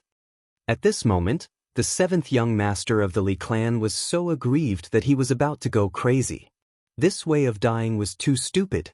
The other party didn't even bother to make a move and wanted him to kill himself. Little bastard, you're really a bastard. I won't let you go even if I become a ghost. The 7th young master of the Li clan was so angry that he kept coughing up blood. Yi Fan sat on a blue stone not far away and said, What's with all the nonsense? Hurry up and get on your way. I don't have much patience. The 7th young master of the Li clan was so aggrieved that he couldn't even speak. In the end, he roared, You will die a horrible death. Bang. He slammed his head into a rock and died a violent death. You killed yourself, I didn't kill anyone. Yi Fan stood up and began to clean up the traces. It took him a full 2 hours to erase everything before he walked towards the small town. Although he looked calm, his palms were already sweating. This was the first time he had killed an enemy in his life. Even though the 7th young master was guilty of countless crimes and deserved to be executed, it still made him feel somewhat uncomfortable. After snatching the source, Yi Fan was not in a hurry to cultivate. He knew very well that the source contained a large amount of life essence. After breaking it, it would rush out of the waves of source energy. If he wasn't careful, he would be discovered by others, so he had to be careful. In the next 2 days, Windy Town was very peaceful. It wasn't until the 3rd day that the other 2 cultivators of the Li clan came back from the mist cave that the town was in chaos. The 7th young master of the Li clan is missing. How can a cultivator disappear just like that? This is the Li clan's retribution. What retribution? It must be the Wang clan's doing. Other than the enemies of the Li clan, who would dare to do such a thing? Who would have the strength to do so? Yeah, I heard from the servants of the Li clan that it was most likely caused by the source a while ago. Even the ordinary people of Windy Town were discussing this. One could imagine how big this storm was. Everyone in the Li clan was completely enraged, but at the same time, afraid. At first, Yi Fan didn't care. The 2 people that came back from the Li clan hadn't reached the Life Spring realm and couldn't control the rainbow, so they weren't very scary. But after a few days, the development of the matter was somewhat out of his expectations, and the storm gradually became bigger. People from the mist cave actually came. Several Life Spring Realm cultivators personally came. They let the people of the Li clan lead the way and went straight to the ancient cave where the source was found. Then, the cultivators of the Wang clan also invited people from their own sect to go deep into the mountains to find the ancient cave. Both sides almost had a violent conflict. Could it be that this place found the source vein? On this day, more than 10 people on horses came to Windy Town. They were all extremely mystical beasts, each with thick scales and protruding horns. The mount in the middle was the most extraordinary. Its entire body was covered in golden scales, and a brilliant divine light surrounded it, as if there was a golden flame burning on it. It had the shape of a golden lion, but there were 2 horns on its head that were forked and surrounded by golden light. It was extremely majestic and mighty. Its 4 hooves didn't step on the ground but were actually 3 inches above the ground. It was completely treading on air. One could imagine how powerful and terrifying this strange beast was. On top of the golden lion sat a young man of 24 or 25 years of age. He wore a white robe and looked very scholarly. There was a gentle smile on his face, and he was very handsome. His eyes were like water, faintly circulating with divine light. He could be said to be as handsome as jade. On both sides of him, there were 2 other mounts walking side by side. On the left was a green strange beast that was shaped like a lion or tiger. The green beast fur was extremely long, extremely clean, sparkling and translucent like jade. Clear splendor swirled about, shining brilliantly. Meanwhile, on its head was a jade horn that was unexpectedly releasing 5-colored divine light. This 5-colored strange beast was also treading on air and didn't really step on the ground. On top of it sat a young man of 16 or 17 years of age. He wore green clothes and had a pressing heroic spirit. However, there was a faint sense of arrogance as he looked at everything in the town with disdain. On the other side was a strange beast that flickered with silver radiance. It looked like a divine deer, and its entire body was covered in silver scales. Moreover, there was a vertical eye in the center of its forehead. Its entire body flickered with a pure and holy radiance. It treaded on air and didn't seem to be tainted by even a speck of dust. On top of it sat a young girl of 16 or 17 years of age. Her skin was like cream, and her eyes were misty like autumn water. Her red lips were dotted, and she was extremely beautiful. However, she gave off a feeling that she was unreachable and carried a hint of arrogance. The dozen or so strange beasts behind the 3 were all extraordinary as well. They were all extremely rare strange beasts. Some were covered in dense scales, while others were completely jade-like. All of them flickered with radiance. The people on the mounts ranged from 20 to 40 years of age. Regardless of whether they were men or women, they all carried an austere aura, and a powerful battle intent condensed around them. In the distance, Yi Fan saw all of this and couldn't help but suck in a breath of cold air. What kind of background did these people have? They were definitely not ordinary people. Not to mention the 3 people in the lead, just the dozen or so horsemen behind them were not inferior to the troops of the clan of the ancients and the sacred grounds that he saw in front of the demon emperor's tomb. A powerful battle intent and murderous aura rushed toward him. May I ask if there's a family with the surname Jiang in this town? At this moment, a horseman was ordered to ask the people in the town. Yi Fan's heart skipped a beat. Why were they looking for people with the surname Jiang? Chapter 82. Why would such a group of experts come to this small town to find someone with the surname Jiang? Yi Fan found it difficult to calm down. He was afraid that Uncle Jiang and little Ting Ting would be involved. Fresh Breeze Town had never seen so many strange beasts before. The dozen or so mounts flickered with divine radiance, causing the people on the street to retreat in fear. A middle-aged knight in his 30s sat on a strange beast covered in green scales. He tried his best to put on a friendly expression and said, "Don't be afraid, we have no ill intentions.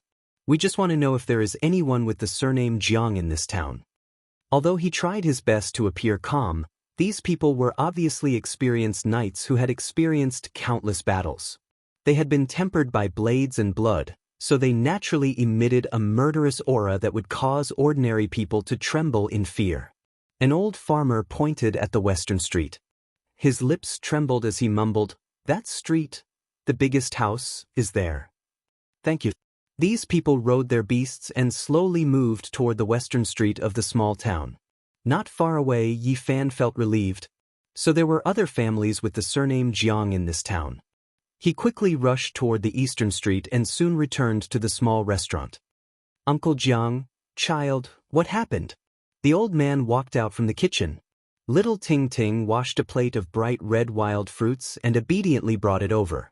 Her big black eyes blinked and flickered with curiosity as she asked, "Big brother, what's wrong?" "It's like this." Yi Fan told Uncle Jiang what he had seen and heard just now, and then asked, "Old man, have you met these people before?" Uncle Jiang shook his head and said, "I've lived for more than 70 years and have never left this small town. It's impossible for me to know such people. So many strange beasts, I want to see what they look like." Little Ting Ting's big eyes sparkled as she ran out of the restaurant and looked toward the end of the street curiously. Seeing that Little Ting Ting was not nearby, Yi Fan whispered, "Could it be related to Ting Ting's parents?" "Probably not." A trace of sadness flashed in the old man's eyes as he said, "They have always been cultivating in the misty paradise and have never traveled far. All their friends are from the same sect. So many strange beasts, their feet are actually not touching the ground." Little Ting Ting stood at the entrance of the small restaurant, her rosy little face filled with excitement and surprise. She shouted, "Grandpa, come out and look, they are rushing towards us." Yi Fan and the old man hurriedly walked out, only to see a dozen mounts rushing over at high speed. There was no dust flying up, all the beasts were 3 inches above the ground, treading on air. "They're so fierce." Little Ting Ting was a bit afraid because apart from the 3 people in the middle, all of the knights naturally gave off a powerful killing intent, and an innate battle intent filled the air. Yi Fan hurriedly pulled Little Ting Ting's hand and then supported Uncle Jiang. It was indeed difficult for ordinary people to withstand this kind of pressure, and they would tremble in fear if they had to face it for a long time. The dozen or so beasts stopped in front of the small restaurant, shaking their heads and wagging their tails. Their scales flickered, emitting all kinds of light. They were very spirited, but even the divine light could not conceal the murderous aura on their bodies. It was obvious that they had all experienced bloody battles and were not pets raised in a greenhouse. "Excuse me, is this the Jiang family?" the handsome and scholarly young man in the center asked.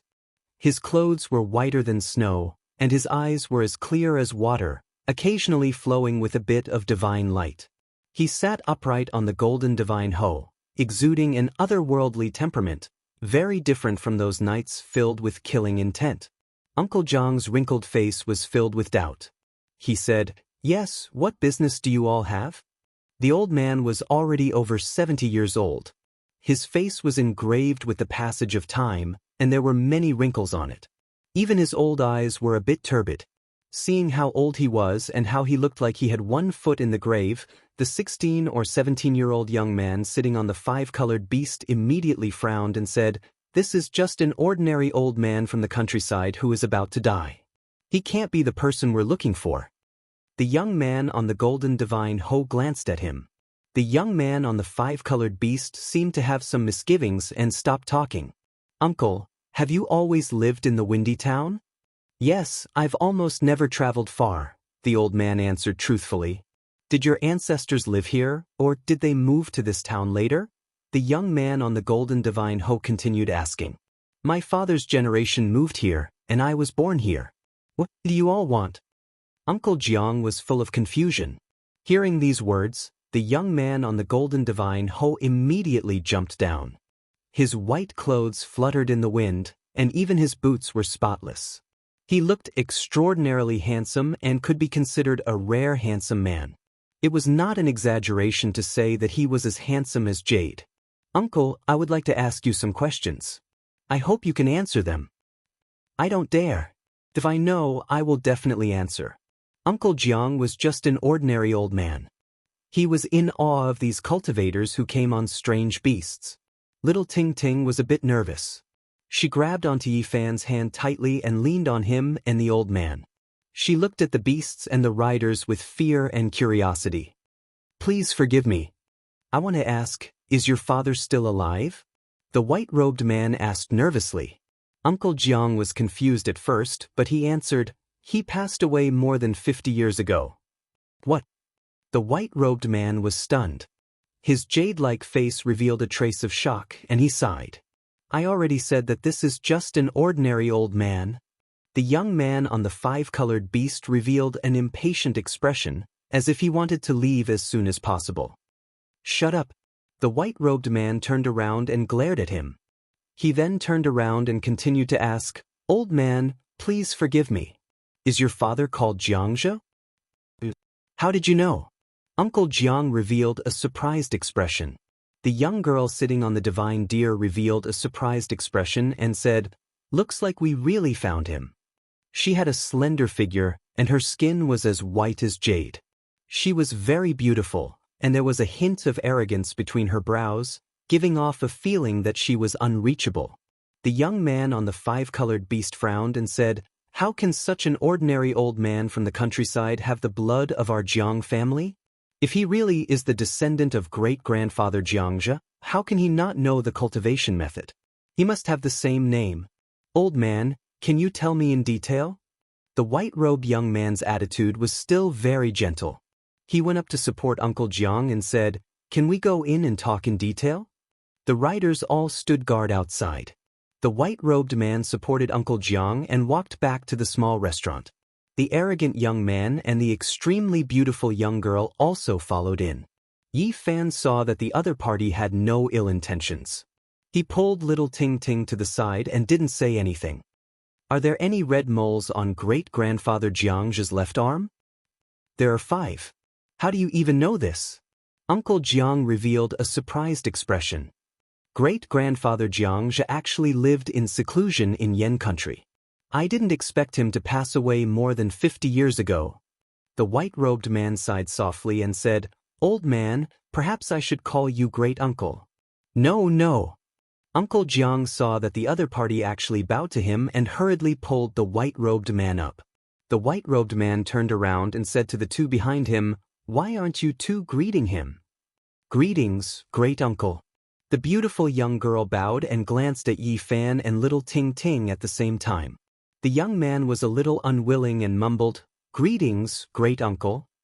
He hurriedly bowed and was very perfunctory. "This is..." Uncle Jiang was full of confusion.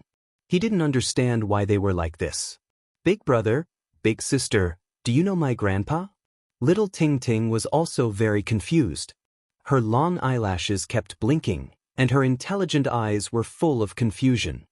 Seeing that she was so innocent and cute, the white-robed man dotingly rubbed her head and said, "We come from the same family." "What family?" Little Ting Ting blinked her big eyes curiously. "An ancient family that has existed since the antiquity era, the Jiang family.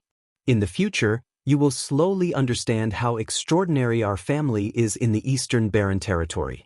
Yi Fan was shocked. The antiquity families were definitely on the same level as the sacred grounds. Their status in the Eastern Barren Territory was unreachable. According to Yi Fan's knowledge, the surname Jiang and Ji were the most ancient surnames in China.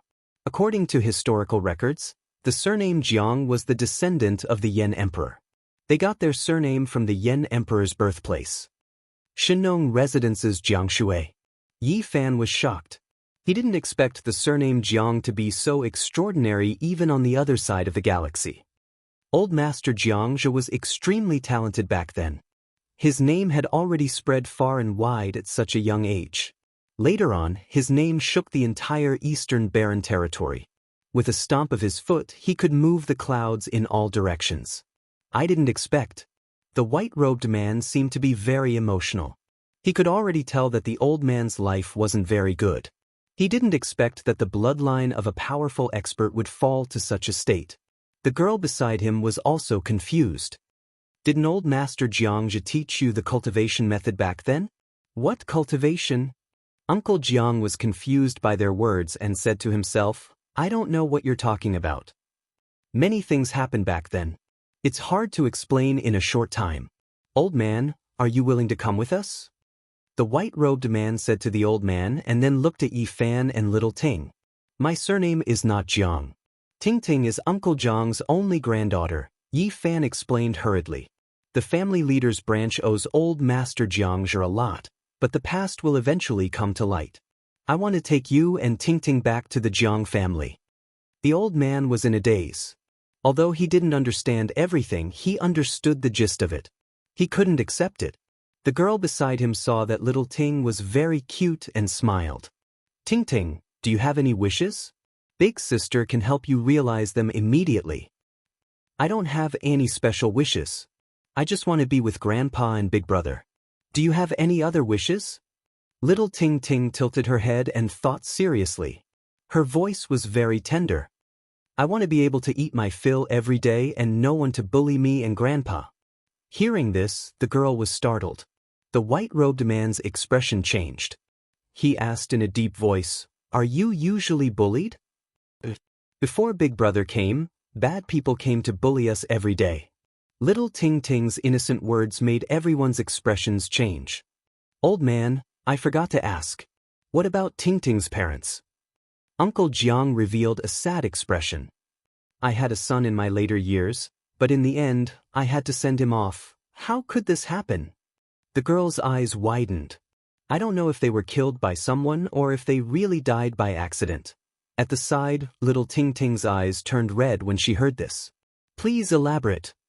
At this moment, the white-robed man's eyes flashed with divine splendor. The old man only said a few words, and the white-clothed man immediately stood up and said, Hazy Grotto, never heard of it. We will make a trip there in a while. If anyone dares to stop us, I don't mind making this sect disappear. The beautiful girl beside him also sneered. They even dare to bully the people of our Jiang family. Before going to the hazy paradise, let's go to the Li family first. When the knights guarding outside heard this, a shocking murderous aura and battle intent erupted. At this moment, the entire Fresh Breeze town was enveloped in a terrifying aura. Chapter 83. The man in white came from the clan of the remote antiquity, the Jiang family. His name was Jiang Yifei. As his name suggested, he was as handsome as jade. His white clothes were whiter than snow. He didn't say much about Jiang's past, but he still learned a lot of useful information. Uncle Jiang's father, Xianxia, left the Jiang family years ago and never returned. There was an unknown past that seemed to be related to the family head's bloodline. Old Master Xianxia had great achievements. How could he have passed away 50 years ago? This was something that Jiang Yifei did not understand. He coughed up a lot of blood when he passed away. Uncle Jiang didn't feel too sad when he mentioned the past. Some things would fade away with the passage of time. I see. Jiang Yifei didn't say much and just nodded. He seemed to understand the hidden story. The beautiful girl next to him was called Jiang Kaixin. She had a graceful figure, a slender neck, and a beautiful face. As a young lady of the Jiang family, her temperament gave people a feeling that she was unattainable. However, she liked little Ting Ting very much and didn't put on any arrogant airs. She held little Ting Ting's hand and asked this and that from time to time. Her tone was very gentle. The arrogant young man was called Jiang Yichen.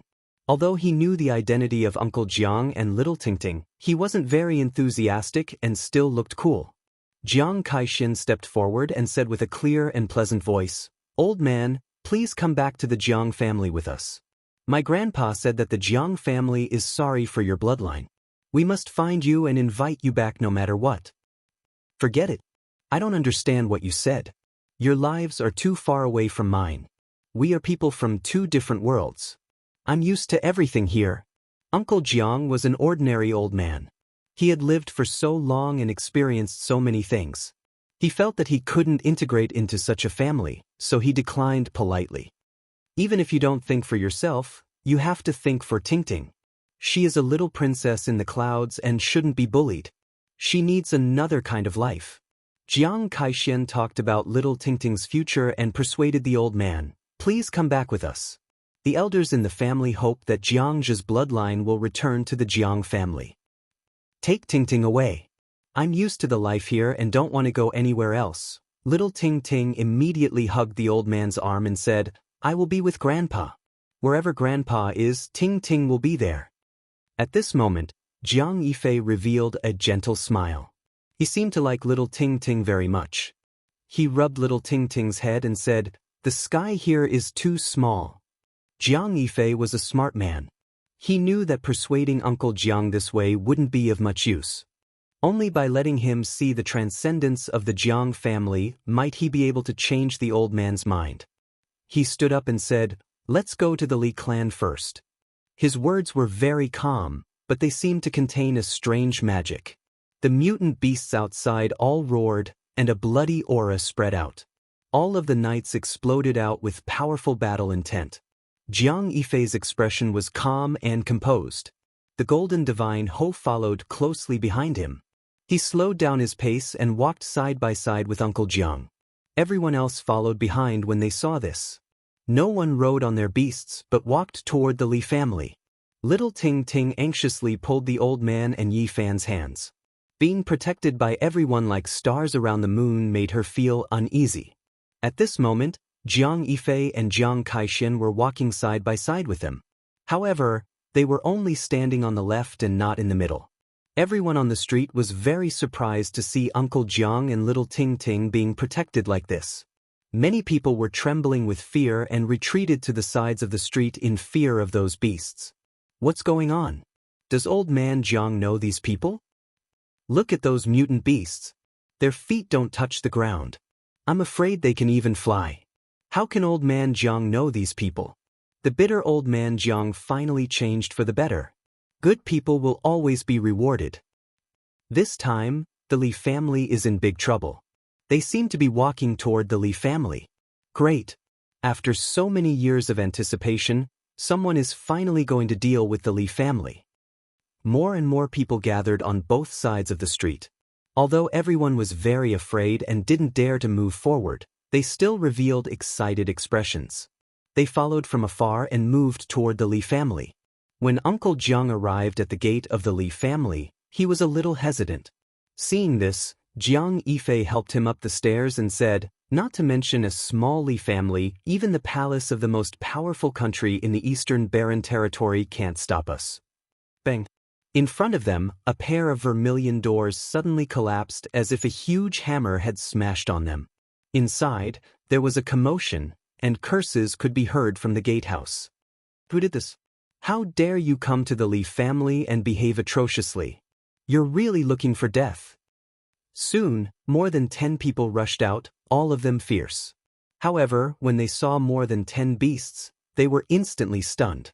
They swallowed all the curses and were tongue-tied. The ferocious look on their faces disappeared, and they became fearful and uneasy as they quickly ran back. "Look at your cowardly faces. What are you afraid of?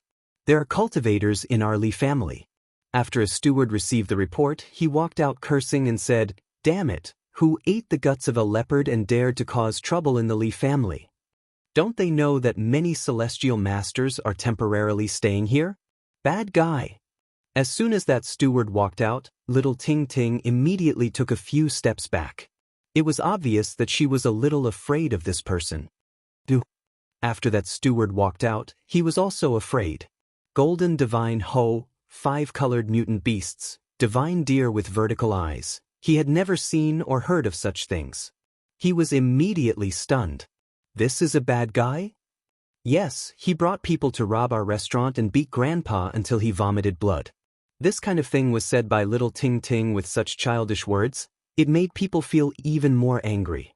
Jiang Yifei waved his hand, and immediately, a knight came forward and forced his way towards that steward. What do you want to do? This is the Li family, and there are several celestial masters inside. You are not allowed to behave atrociously." He shouted loudly and kept on retreating. "Don't make a move here, so as not to scare the child." Jiang Yifei was meticulous and was afraid that a bloody scene would scare little Ting Ting. The armored knight grabbed the steward by the collar and tossed him out. There was a flash of green light, and the other knight rode a wild beast into the air, carrying the steward out of the town in the blink of an eye. Heavens, it can fly. It can really fly in the sky. That beast can actually run in the sky. It's too unbelievable. In the distance, the surrounding commoners all revealed expressions of shock. Their mouths were wide open, and their faces were full of astonishment. Little Ting Ting's mouth also formed an O shape. She tiptoed and looked into the distant sky. Jiang Kaixian revealed a smile, squatted down, and said, "Do you want to have such a precious beast that can fly in the sky every day?" Little Ting Ting was about to nod subconsciously, but she quickly thought of something and hugged the old man's arm tightly. She shook her head and said, "I want to be with Grandpa." Jiang Kaixian didn't expect Little Ting Ting to see through her intentions, so she didn't continue to tempt and persuade her. Not long after, a green shadow appeared in the sky. The knight that left rushed back on his strange beast and landed. A lock of hair was wrapped around his hand, and there were specks of blood on it. At the side, Yi Fan was very surprised. The Jiang family's knights seemed to be very powerful, and their strength was hard to estimate. He could feel a surging battle strength from them. The crowd continued to walk inside, and the surrounding commoners followed behind.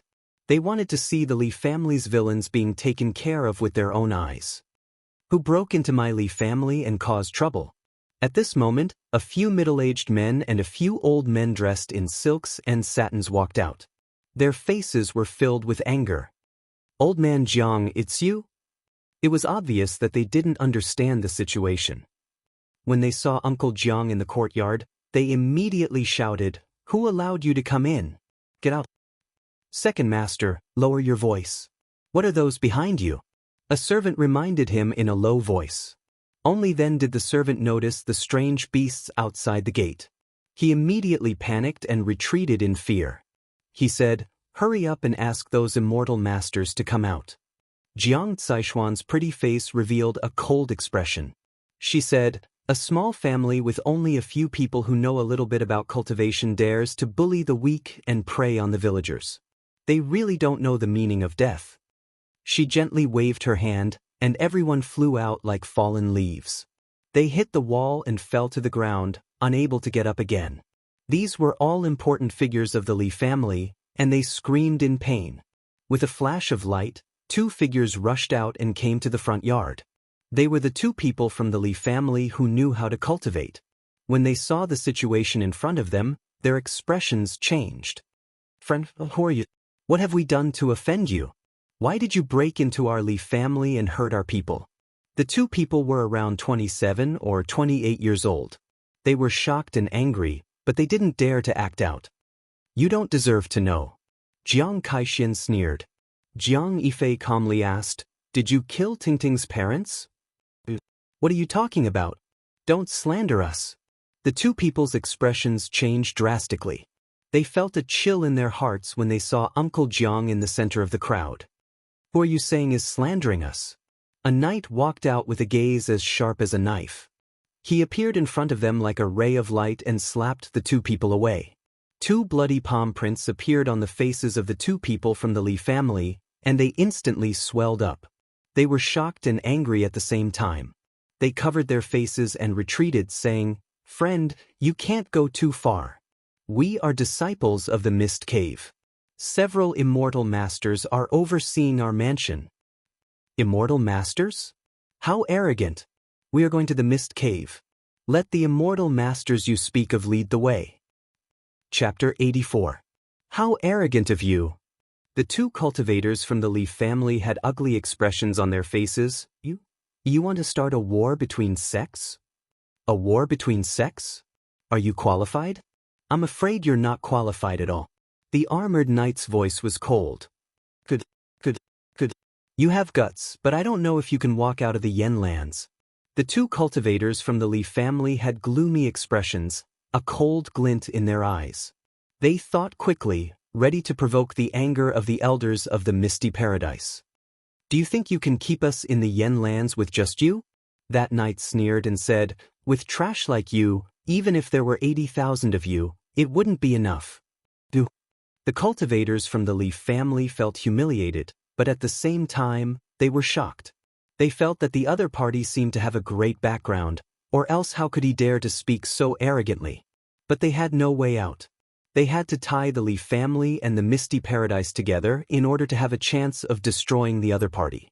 They gritted their teeth. "Since you don't care about the Misty Paradise, I will report the truth. The elders of the sect will naturally let you know the immensity of heaven and earth. You don't deserve it. The knight only took a step forward. He didn't even make a move, but the two from the Li family flew out like scarecrows, slamming heavily into the wall. Their bones cracked, and blood flowed from their mouths, noses, and ears. Most of the bones in their bodies were broken, and they stuck to the wall like mud, their eyes full of fear. Under Jiang Yifei's signal, the knight didn't kill them. He still had questions for the two. Did you kill Tingting's parents? Jiang Yifei's tone was still very calm, but when it reached the ears of the two from the Li family, it was like thunder. The calm man in white before them made them feel like they had to look up to a mountain. We said, who is so arrogant that he doesn't even care about the misty paradise? At this moment, a middle-aged man strode into the front yard. When he saw the dozens of strange beasts, his expression changed. What do you want? Why did you destroy the disciples of the misty paradise? Just to get rid of evil. A knight stepped forward and blocked his way. What do you mean? Could it be that my misty paradise is the so-called evil? The middle-aged man shouted. The knight replied indifferently, I don't know if the misty paradise is evil or not, but these two are villains who have taken lives. This is only your side of the story. How can you act so arbitrarily before the matter is investigated clearly? Furthermore, this is a disciple of my mist cave. If he's in the wrong, it's naturally up to us to deal with him. It's not up to you outsiders. Jiang Yifei's expression was calm, but his tone was somewhat cold.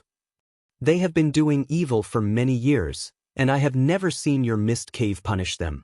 Now, they want to absolve themselves of their crimes and try to protect them. It seems that I really need to pay a visit to the mist cave and demand an explanation. What an arrogant tone. What do you take my misty sky grotto for? You have to pay the price for your words. The middle-aged man stared coldly at the person in front of him. Jiang Yifei sneered and said, Is the mist grotto very powerful? It's a pity that I've never heard of it before. I must go and have a good look at it later. How dare you be so arrogant? The middle-aged man said coldly, The mist cave is one of the 6 sects of the Yen land. If you insist on causing trouble, a war between sects is inevitable. Jiang Yifei shook his head and said, The eastern wilderness is vast and boundless. It's hard to count how many countries there are. The Yen kingdom is just a small place. I've never heard of any sects here. So arrogant. I want to see how strong you are. The middle-aged man rode a rainbow and rushed into the air. He opened his mouth and spat out a purple gold shield and a blood-red spear. The roar of a savage beast rang out, and a knight riding on a strange beast soared into the sky like a streak of green light. Ah! The middle-aged cultivator from the misty paradise let out a blood-curdling scream on the spot. The purple gold shield was instantly cut in half, and the blood-red spear was also broken in half. His chest and abdomen were almost completely cut open, and he fell on the spot, blood gurgling out. If it was an ordinary person, he would have been dead by now. The physique of a cultivator was exceptionally strong. He quickly stopped the bleeding and stabilized his injury. His face was extremely pale as he retreated to the side. Yi Fan was deeply shocked. He felt that these knights were all extraordinary. They were much stronger than the people from the Ji clan and the Yaoguang sacred land he met in the demon god tomb. At this moment, the immortal masters who heard the commotion could not help but walk out from the backyard. Who are you? One of the elders frowned. He had heard the words of the people in the front yard just now. These people did not take the mist cave seriously at all, which made him very angry and uncomfortable. Please lead the way and lead us to the mist cave. Jiang Caishuan's beautiful face had a trace of a sneer. She said, Please. The people from the mist cave changed their expressions. One of them said, So young, yet so arrogant. Didn't your masters teach you to respect your masters? Jiang Caishuan said coldly, The disciples you taught harmed people's lives, bullied widows and orphans, and forced people in their 70s into a corner. What right do you have to talk about the masters? You don't have that qualification. What proof do you have? They have already admitted it. The elder in the middle frowned and said, Let's not talk about whether they were tortured by you. Even if they really did something evil, It is not your turn to deal with them. My mist cave has its own rules to deal with them. Deal with them yourself? For more than 2 years, the dead have not died in peace. The murderers are still at large and continue to persecute widows and orphans. Is this your sex rule? Jiang Kaixin sympathized with little Ting Ting. At this point, her pretty face was covered with frost. She said, "Until now, you are still thinking of ways to absolve and protect them. You are really worthy of being their masters." Birds of a feather flock together. The elder in the lead immediately raised his eyebrows, but he did not dare to make a move on the spot because the opponent's formation was too terrifying. Just the golden divine Ho alone made him extremely fearful. At this moment, Jiang Yifei said, "Take them all down." Several knights heard him and stepped forward at the same time. The elder shouted, "Let's go!" He was the first to soar into the sky, riding a rainbow to escape. He could already see that these people had great backgrounds and were not people they could deal with. The others also rushed in all directions, shooting up into the sky one after another. The wild beasts roared and the sky shook. Several strange beasts carrying the knights rushed in different directions and instantly caught up. Screams came one after another. Then, the knights quickly turned around and captured everyone like dragging dead dogs. Everyone, including the elder, had terrible wounds on their bodies. On the side, Yi Fan was very shocked. The clan of the ancients was indeed a colossus. These knights were too terrifying. Jiang Yifei pointed out 2 knights and asked them to stay behind to deal with the Li family. At the same time, he warned them not to kill the innocent and only to kill a few evil leaders. "Let's go to the mist cave." Jiang Yifei personally helped Uncle Jiang onto the golden divine Ho and rode with him. Jiang Kaixin carried little Tingting onto the divine Ho and sat in front of her. Meanwhile, Yi Fan rode with another knight and soared into the sky. There's no need to go to the mist cave. Those 2 bastards are already dead, and the great hatred has been avenged. When Uncle Jiang learned that his son was killed, he couldn't help but shed tears. On the other side, little Tingting also began to cry. "Go, we must go.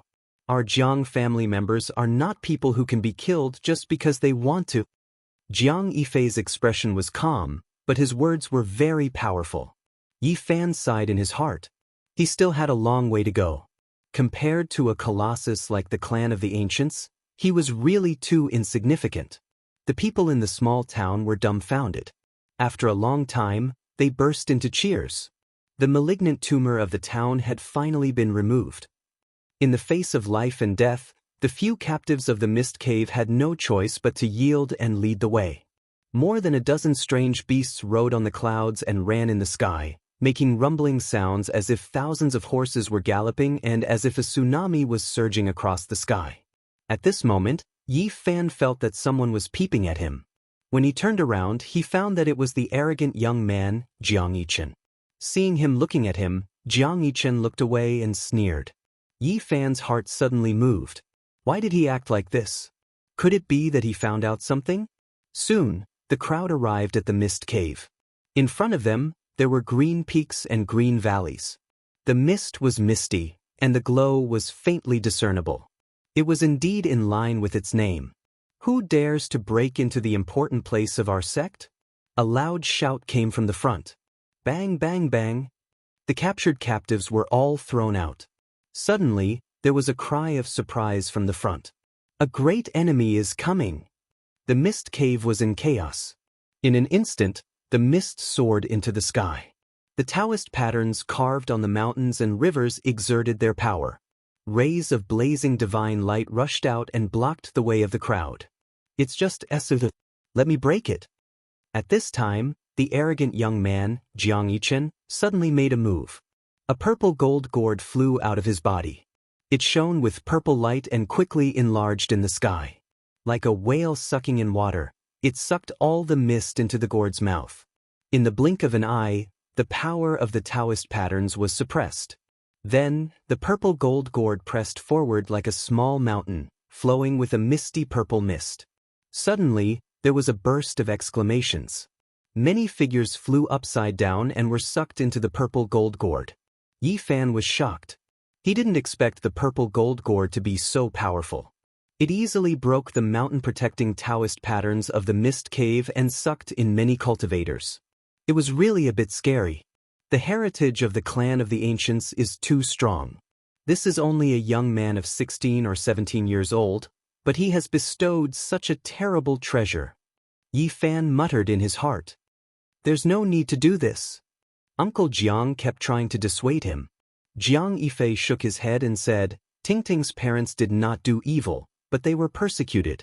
They want an explanation. Our Jiang family has never been afraid of trouble. Bang. At this time, a powerful wave shook in all directions in the mist cave. It shook away the purple gold gourd and an old voice came. It turns out to be the people of the clan of the ancients. I wonder how the mist cave has offended you?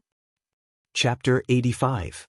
Inside the mist cave, a gray fog rushed up and shook the purple gold gourd away, imprisoning it there so that it could not continue to swallow cultivators. A gray shadow rushed over quickly. It was an old man whose age was hard to tell. His hair and beard were all white, but his face was very ruddy. He said, Everyone, please calm down. He directly pushed the purple gold gourd over. Jiang Yichen snorted coldly and put away his treasure. Who are you? Jiang Yifei asked. I am the master of the mist cave. No wonder you have such strength to be able to suppress the purple gold gourd. Jiang Yifei nodded and said, But I'm afraid it will still be difficult for you to stop us. Yes, I understand. The leader of the Mist Wonderland admitted it calmly. He then continued, I don't know what the Mist Wonderland has done to make you all gather so many people.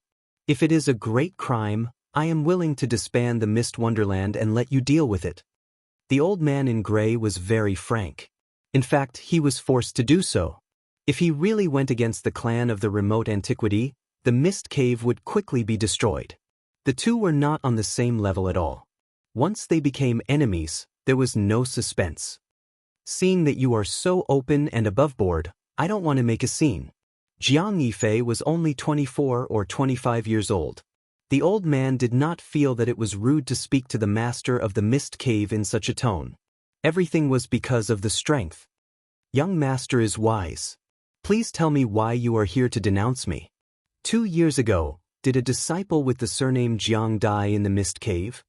The master of the mist cave nodded and said, If it was someone else, I might not remember, but this extraordinary young man left a deep impression on me. He was a disciple of the Jiang family, but he was killed by the people of the mist cave. Jiang Yifei said calmly, What, he was killed by someone? The master of the mist cave was shocked and said, Who is so bold? Now you understand why I am here. The master of the mist cave suddenly had a headache. How could a disciple of the Jiang family enter the mist cave and be killed by someone? This was indeed a very troublesome matter for him. You don't have to worry too much. I'm not here to cause trouble for no reason. Don't worry, young Master Jiang. I will definitely punish the culprit severely. I will not tolerate it. The main culprit has been brought to justice, but I feel that their teacher is suspected of conniving. In addition, the person who provided them with the drug must be found. Young Master Jiang, please move into the hazy heavenly grotto. This old man will definitely give you a satisfactory explanation. Jiang Yifei nodded and said, The most important thing is to satisfy this old lady and this child. At this moment, Uncle Jiang and little Tingting's eyes were already blurred with tears. I understand. Jiang Yifei ordered Jiang Yichen to take out the purple gold gourd and release all the people who were trapped in it. Then he brought Uncle Jiang, little Tingting, and the old sect master into the misty paradise. The others didn't follow. They landed on the ground and waited outside. At this moment, Yi Fan felt that he was being watched again. He found that it was still the arrogant young man, Jiang Yichen. What was going on? He didn't think he had offended this young man from the remote antiquity family, so he didn't understand why he was being watched. Jiang Kaixin walked over gracefully and said with a smile, Little brother Yi, after this matter, Tingting will go back to the Jiang family with us. If you want, you can also go with us. At first, Yi Fan did have such an idea. The Jiang family was an ancient family that had been passed down from the antiquity age. Maybe he could find the secret of the divine body. However, after careful consideration, he hesitated. What if his secret was found out? The green copper piece in his body caused great chaos in the eastern wilderness. If the powerful masters of the Jiang family found out, the consequences would be unimaginable. In addition, the Taoist scripture was enough to cause a lot of trouble. Once it was leaked, he would be in a worrying situation. What's wrong? You still don't want to? Jiang Kaixin was somewhat surprised. Many cultivators tried their best to enter the Jiang family but failed. She invited a young man like this, but he was still pondering and hesitating. Yi Fan declined and said, "Thank you for your kindness, Miss Jiang. I appreciate it from the bottom of my heart. But I'm used to being lazy. I'm afraid I'll make mistakes after entering the Jiang family. I'd better travel outside. If one day I'm poor and want to go to the Jiang family, please take me in." At this time, Jiang Yichen sneered and said, "What do you think the Jiang family is?" The Jiang family is not a place where anyone can come and go freely. If you want to join, don't talk nonsense now. Jiang Yichen, shut up. Jiang Kaixin scolded Jiang Yichen, then turned around and said with a smile, "Little brother Yi, don't mind him. He's always like this, spoiled. Don't worry, the Jiang family will always open the door for you. If you have any difficulties in the future, just come to the Jiang family to find me." "Thank you, Miss Jiang." Yi Fan thanked her and felt strange at the same time. He didn't provoke this young master of the Jiang family, so why did he do this? Yi Fan became more and more determined that he couldn't enter the Jiang family now. The holy body, the Taoist scripture, and the mysterious green copper were all taboos. He didn't want to take risks. "Boy, you should know that there are many people who want to join our Jiang family. If you give up this opportunity, you'll regret it for the rest of your life." Jiang Yichen looked at him and sneered. Yi Fan's heart trembled, and at the same time, he was even more surprised. This young master of the Jiang family seemed to want him to join the Jiang family immediately. What was going on? Jiang Kaixin reprimanded Jiang Yichen a few more times, and he didn't say anything more. He just stood not far away and looked at Yi Fan from time to time. "Is this bastard a dead rabbit? Damn it." Yi Fan muttered in his heart. After a while, Jiang Yichen finally stopped looking at him and began to wander around the mist cave, which made Yi Fan feel a little relieved. Soon he thought of his classmates. There should be 2 people in the mist cave, but he didn't know who they were. After waiting for a full hour, Jiang Yifei walked out with Uncle Jiang and little Tingting. The head of the mist cave and a group of important people saw them out in person. The eyes of the old man and the little girl were red and swollen. It was obvious that they had cried. "Old head, please go back. There is no need to see us off. Our Jiang family is not unreasonable. This matter has been settled. You don't have to worry anymore." The old leader of the mist cave abode heaved a sigh of relief. Otherwise, anyone would tremble in fear when facing a behemoth like the Jiang family. In the eastern barren territory, not many big forces dared to compete with them. The people of the mist cave watched them go away until they disappeared, and then they returned to the sect. Jiang Yifei and his group returned directly to the Qingfeng town just to satisfy the old man's wish to see the town again. Uncle Jiang decided to join the Jiang family for little Tingting's future. He didn't want his granddaughter to be wronged again. "Big brother, come with us." Little Tingting looked up and begged. Yi Fan scratched her little nose and said, "Big brother can't help much anymore. The Jiang family is full of powerful people. I'm not even a soldier there. Tingting will have a good life there. Big brother, I really don't want to be separated from you. Come with us, or Tingting will miss you every day." Little Tingting was about to cry. "I still have other things to do. I really can't go now. I promise you, I will visit you in the future." Yi Fan comforted her softly. "No, if Big brother doesn't go, I won't go either." Little Tingting actually made such a decision. "You are still young and don't understand some things.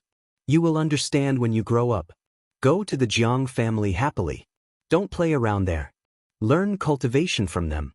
Maybe I will need Tingting's help in the future." Uncle Jiang also couldn't understand.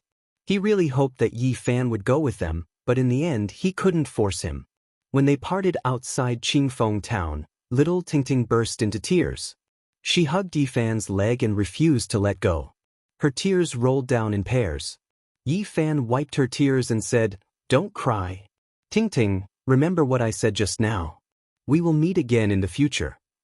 In the end, little Ting was reluctant and cried, "I will definitely learn cultivation and find Big Brother in the future.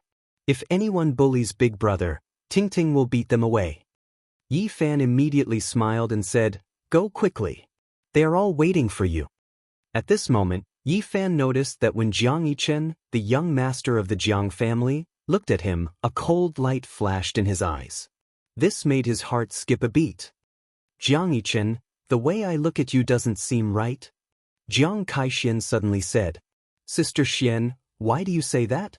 Jiang Yichen was shocked. "Don't do immoral things. Don't be evil. It seems that Grandpa has really spoiled you." Jiang Kaixin said coldly, "I have noticed you for a long time. You seem to want to fight little brother Yi. Did he offend you?" Jiang Yifei looked back at them and said, "What's the matter?" "Nothing." Jiang Yichen was a little guilty.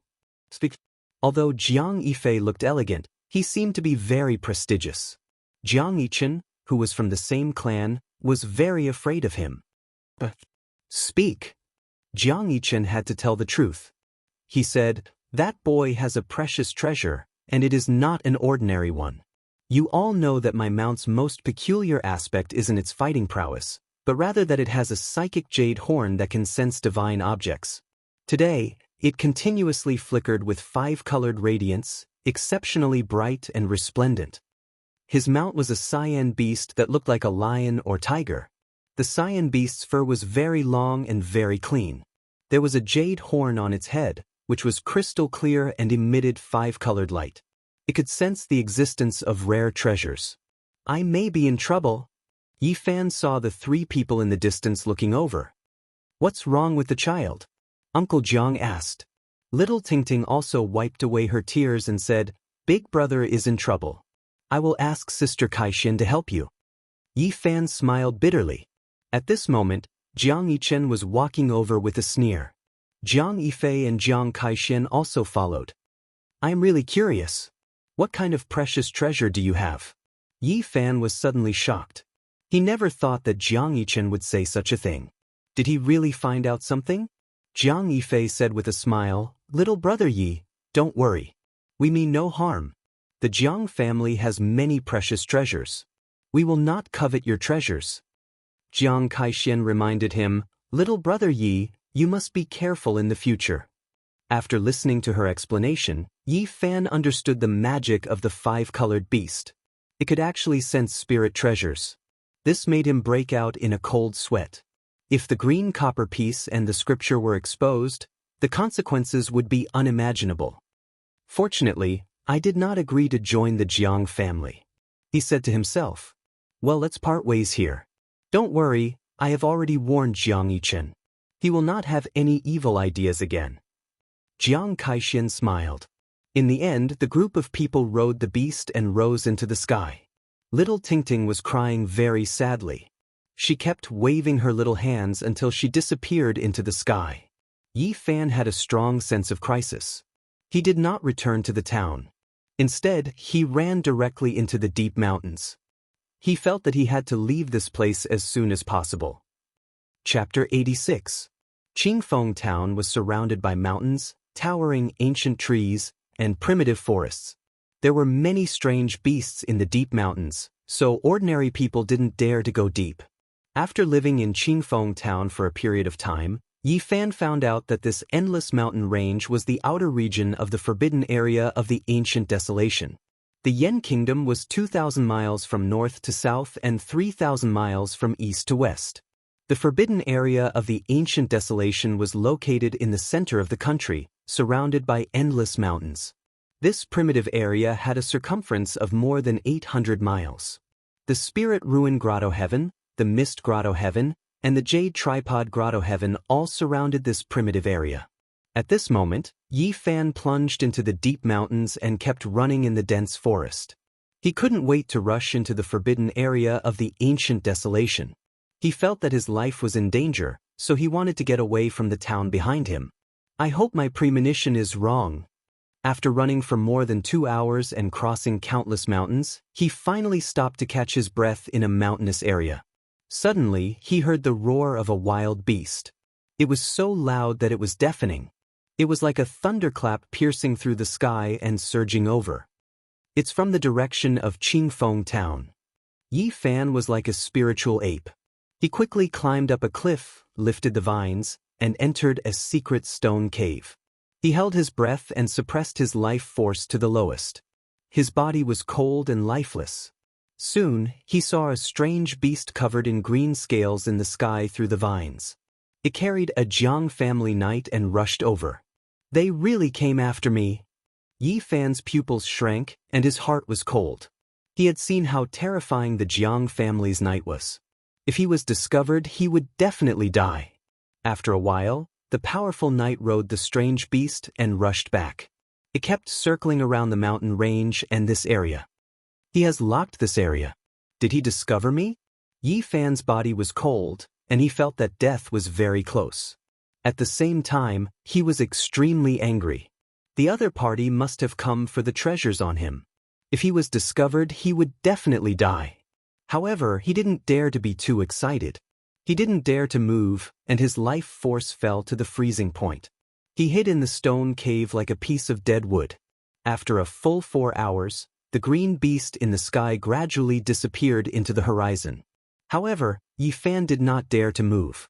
Only when the sky turned completely dark did he nimbly climb out of the cave and quickly rush towards another mountain range. Jiang family. Yi Fan gritted his teeth. That night, Yi Fan did not light a fire. He only picked some wild fruits to appease his hunger, and then hid in the flourishing brambles. In the night, the roars of unknown beasts rose and fell one after another. It was exceptionally restless. The moon and stars were dim, and yin qi pervaded the air. The trees in the wilderness swayed, as if evil spirits were baring their fangs and brandishing their claws. Suddenly, the roars of the wild beasts in the area disappeared, and the forest became quiet. Yi Fan's heart instantly tightened. His body was almost completely still, and he didn't dare to move. It was unknown when a strange beast had appeared in the sky. It was carrying a person as it circled in the sky, causing the beasts below to feel a sense of danger. It was not until late at night that the knight disappeared from the area. Yi Fan felt cold sweat all over his body. This was not a solution, and he was afraid that he would be found sooner or later. I'll definitely die if I fight him head-on. How can I get rid of him? Yi Fan realized that he had no other choice but to escape first. In the next 2 days, Yi Fan constantly traversed and hid in the mountain range. There were a few times when he was almost discovered by the other party. It could be said that he was constantly brushing shoulders with death. On the 3rd day, he encountered his greatest crisis. The other party seemed to have sensed that he might be hiding in this area and attacked ruthlessly. He took out a psychic weapon and split apart several stone cliffs, shattering a large part of the forest and destroying a large area of thistles and thorns, leaving the mountainous area bare. Yi Fan hid in the swamp not far away, not daring to move. His entire body was wrapped in mud and rotten leaves. He held his breath and quietly waited for the night to leave. However, the other party did not even let the swamp go. That psychic weapon was like a blue bolt of lightning, streaking across the swamp. Huge ravines appeared, completely splitting the swamp. Suddenly, the psychic weapon, like a blue bolt of lightning, streaked across 1 meter away and split the mud. Although it did not cut Yi Fan's body, a bit of blue light grazed his abdomen. Yi Fan felt a sharp pain, but he did not dare to move. If it were not for his super strong physique, the terrible blue light just now was enough to cut him in half at the waist. It was not until half an hour later that everything finally calmed down. Yi Fan gritted his teeth and struggled out of the mud. His abdomen was gurgling with blood, staining the mud bright red. Jiang, I will kill you sooner or later. Even the remote antiquity families can't protect you. Yi Fan felt dizzy. He had lost too much blood, and his abdomen was almost completely cut open. If it were not for the mud blocking the outside, he would have died of blood exhaustion after staying motionless for such a long time. He hurriedly found a mountain spring to clean the wound, and then took off his muddy coat. He tore the clean clothes inside into strips and wrapped them around his wound. However, the wound on his abdomen was so serious that his intestines could almost be seen, and the bleeding could not be stopped. After losing too much blood, Yi Fan felt weak all over. His hands were covered in blood. He tore off all of his clean clothes and used them to block the terrifying wound. However, the bleeding was still difficult to stop. His lower body was stained red, and his skin looked a little pale. Yi Fan blocked his wound with his hands, and blood kept flowing between his fingers. He bit his lips, trying to keep himself awake and not pass out. He silently ran Taoist scripture, mobilized the vitality of his whole body, and tried to stabilize the injury. The way of heaven takes away the surplus and makes up for the deficiency. Just at the moment when he was about to pass out, such a voice suddenly came from the deepest part of his mind. Hundreds of ancient characters flowed in his heart like a trickle, gradually waking him up from his trance. Yi Fan gradually calmed down and regained his consciousness. At the same time, Taoist scripture was running silently, and the vital energy kept flowing to the wound. In the end, strands of blue light gushed out from the horrifying wound. The terrifying killing intent that had penetrated his body was forced out. His life essence circulated, and the bleeding finally stopped. Yi Fan was very weak, but he gritted his teeth and stood up. He staggered toward the forest. He had to find a secret place to hide. His injury was very serious and he couldn't run anymore. Originally, Yi Fan wanted to escape into the forbidden area of the desolate antiquity. Only in this way could he make the knight hesitate and not dare to go deeper. However, he didn't have the strength. After thinking carefully for a moment, he staggered back the way he came. Finally, he stopped in a stone forest that had been destroyed by the knight, and hid in a stone peak. This area had already been searched. Yi Fan tried to figure out the knight's thoughts, and he felt that this place would be a blind spot for a short period of time. Yi Fan didn't eat or drink, and hid in this stone peak for 2 days and 2 nights. Only then did his injury get under control, but it was still difficult for him to do any strenuous exercise. During these 2 days, the night kept circling above the deep mountains, and many forests were completely destroyed by him. On this night, Yi Fan crawled out of the stone crack, picked a lot of wild fruits, and changed to another place to hide. The new area had just been ravaged by the night. The trees were broken, and the rocks were cracked. The ground was a mess. "I'll follow you slowly. Wherever you search, I'll hide." In this dangerous situation, his life could be at risk at any time. Yi Fan could only think carefully and choose to hide in the night's blind spot. Just like this, 5 or 6 days passed before he gradually recovered. It could be said that this was a kind of torture. After a few days, due to the lack of food and the pain of the illness, he lost a lot of weight. If it weren't for my physique being far superior to ordinary cultivators, I'm afraid that blue light would have already killed me. Yi Fan looked at the horizon and said to himself, "I must escape this disaster. I can't die here." Jiang family. Yi Fan clenched his teeth. Right now, he didn't have enough strength. Right now, the only way to get rid of the night was to risk his life and hide in the forbidden area of the desolate antiquity. After Yi Fan's body recovered, he began to take a detour to get closer to the forbidden area of the desolate antiquity. "I have eaten the holy fruit. Maybe I can resist the curse there. Entering the forbidden area of life might be a kind of opportunity for me." Chapter 87. A long time ago, Yi Fan once had the thought of returning to the forbidden grounds of the primordial desolate realm in order to obtain a great opportunity. Neither human beings nor powerful creatures of other races dared to go deep into the forbidden area of life. There were flourishing plants and endless elixirs. After the baptism of long years, many elixirs had almost become divine medicines. The forbidden area was a priceless divine land. Yi Fan had taken the holy fruit and the holy spring. He felt that he could probably survive in that forbidden area for a while. He wanted to return to the forbidden area of life after reaching a certain level. "My strength is still very low now. It's really not suitable for me to go there at this moment, but I have been forced to this point." He had no choice but to go forward at the risk of death. Roar.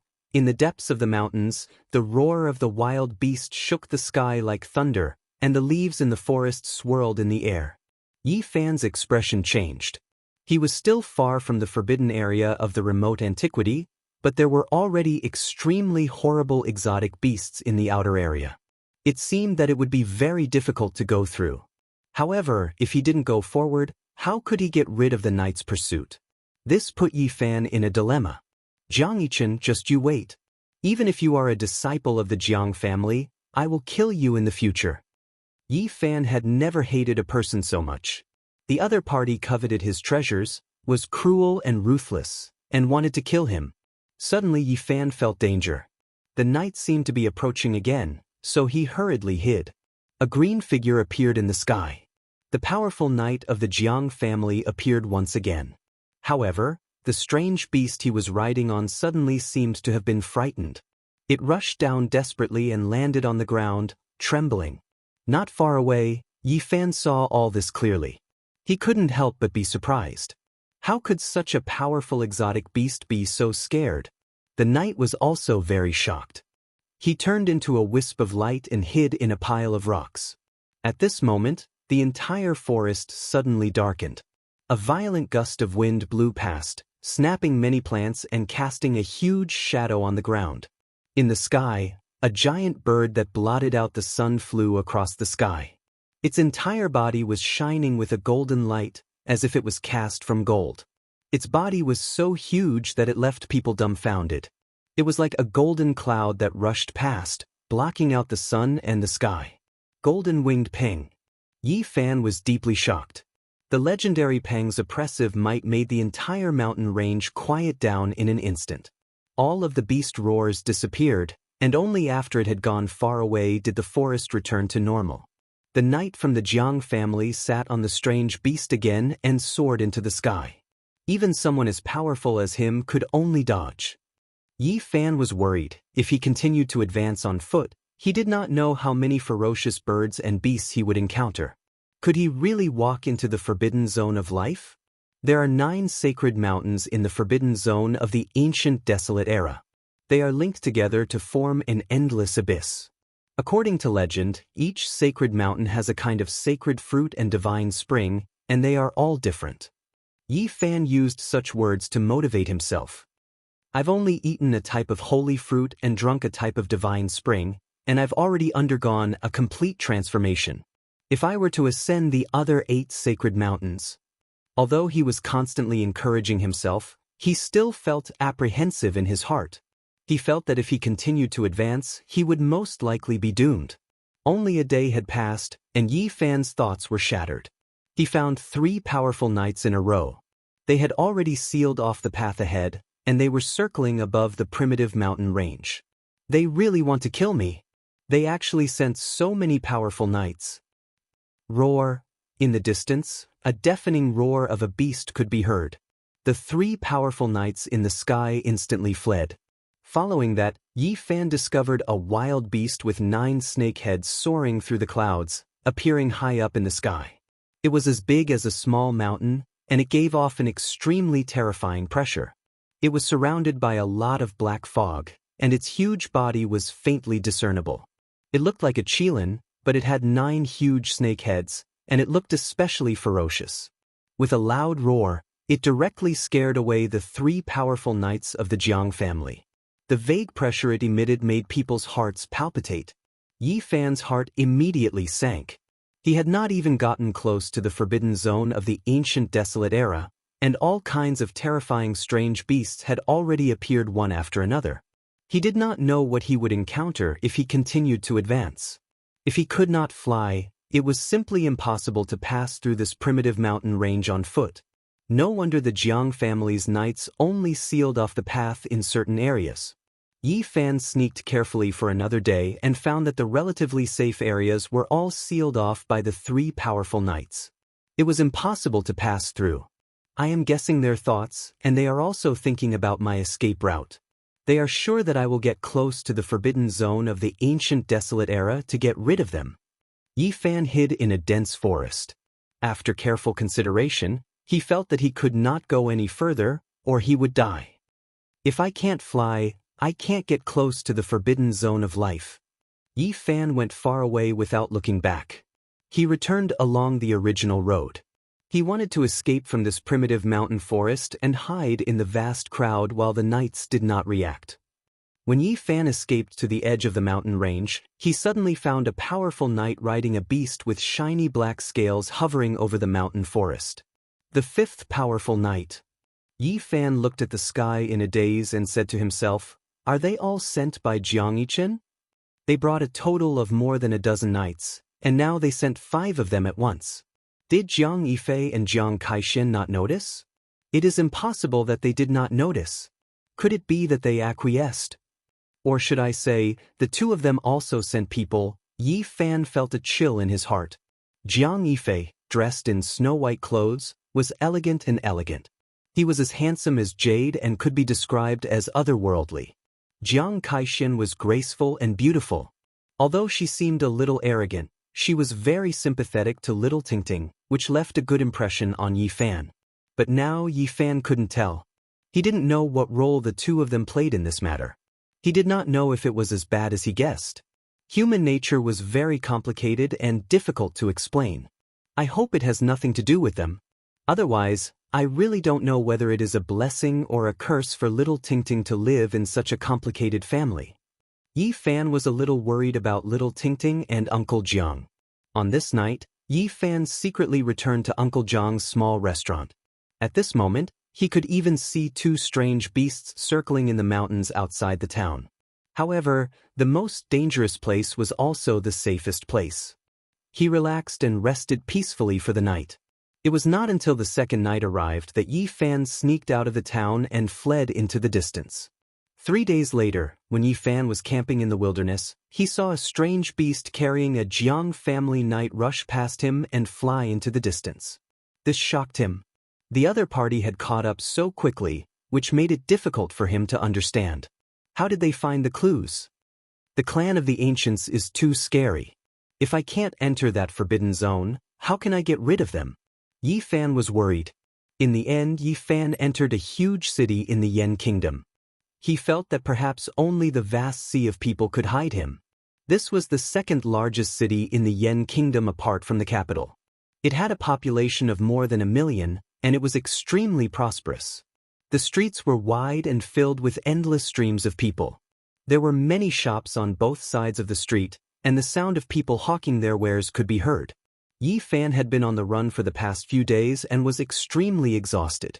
He only let out a sigh of relief when he entered the city. The Jiang family couldn't possibly appear on the streets riding strange beasts, could they? It was already noon, and Yi Fan's stomach was rumbling with hunger. However, when he reached into his chest pocket, he let out a bitter laugh. There was not even a single coin. This great life and death escape really left him in a sorry state, fatigued to this extent. I need to find a way to fill my stomach first. I can't let my body suffer. I still need to accumulate energy to escape. Yi Fan was not in the mood to tour the bustling city at all. He was looking for a place to eat. Suddenly, Yi Fan's expression froze. He saw a familiar figure. It was Li Xiaoman. She did not look old and had already regained her youth. She was 170 centimeters tall and slender. Her pure white dress fluttered in the wind, and she had an otherworldly temperament. Be it in the past or present, Li Xiaoman was extremely beautiful. She had a clear and elegant appearance. Perhaps it was because of her cultivation, but her skin shone with a sparkling luster. It was snow-white and delicate like fine jade. Li Xiaoman's white dress and black hair fluttered naturally, making her skin look even more sparkling. Her eyes were very big and her eyelashes were very long, making her look very spirited. Her neck was as elegant as a white swan, and her waist was small. Her legs were long and slender, and her figure was elegant and graceful. She was very perfect. Compared to the past, she was less ostentatious and more spirited. She was like a goddess of the moon who had descended to the mortal world, and she had an extra temperament. Yi Fan had never thought that he would see her here. Naturally, he couldn't help but think of many things in the past. There were sweet scenes, but also heartless and bitter memories. He turned around, not wanting to meet her in this kind of situation. Li Xiaoman obviously did not see Yi Fan. She was like a crane among chickens, elegant and spirited. Her otherworldly beauty attracted many people to look back. Naturally, she would not notice the haggard and exhausted youth in the distance. Yi Fan turned around and wanted to leave, but he did not want to bump into someone in his haste. "Little beggar, why are you walking? The street is so wide, but you just had to bump into me." There were a few young men and women in front of him. Among them, there was a beautiful girl with an unhappy expression. Yi Fan had accidentally bumped into her just now. "I'm sorry." Yi Fan hurriedly apologized. "Junior sister, look and see if you've lost anything. Nowadays, some beggars specialize in stealing like this." A young man reminded and stopped Yi Fan from leaving. Yi Fan had been on the run for several days.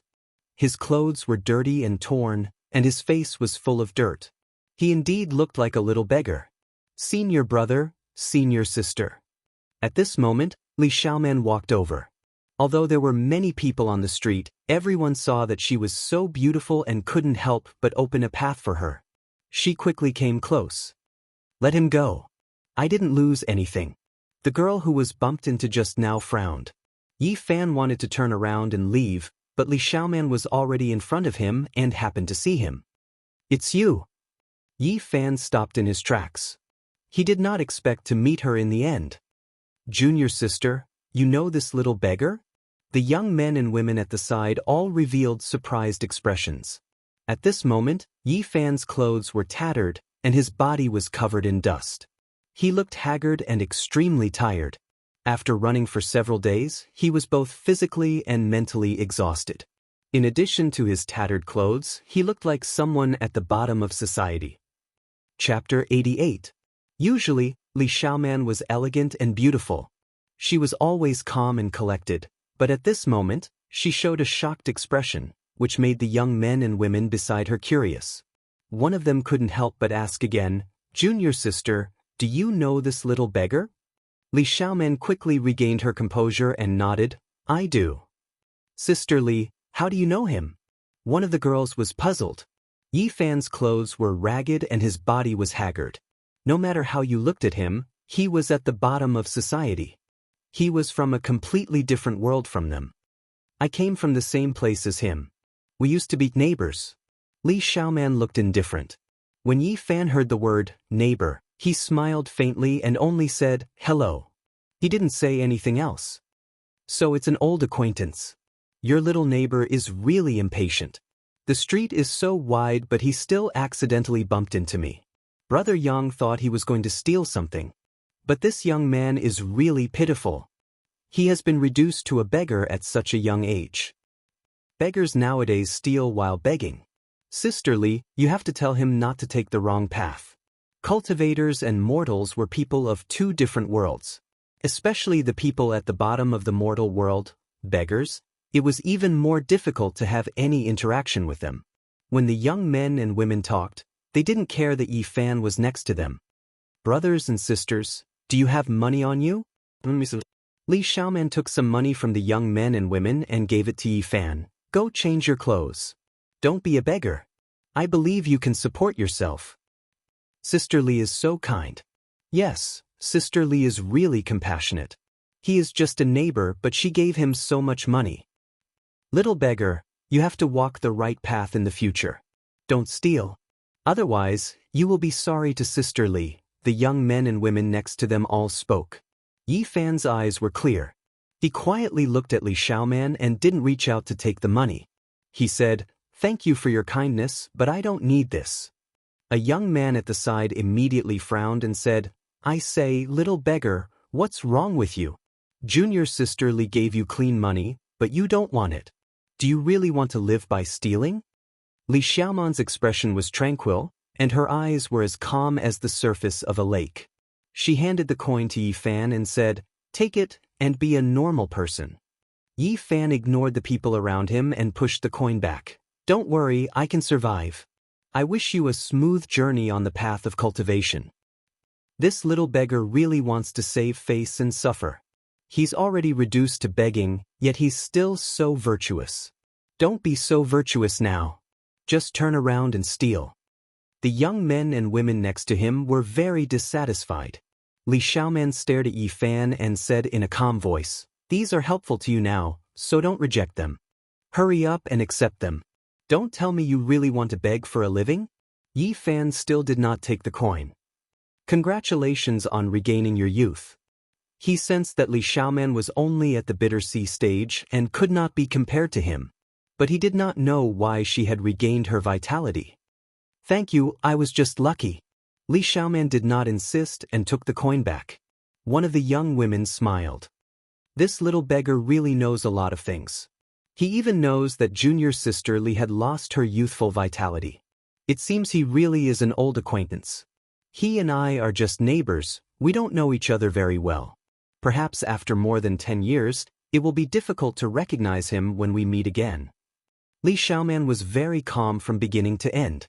She said indifferently, as if she was talking about something that had nothing to do with her.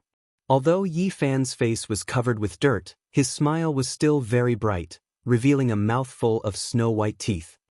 Yes, memories will always fade. Some people and things will eventually fade with the passage of time. This little beggar is not old, but he has quite a character. A girl at the side looked at Yi Fan before looking at Li Xiaoman. She said, "It's a pity that you don't know him very well, junior sister. Otherwise, you could bring him back to Xiang Grotto Heaven and make him do odd jobs in the sect.